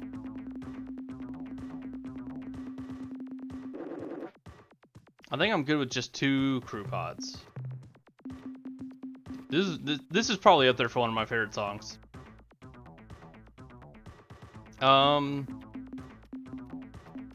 It's just, what do I put on instead? Hard to drop a crew pod. We can get the 3rd tracking system, but I feel like 2 tracking systems is enough. I really don't feel like I need a 3rd. I think I'm good with my fire rate as well. 4 Shiva furnaces seems to be working just fine. We could go with more fuel.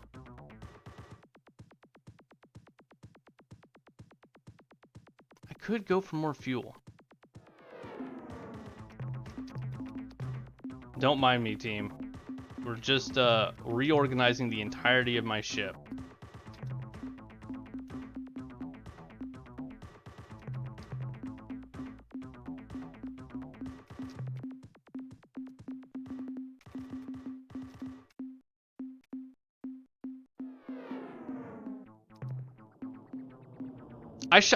False Dover. I used them when I fought the Vux. That's how I killed the Vux. I used when they got up close to me and they gooped me up.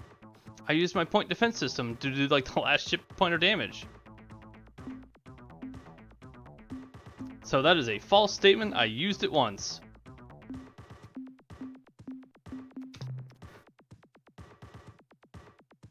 Hey Kusu, just sell the crew for a bigger ship? Hell yeah. They do suck. But them sucking is probably not a reason to get rid of them. We do need them, unfortunately.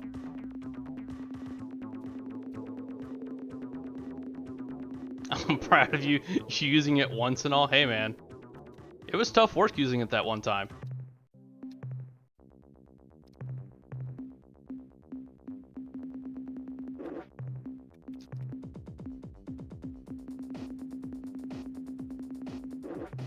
Alright. So we have the Utwig Jugger. If you needed them, you wouldn't need a bigger ship. Good point. Sell a Yehat or 2 and get a Supox and an Utwig that you'll never use. That's a good point. Can we make more Yehat ships? Do we have the blueprints? Also, when did we get a Thordash ship?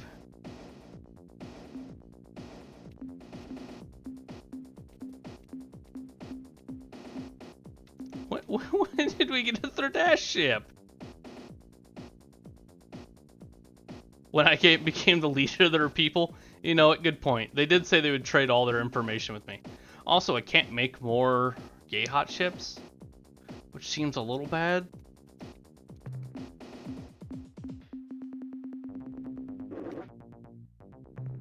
So we'll get rid of one yay hot ship and one show fixie ship, which I've also never used. So we can see the jugger.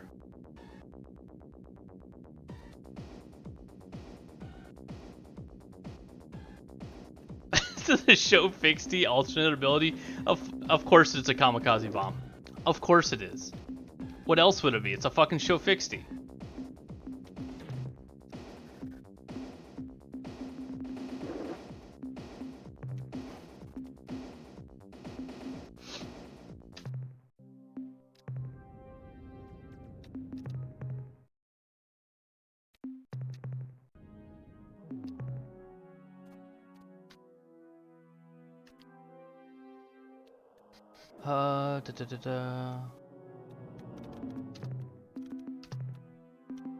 Oh, that's right. I can't change hotkeys here. Star map. What button did Wired say press? Pressing backslash. I pushed both my slash buttons and it did not bring up a search function. I'll get in a fight. There it is. Pavonis. I figured it out. We got there. We found the button. Alpha Pavonis. God, I've been up there so many times and I just never went there. Fuck me.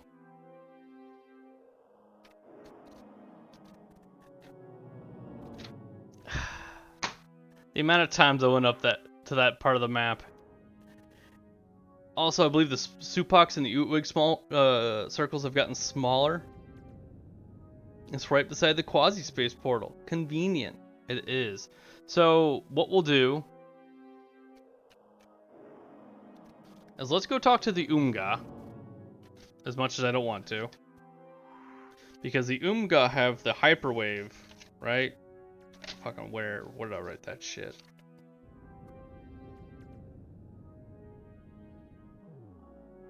We need to get a hyperwave thingy so we can go talk to people on shielded planets. So if we go talk to the Umga, hopefully they can give us a fucking hyperwave thing somehow. I know they're not our friends per se, but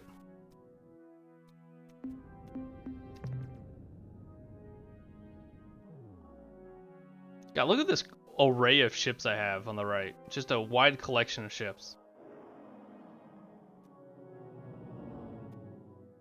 Of ships I'll never use.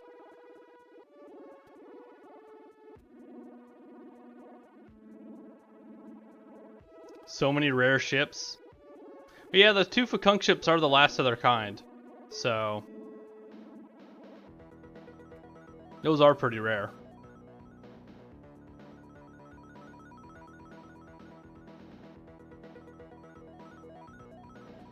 R.I.P. Fakunk.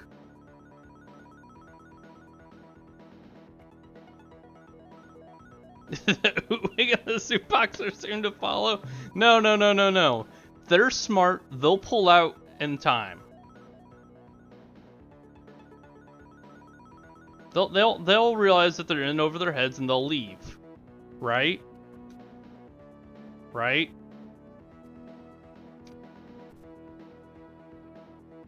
They smart, they loyal.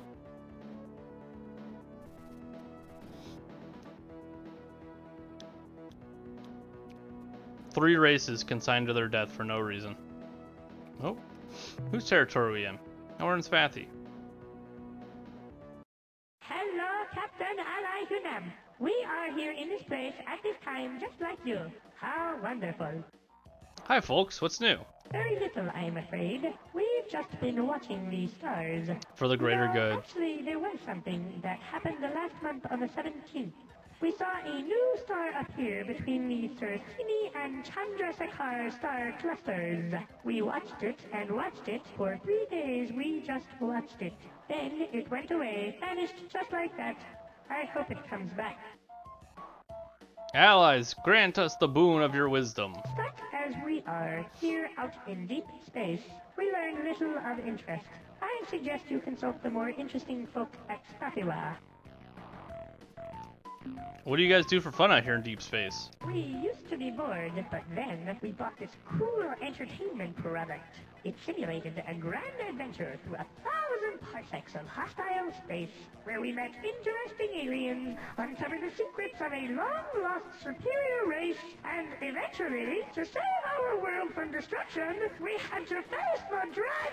Never mind, I can tell you aren't really interested. Wonder what that game could be. Goodbye, friend Spathy. I hope your journey is a safe one. Same to you. Bye, friend Spathy. Writing it has it. It sure does.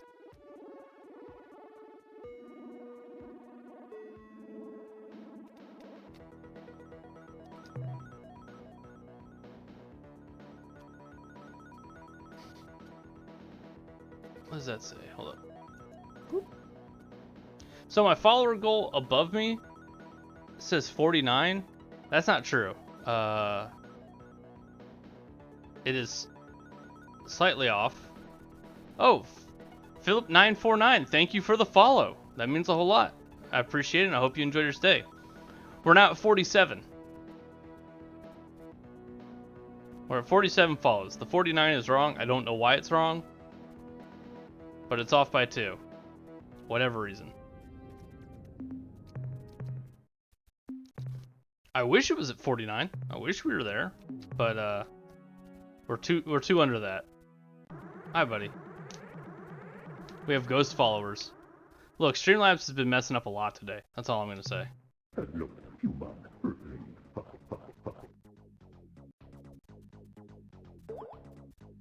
So, how goes your work on that talking pet? Do not understand reference. You told us you were modifying a talking pet, didn't you? Switch to stream elements? I probably should. No more talk about it. You know I just don't believe you. What are you hiding? Human possessive forbidden knowledge. No interference in plan can be tolerated. Human must be eliminated.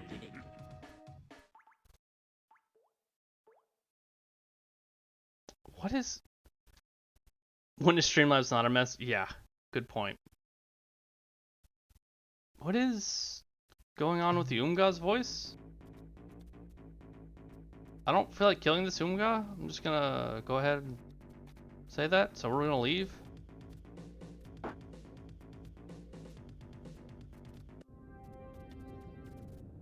Save early. We did save.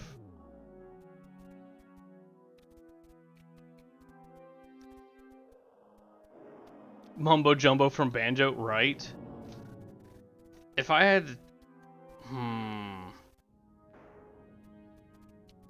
I have an idea, but I don't want to say it yet.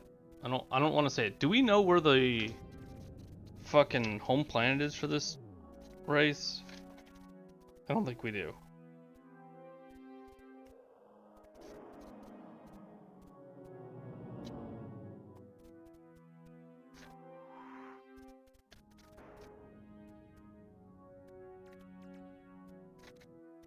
Yeah, I don't think we do.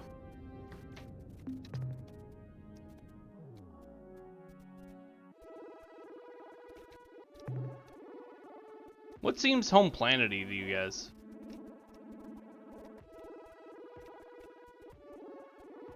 Go with Theta. Theta seems home planety.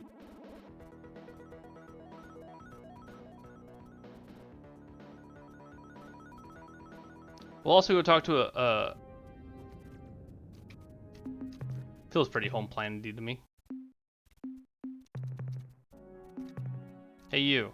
Hey you. Talk to me. Let's see if he still is talking the same. Human knows too much. It must not escape. Chris is not followed. He's in the other room though. He's watching, I believe, but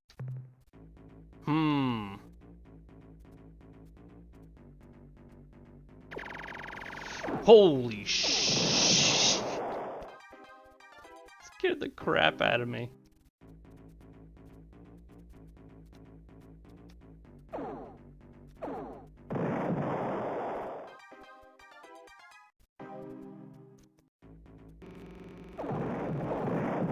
Archie hasn't followed yet either. You are correct in this statement. We're not at 49. The follower thing above me is wrong. I hate to break it to you, Dandy. We're at 47.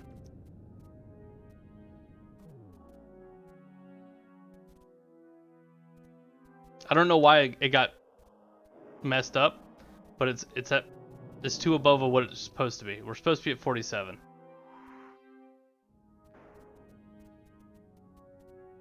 Because Streamlabs is a perfect program and works. Now what the fuck is going on here? Yeah, we'll go ahead and take it off for now. Shoop.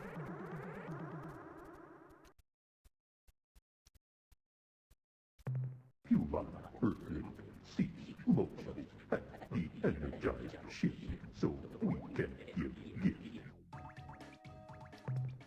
Can't tell you no time how to manually reset my counters. Yeah. Not today, Umga.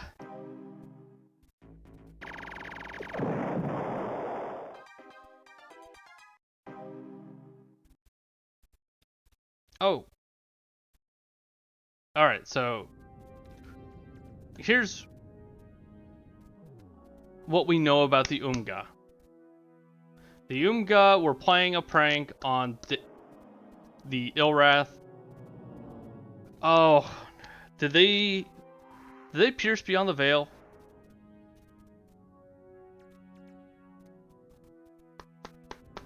They had a talking pet that they were making better. I assumed that the talking pet took over, and because the talking pet was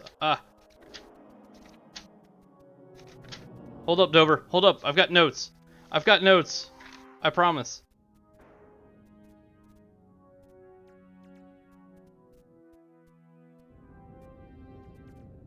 The Dayarly. The Dayarly? Howard? Chris. He's biding his time. The Dayarly were the talking pets, and they originally were psychic and were controlling the Urquan. I imagine that the one talking pet that the Umga had is taking over all of the Umga with its telepathic ability. Where the fuck is this talking pet?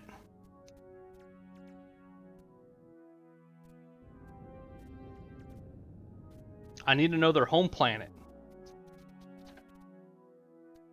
But I don't know their home planet.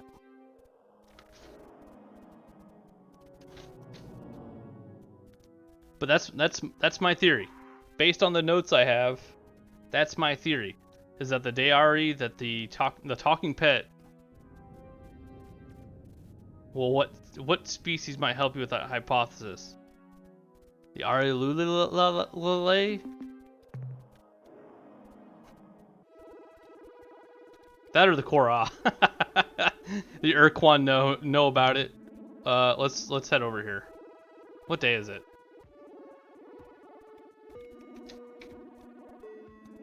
We're gonna have to wait for a little bit.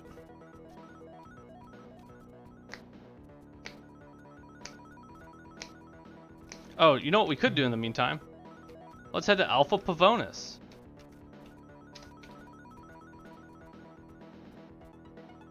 So we don't have to make 2 trips into the Arilulale land.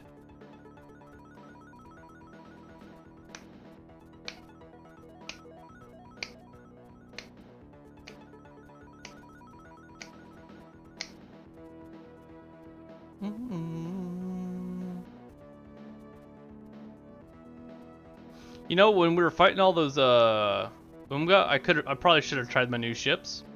Still haven't done it.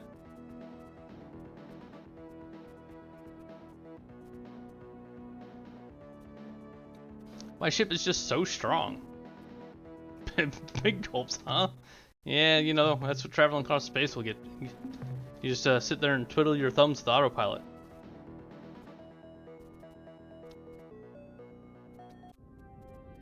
Do we know what planet in Alpha Pavonis? Someone probably said it at one point. What the amount of times this fucking it's a blue planet in Alpha Pavonis is what my notes say. Well, there's a couple of them, so yeah. Why would you ever need to learn how to use the other ships when you have the Beast? That's a good point.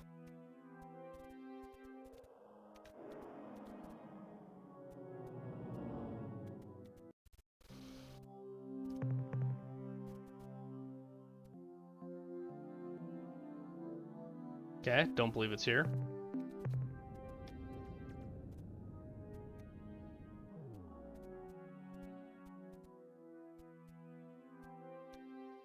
I can't tell what's stars and what's planets.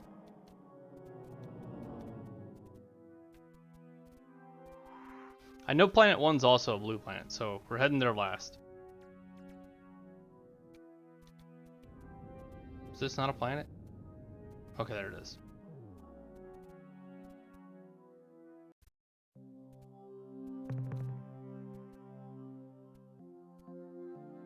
Ah. Dispatch. All planets, no stars.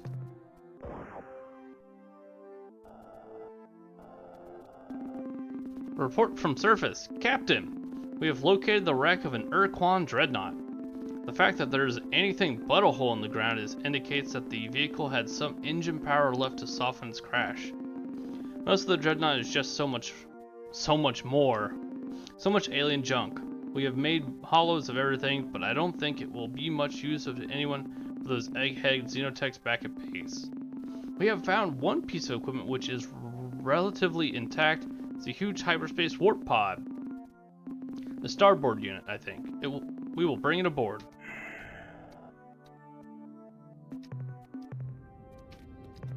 Now we have to hurry back down here. I hope we make it in time. Thanks, Jenkins.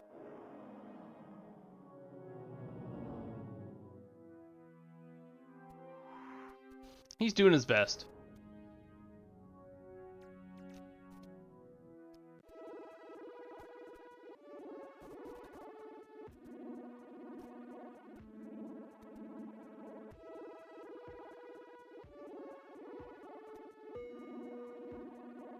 Alright, so I can officially scratch off shit to do. Go to the dreadnought.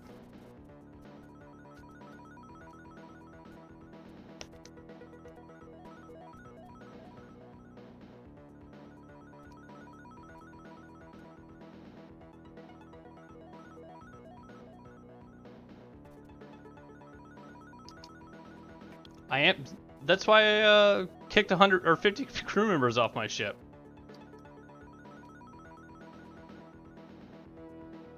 So I could have more fuel.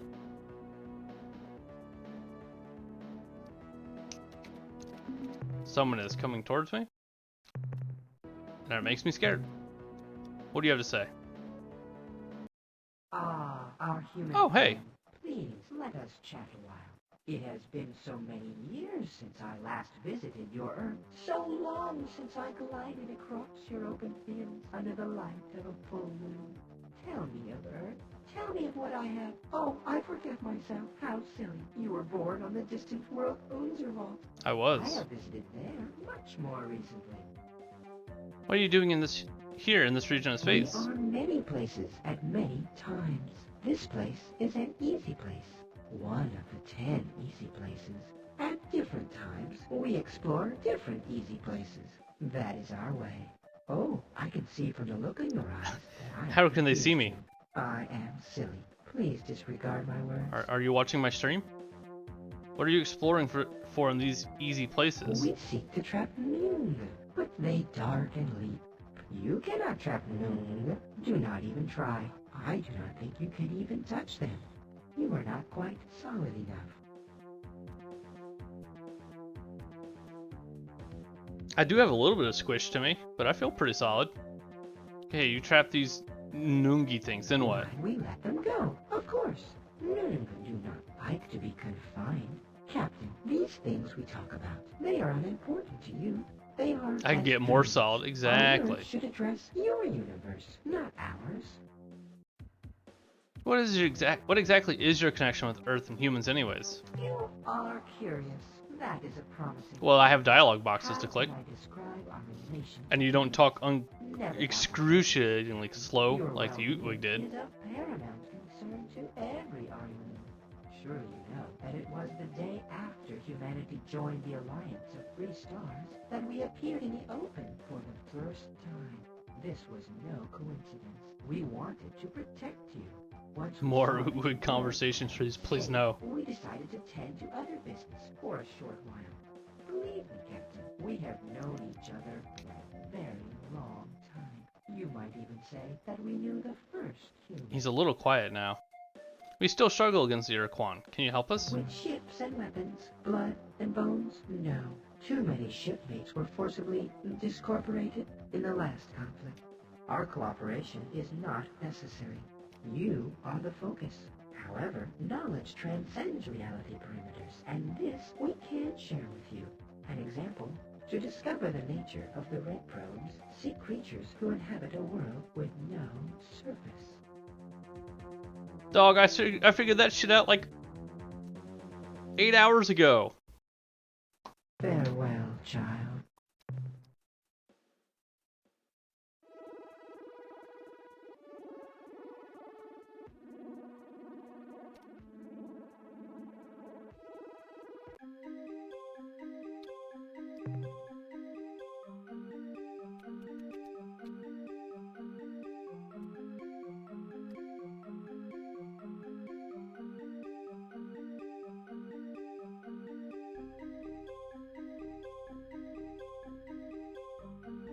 This will probably be the last thing we do today. Or running on 5 hours and getting hungry.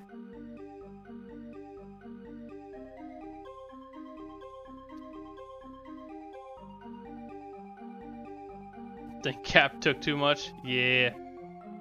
Woo!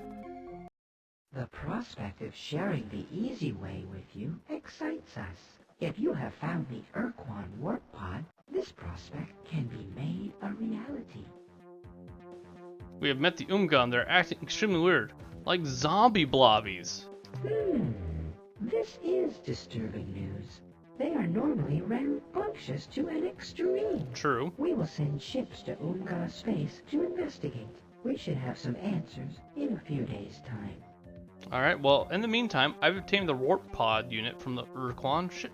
What a surprise! As we have always said, humans are a most resourceful and clever species. We are so proud of you, but don't worry that you shall have to wait. We are prepared. Even now, our technical personnel are equipping your ship with a custom version of our portal spawner device.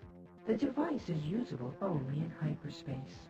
Whenever it is activated, the spawner will focus several interdimensional T-beams adjacent to your vessel, opening a temporary hole into quasi-space. Move quickly through the portal. After your ship has passed into quasi-space, you can choose any of the nearby portals which lead back to hyperspace, thus saving you needless transit time. And fuel. Be keenly aware of this fact. The spawner requires maybe not. a great deal of energy to function. We estimate that each time you use the device, 10 fuel's not a whole lot though. 10 of your fuel units. 10 fuel is not too much. Goodbye, my Arlu friends. Goodbye, clever child. The Arilule, their speech pattern reminds me of the Eldar from Warhammer. Just that modulation. Dropping the bucket for the 1%. Hell yeah. Alright. 1, 2, 3, 4,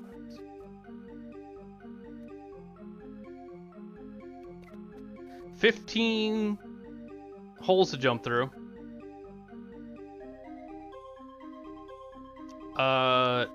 First Eddie, give me a number 1 through 15.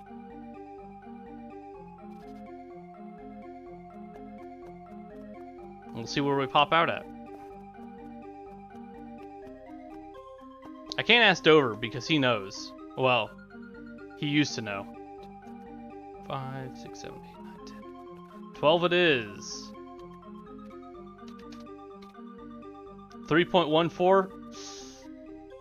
I think that's how you like wind up in like super like the in-between spaces. Like not even between quasi, like not quasi space and hyperspace, but in between the two, and I think that's how you have a bad time. The ones I consider most useful.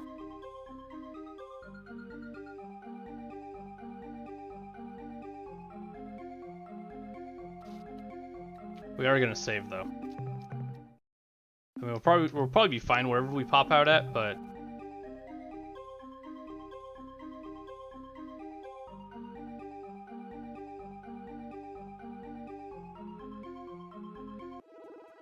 all right. Where the fuck are we? Oh, we're in between Vux and Mycon space. Interesting. Huh. I noticed the Supox and the Utwig's circles are continuing to shrink. They haven't shrunk completely, though.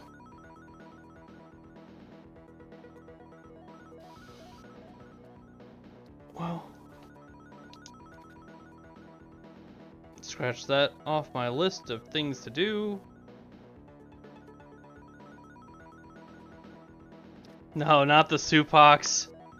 I like them. They were really cool. I wish... I want to do fucking something and anything to save them, but I don't know how, unfortunately.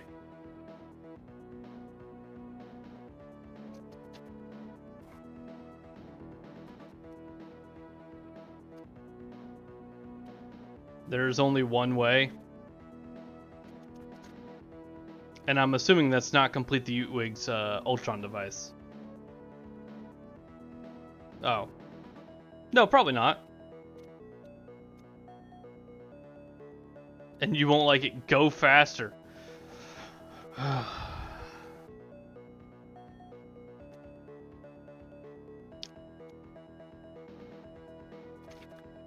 The problem is I don't know where to go faster too. That's the problem. I'm slow not because I want to be slow. I'm slow because I'm dumb. Alright, Yehot. Let's go visit the Yehot.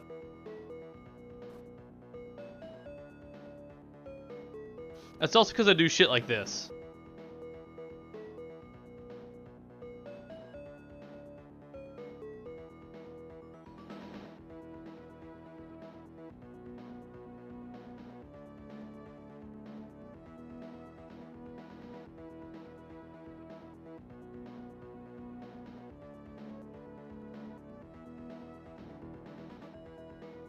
I forgot some of the breadcrumbs that lead to certain mission critical items.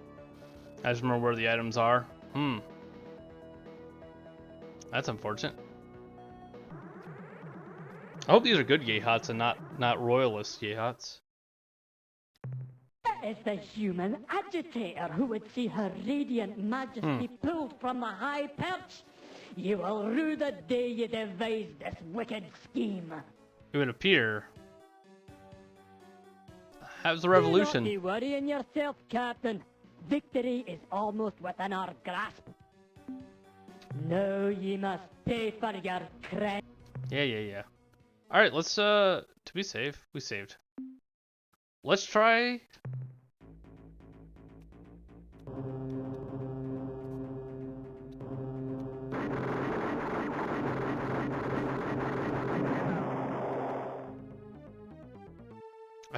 I don't know what its second ability did. But that's for me to find out later. I don't.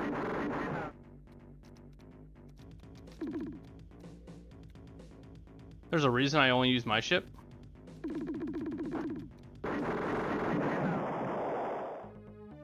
There's a reason I only use my ship.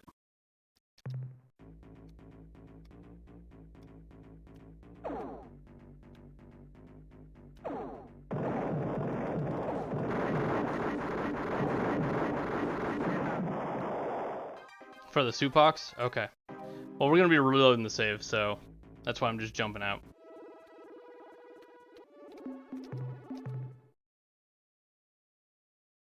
This was it? Yeah, this is it. Shoot. I think this is where it was? Was this 12? I don't remember. Toth, we might be invalidating your 12 pick. No, this was it.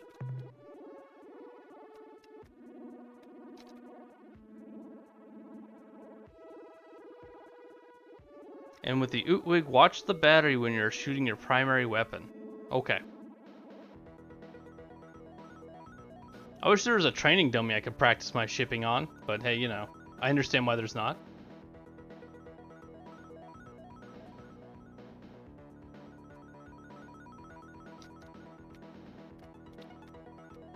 You gotta be a friendly AHOT, right? A greeting to you, Captain. We hope your battles have been fierce and your enemies are left in ruin. It's called the Royalist. Now, what can we be doing for you? How's the revolution going? It is a sad thing. This battle that has pitched clan against clan, ship against ship. I myself have sent 3 Royalist Terminators and their brave crews to the great beyond. What a waste. We pray that the struggle ends quickly. Goodbye, human comrade. Fight well. Goodbye, indeed. Yeah, we'll figure out what my new ships do, and then we'll probably call it a day. After we go back to Earth, because we always have to end at Earth. It just makes sense, thematically. Spoilers, by the way. I'm probably not finishing this tomorrow. I don't see an end in sight. That could just be me, like, not knowing how close I am to the end, but it feels like I'm a long ways off. It's the human. No.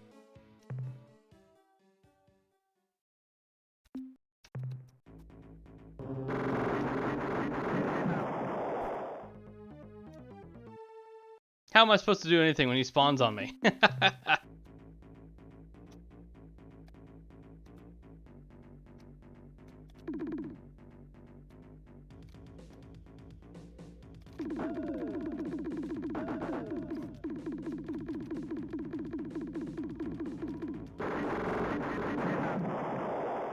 Yeah, hot pulling the Vux. I know.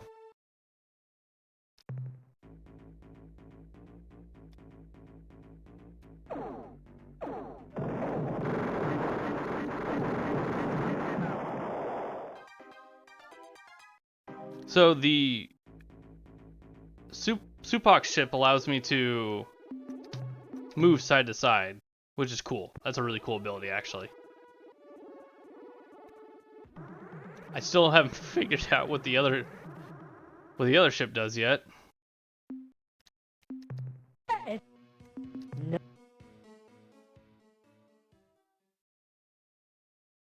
My phone autocorrects Yehat into Yakenturnsburg. That's a pretty close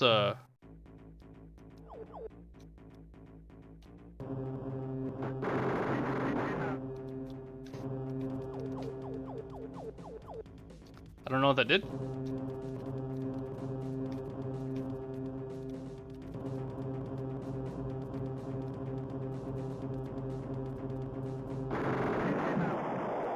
I still have not figured it out. The second fire drained my battery. The primary fire did not drain anything.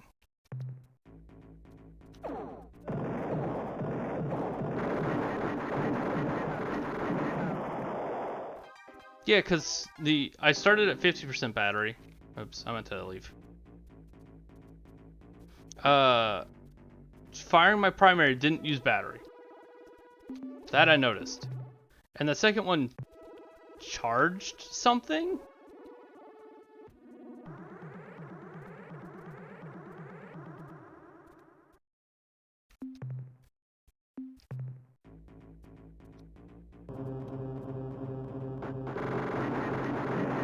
Also,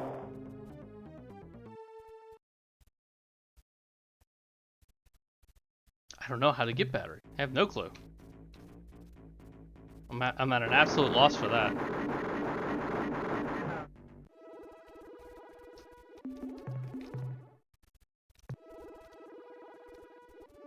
Also, I feel like Yehot ships are real good.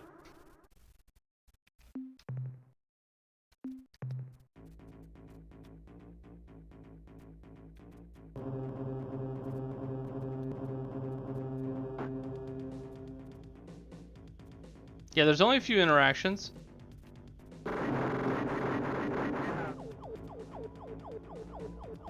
Okay, so eh.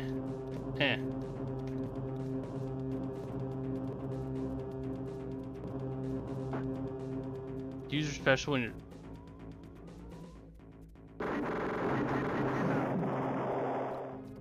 We'll give it a shot. We're learning.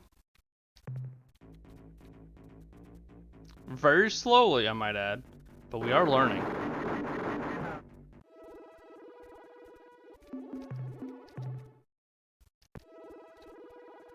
Once you run out, you're screwed. It will never come back.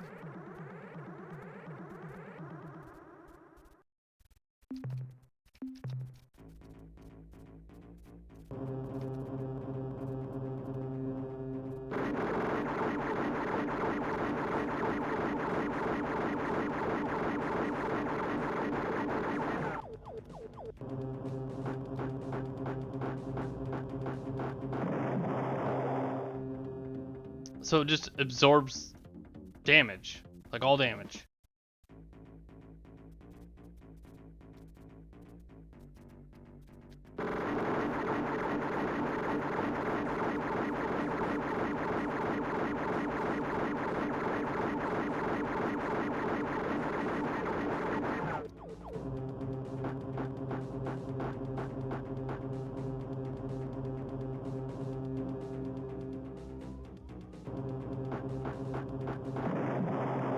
That does seem really strong.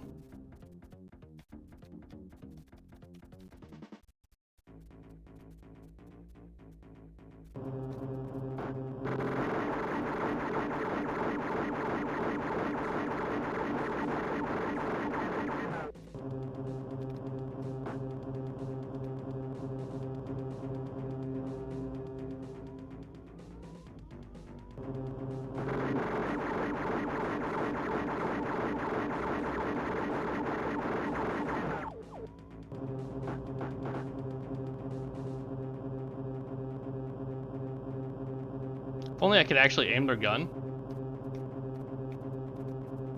That would help.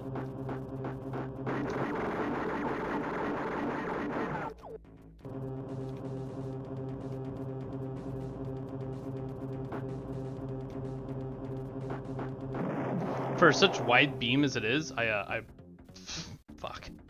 Planets, man. I'm getting sucked in. Get me out. That planet has a pull, man.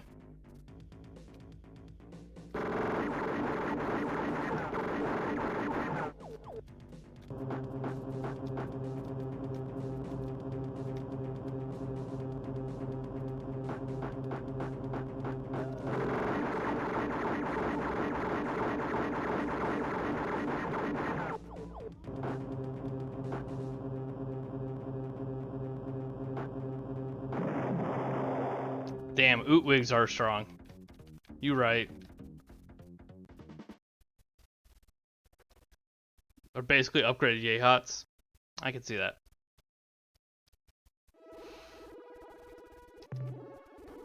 It's a shame the race is going to be extinct, but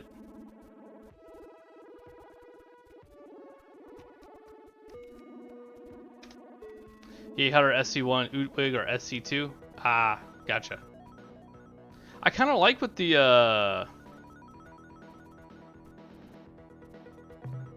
Subpox. The Subpox ship's interesting, with the ability to move sideways. I don't know how good it is, but it's interesting. Be useful for maneuvering around like long-range buzzsaws, perhaps.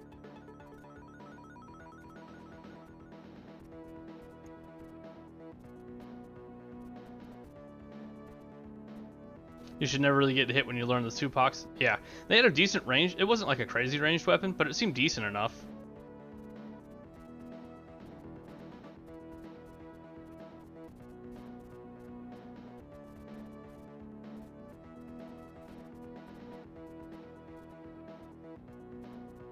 It removes all directional inertia. Yeah, it seemed really good for being able to just maneuver wherever they wanted to.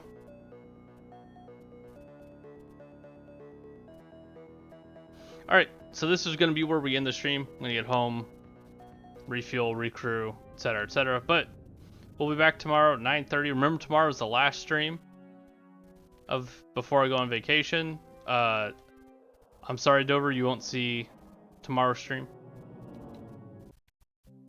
Captain, I'm glad you're hold back. up. There's something I think you should know. Good news, Captain.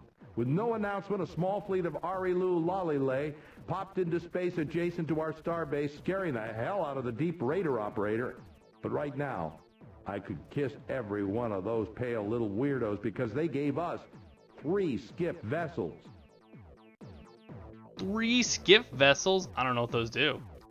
Can scientists analyze? The analysis reads as follows. Subject, quasi-space portal spawner. Data, device is a hybrid of different alien technologies including Arilu and Urquan elements. Our tests show that this device temporarily creates a weakness in the fabric between hyperspace and a different unidentified dimension. The energy cost of this process is extreme, and since the unit's power supply is self-contained, we cannot estimate how long it will remain functional. Summary, use of this device will permit a starship to make transit to a different dimension. The hazards and benefits of this process are impossible to gauge without field study. Extreme. That's the end of our scientist's report.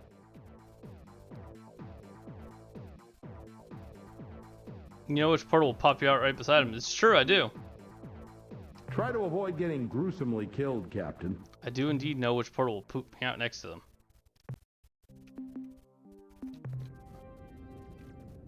Alright. Let's go do it real quick. But as I was saying before, we got distracted by brand new ships. Same time, normal time tomorrow, 9:30.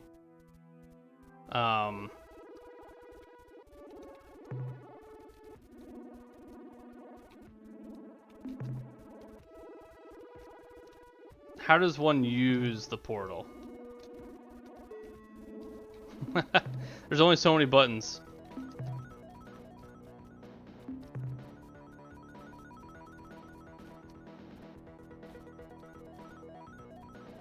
Oh, it's a device. That's right. It is a device, isn't it? Oh, not the Utwag. Not the Utwig bomb.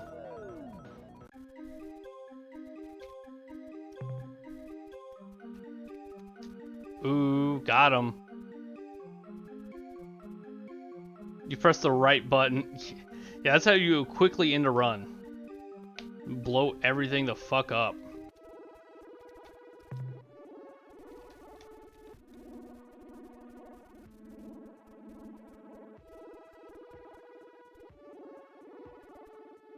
There's a Micon. Let's go ahead and save.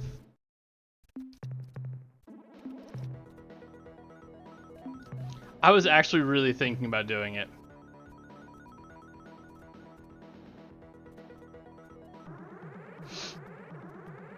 For science, of course. Okay, they only have 6.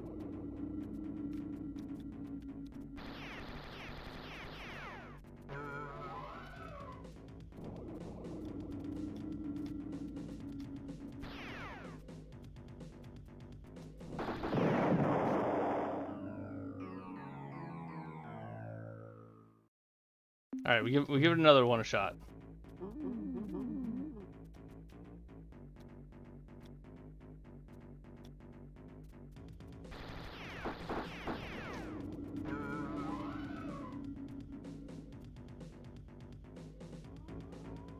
Whoops! Oh, that they can heal? Oh, that's unfortunate. Icon ships can heal? Oh god.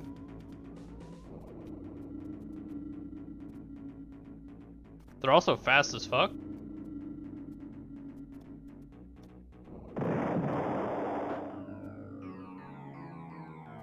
So I feel like the Araloo ships are cool. Don't get me wrong. There's durable as paper mache.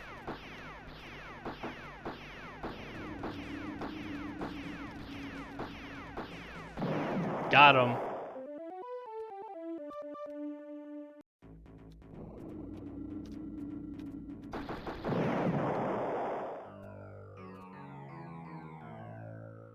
You hate to see it. They aren't fast, they just built up momentum. Hey, that's fast. It's not, it's a top speed, it's a maximum velocity, not a get up and go kind of speed. Anyway, it's gonna load.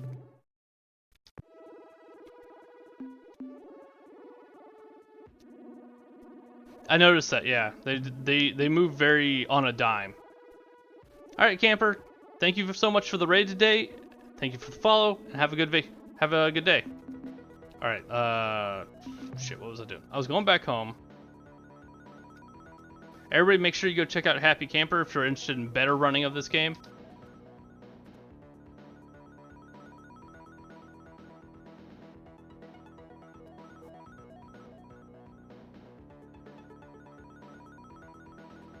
He speedruns this game, and once I finish this game, you can bet I'm gonna go watch some of his runs. But I can't watch any of his runs until I finish the game.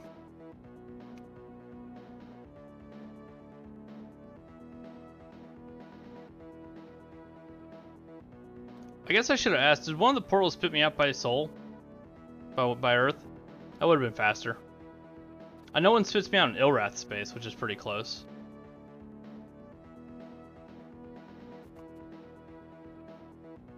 Okay, so one's closer than Ilrath space? Alright. I look forward to our experimentations to figure out what spits me out where. One spits you out right beside home. That is convenient. Oh, he did say that they popped out right by Earth. So that makes sense. Context clues.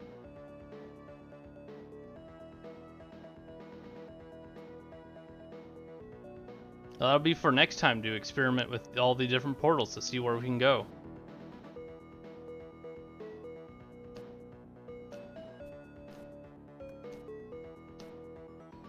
Alright. We'll go ahead and fill up.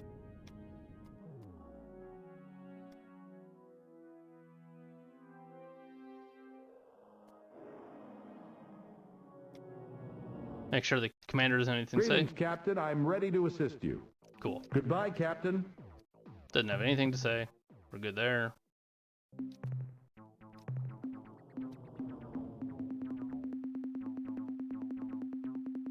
We are quite rich. Won't have to worry about fuel and crew costs for a while. Probably for the rest of the game, if we're being honest. If I knew what I was doing, this would be more than enough money to finish the game. Hell yeah, dude, because this song slaps. This song is so good.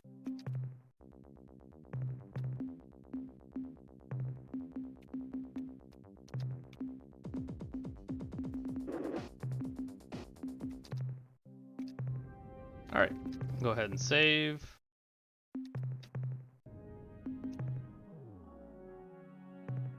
Hit the wrong buttons a couple times. And everybody have a good night.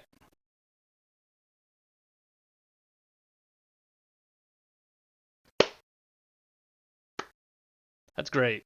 I love that. Alright, thank you all so much for tuning in today. Big shout out to Tinka, Happy Camper, Lord Crazy, and Philip949 for the follows today. Y'all have a wonderful day. Thank you so much. Goodbye.